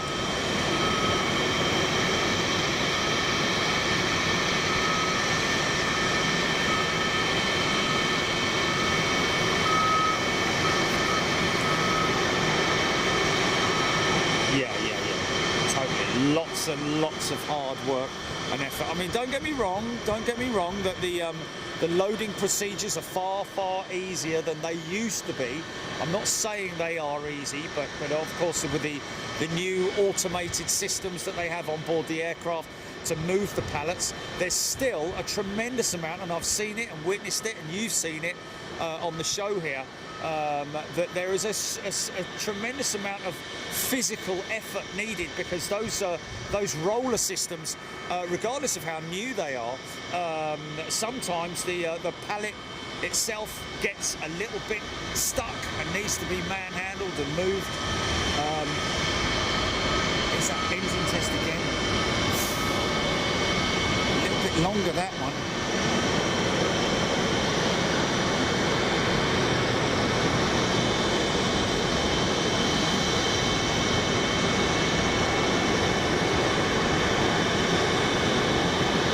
Robin says Craig Matthews also said links earlier on.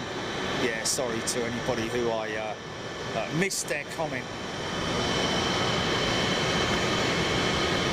Okay, K-lift is now in operation, and we should see soon, I'd imagine, the first pilots.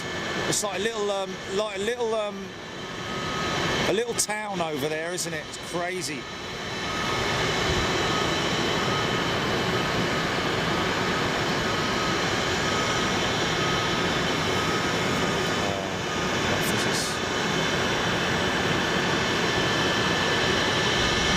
Of course, there's the belly freight as well. Don't forget, folks. There's belly freight that can go into this jet as well.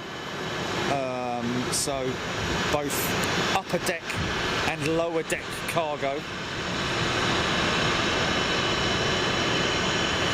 Robert Mendes, sorry, I'll drive though. Brilliant, bless you, Robert.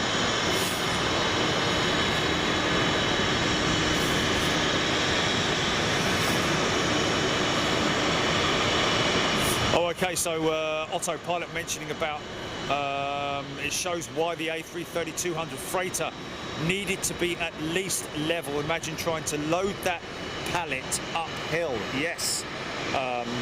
Again, the systems that they operate now are mainly all electrificated. Electrificated? Is that such a word? Electrified.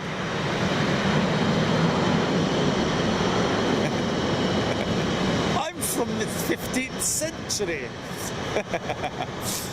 What's with all this electrification? But yes, they have.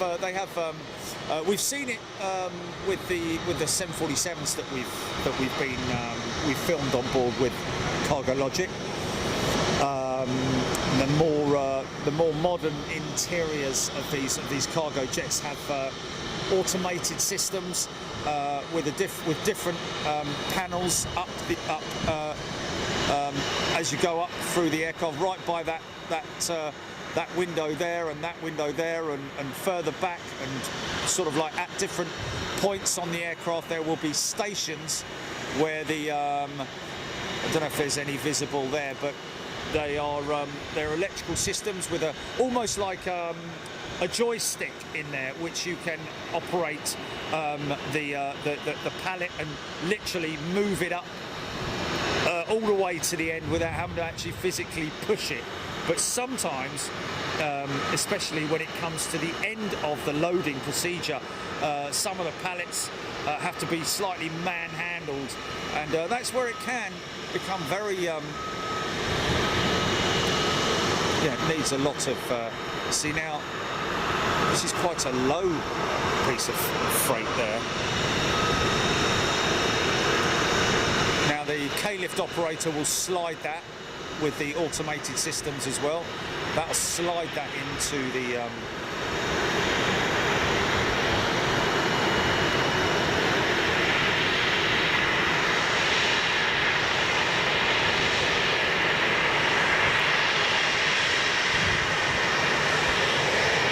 the operators will be standing there at the control unit. Oh no, they are going to move it. They are going to move it.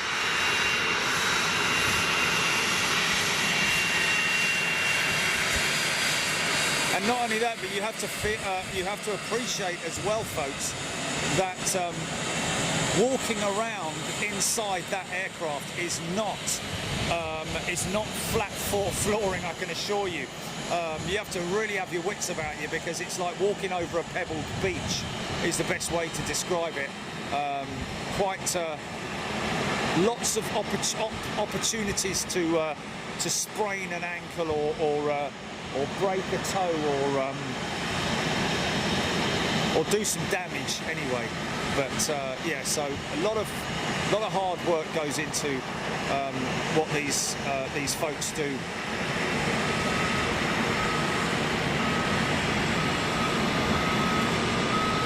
we've documented a couple of times the boys and girls at Stansted as well.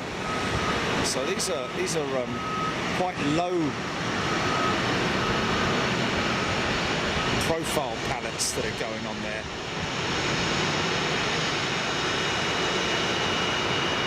What's that, GP?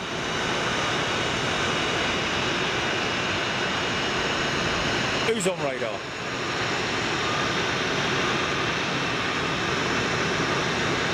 Oh, okay.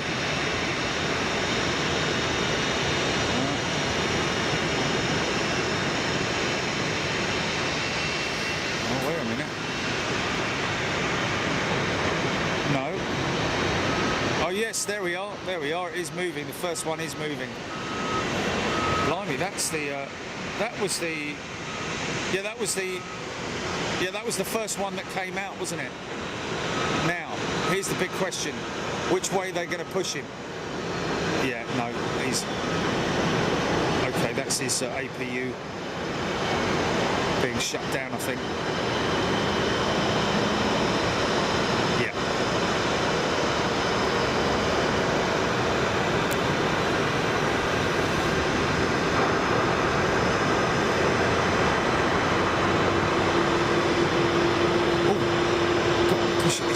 Push it this way. Come on, that's it. Straight at us. There you go. Good lad. That's what we like. There we go.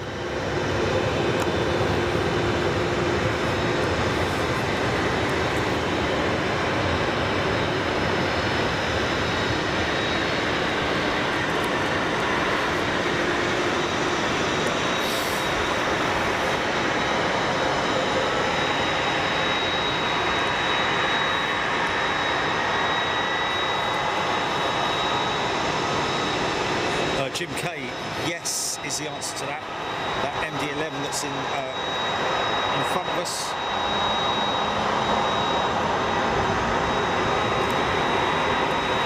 It's always very mysterious at night, isn't it? I love it. Even though you can't see much. You wouldn't want that lit up, would you? You wouldn't want to use any sort of cameras that show it, because then you're sort of like falsifying it, aren't you? You want to see it as the human eye sees it, and you're seeing exactly what I see at the moment. What?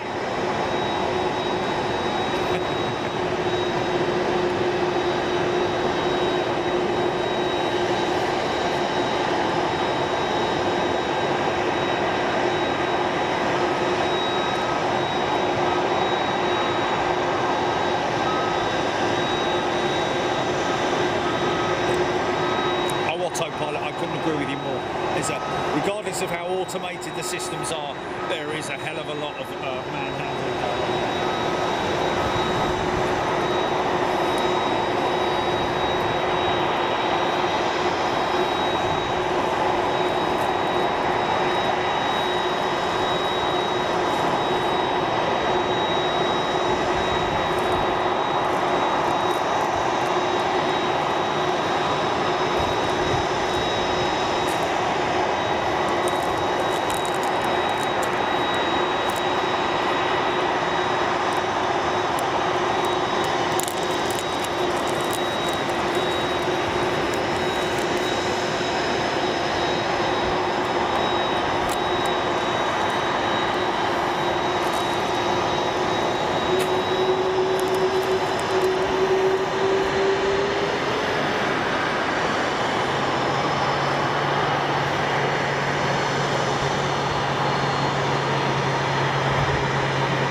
noise?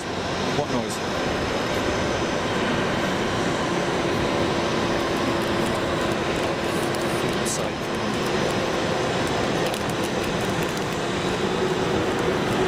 Caribbean Max back on radar.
Chili copy.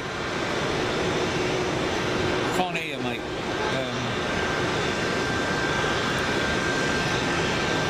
Can't hear, so I don't know.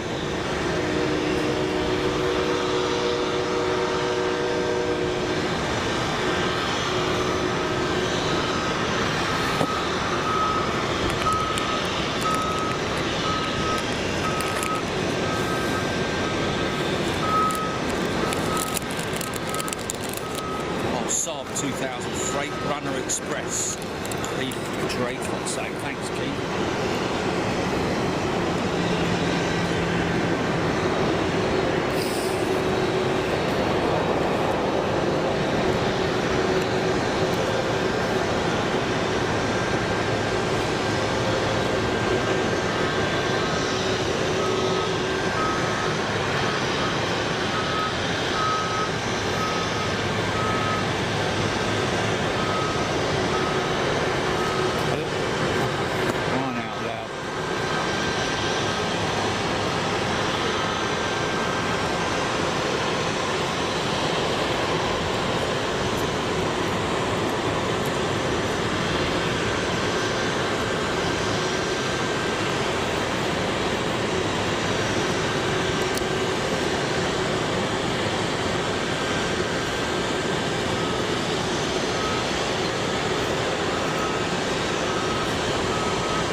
ULD going on.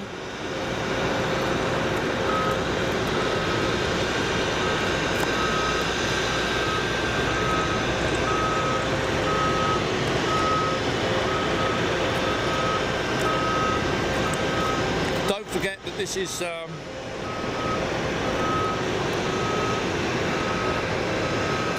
very recently converted MD-11 ex-Lufthansa, so it will have the most modern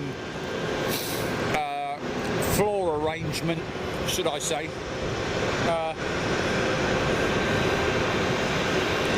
Actually got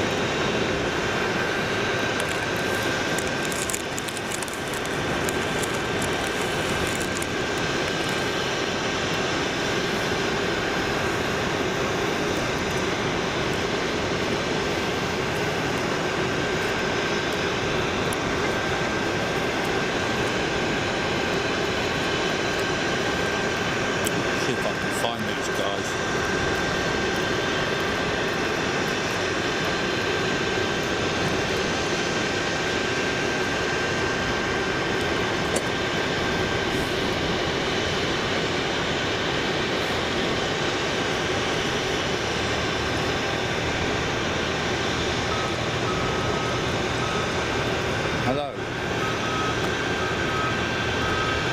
Oh, for crying out loud, what's going on with this headset?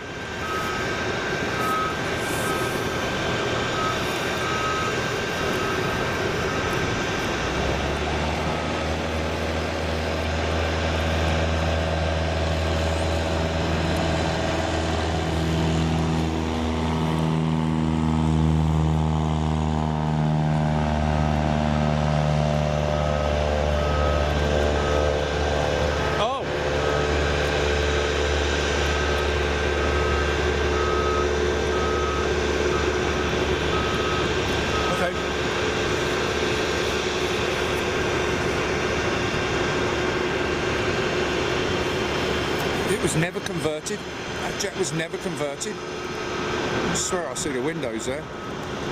It's been a freighter all its life.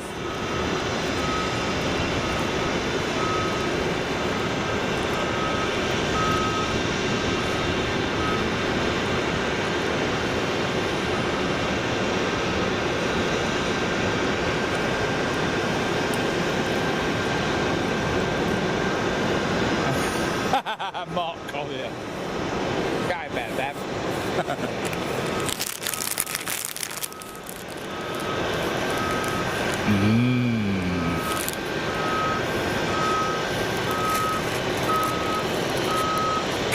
Peanuts!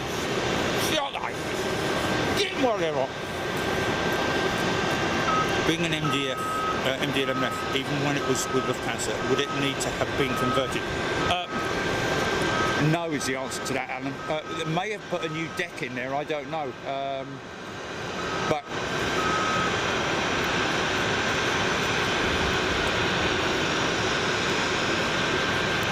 did she go to Lufthansa as a pure freighter, or was she converted from a passenger jet? I don't know.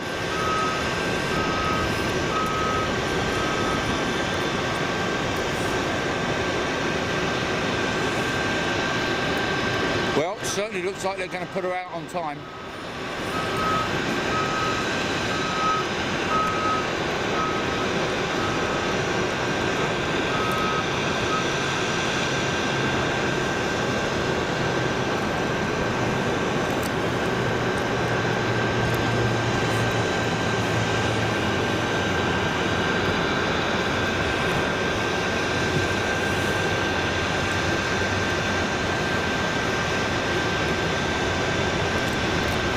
Good words, JG May. Ground crews work their butts off to turn those freighters around. Yeah. And let's remember, folks, okay, what you're seeing here is perfect, ideal conditions for these folks. Remember, if it's hammering it down with rain, if it's blowing a gale, if it's 100 degrees, if it's freezing bleeding cold, it doesn't matter. That freight's got to go on that jet. So, even more reason to give them massive props. All the folks that work airside, you know, the ground teams, the ground operators, everybody who work. But these guys do obviously work especially hard in terms of the manual labour.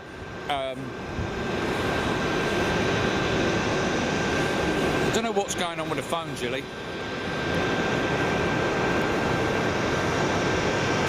Oh, she's always been a freighter, right, okay.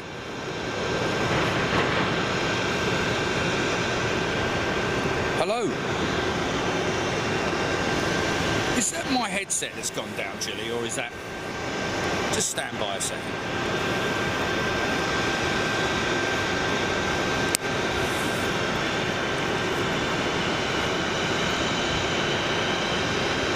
Hello? No, it's not the headset, mate. It's not the headset. There's something wrong. There's something wrong here.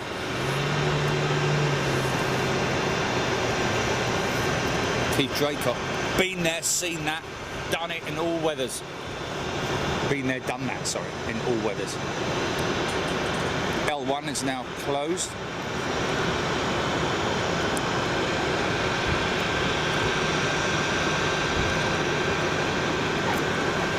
Hello.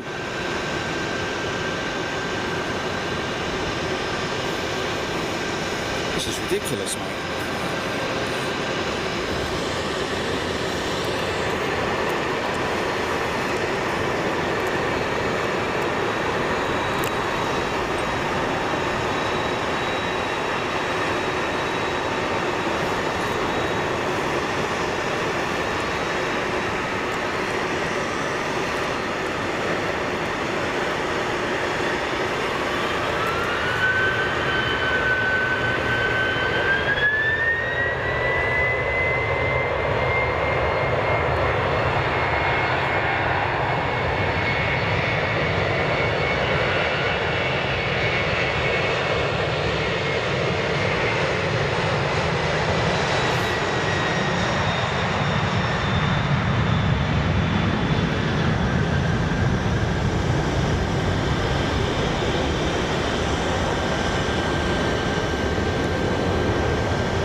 One.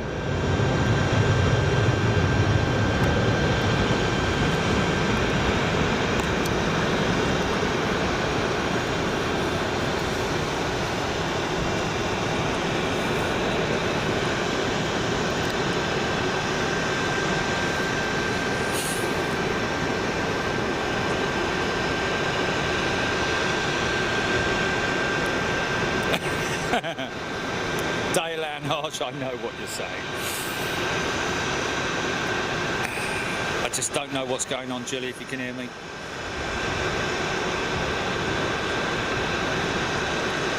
Christopher Noel, awesome sounds.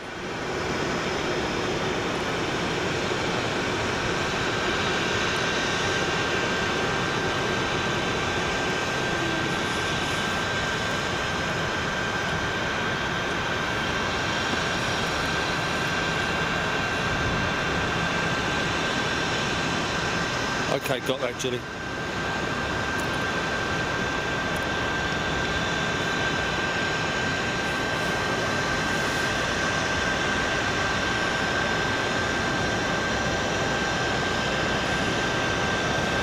Hello. Flipping it, what's going on?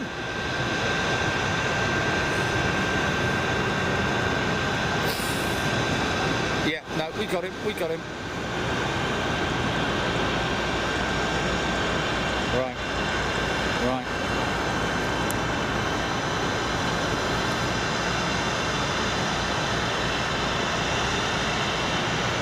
Oh.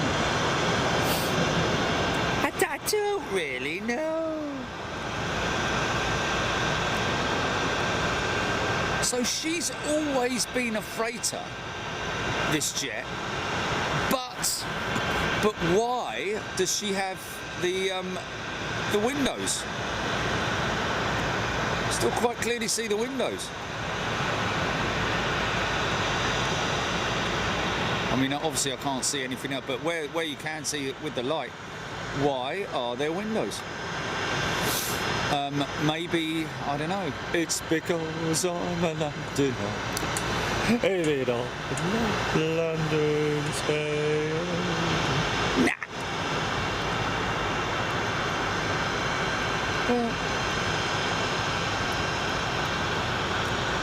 I mean, I just don't understand why they would build a freighter, put windows in, and then blank them out.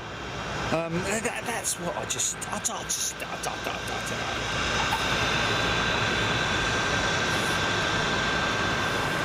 There, you quite clearly see them, man. Robert Pimlock, I'm still awake and it's 3:30. This COVID is so and he won't let me sleep now. Oh my goodness me, it is 3:30. One more to go, folks, one more to go. Way past tiddly time.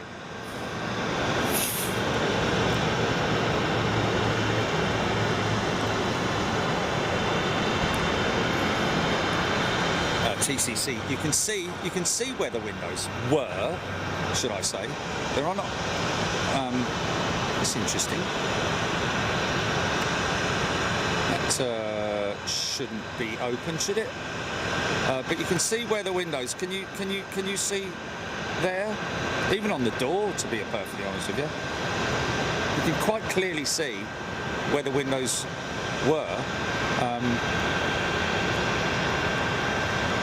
Maybe that's how they. Yeah, I don't know.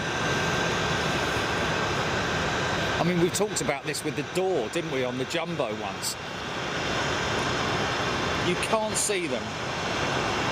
I'm not seeing things, man. I'm not seeing things, man. I mean, you could just. You can quite clearly see them.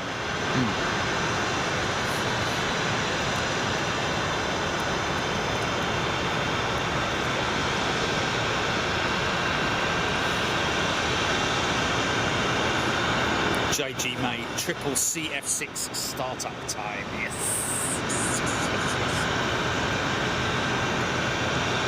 Unfortunately,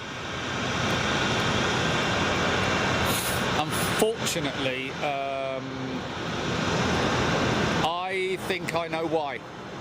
I think I know why, Jilly. I've just figured it out. I know why.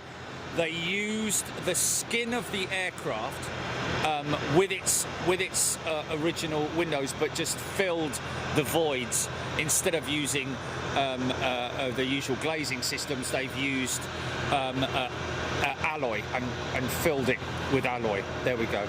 With plates, with alloy plates. That's what they've done. Yeah. Here she goes. So that's I think I've just figured it out. Unfortunately, she's going to back up to us.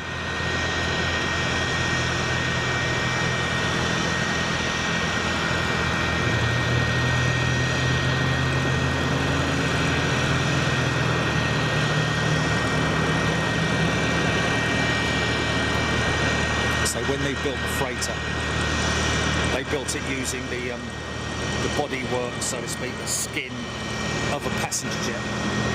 But instead of putting the glazing in, or the perspex or whatever it is,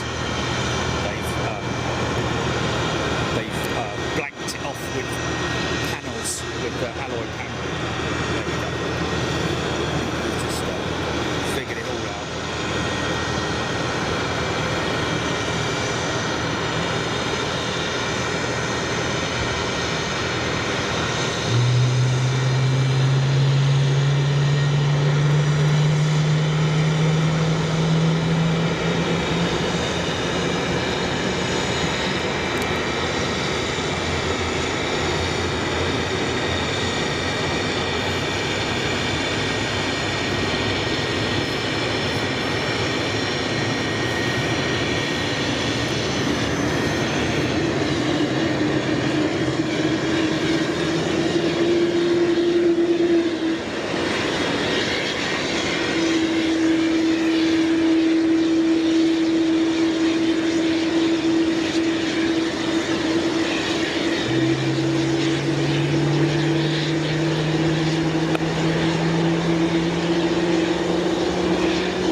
Talk about on time, just like it says on the tin.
positioned in front of that light. Look at that silhouette.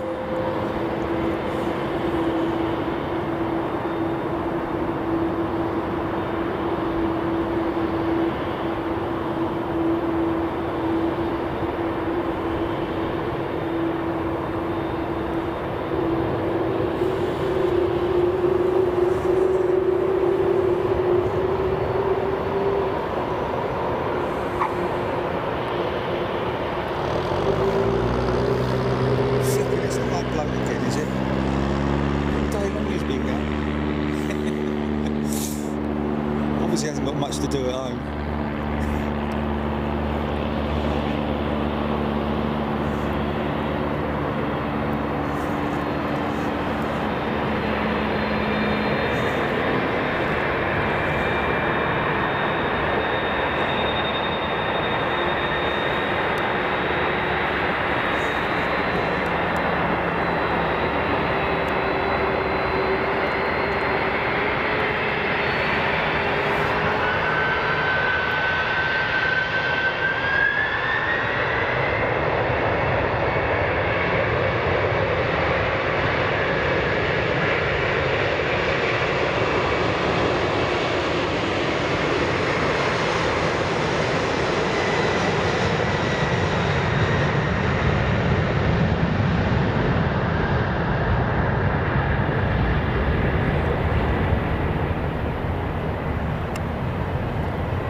Yeah, that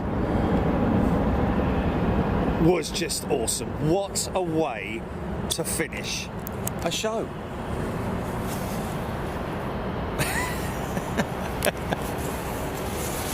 Hello. Okay, folks, that's your lot.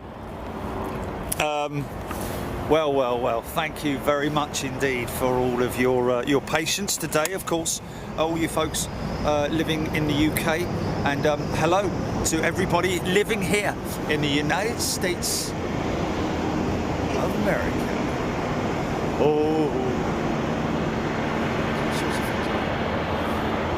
It's aircraft. It's up there, isn't it? Been a long day. Yes, listen, folks, far too many of you, obviously, to say goodnight to. Of course, lots of you are already... What? So we will see you tomorrow. Usual deal, around about 9 a.m, hopefully, here, local time. So wherever you are in the world, work that back. I think in the UK around about 4 p.m, something like that. Options are open tomorrow. So one thing for sure is we've got to nip down to that museum and we have to look through that hall that they have, where they have Boeing 747 frame number 1, 787 frame number 3, and all with test equipment on board as well, folks. They've left it exactly as she was, as a demonstrator as well.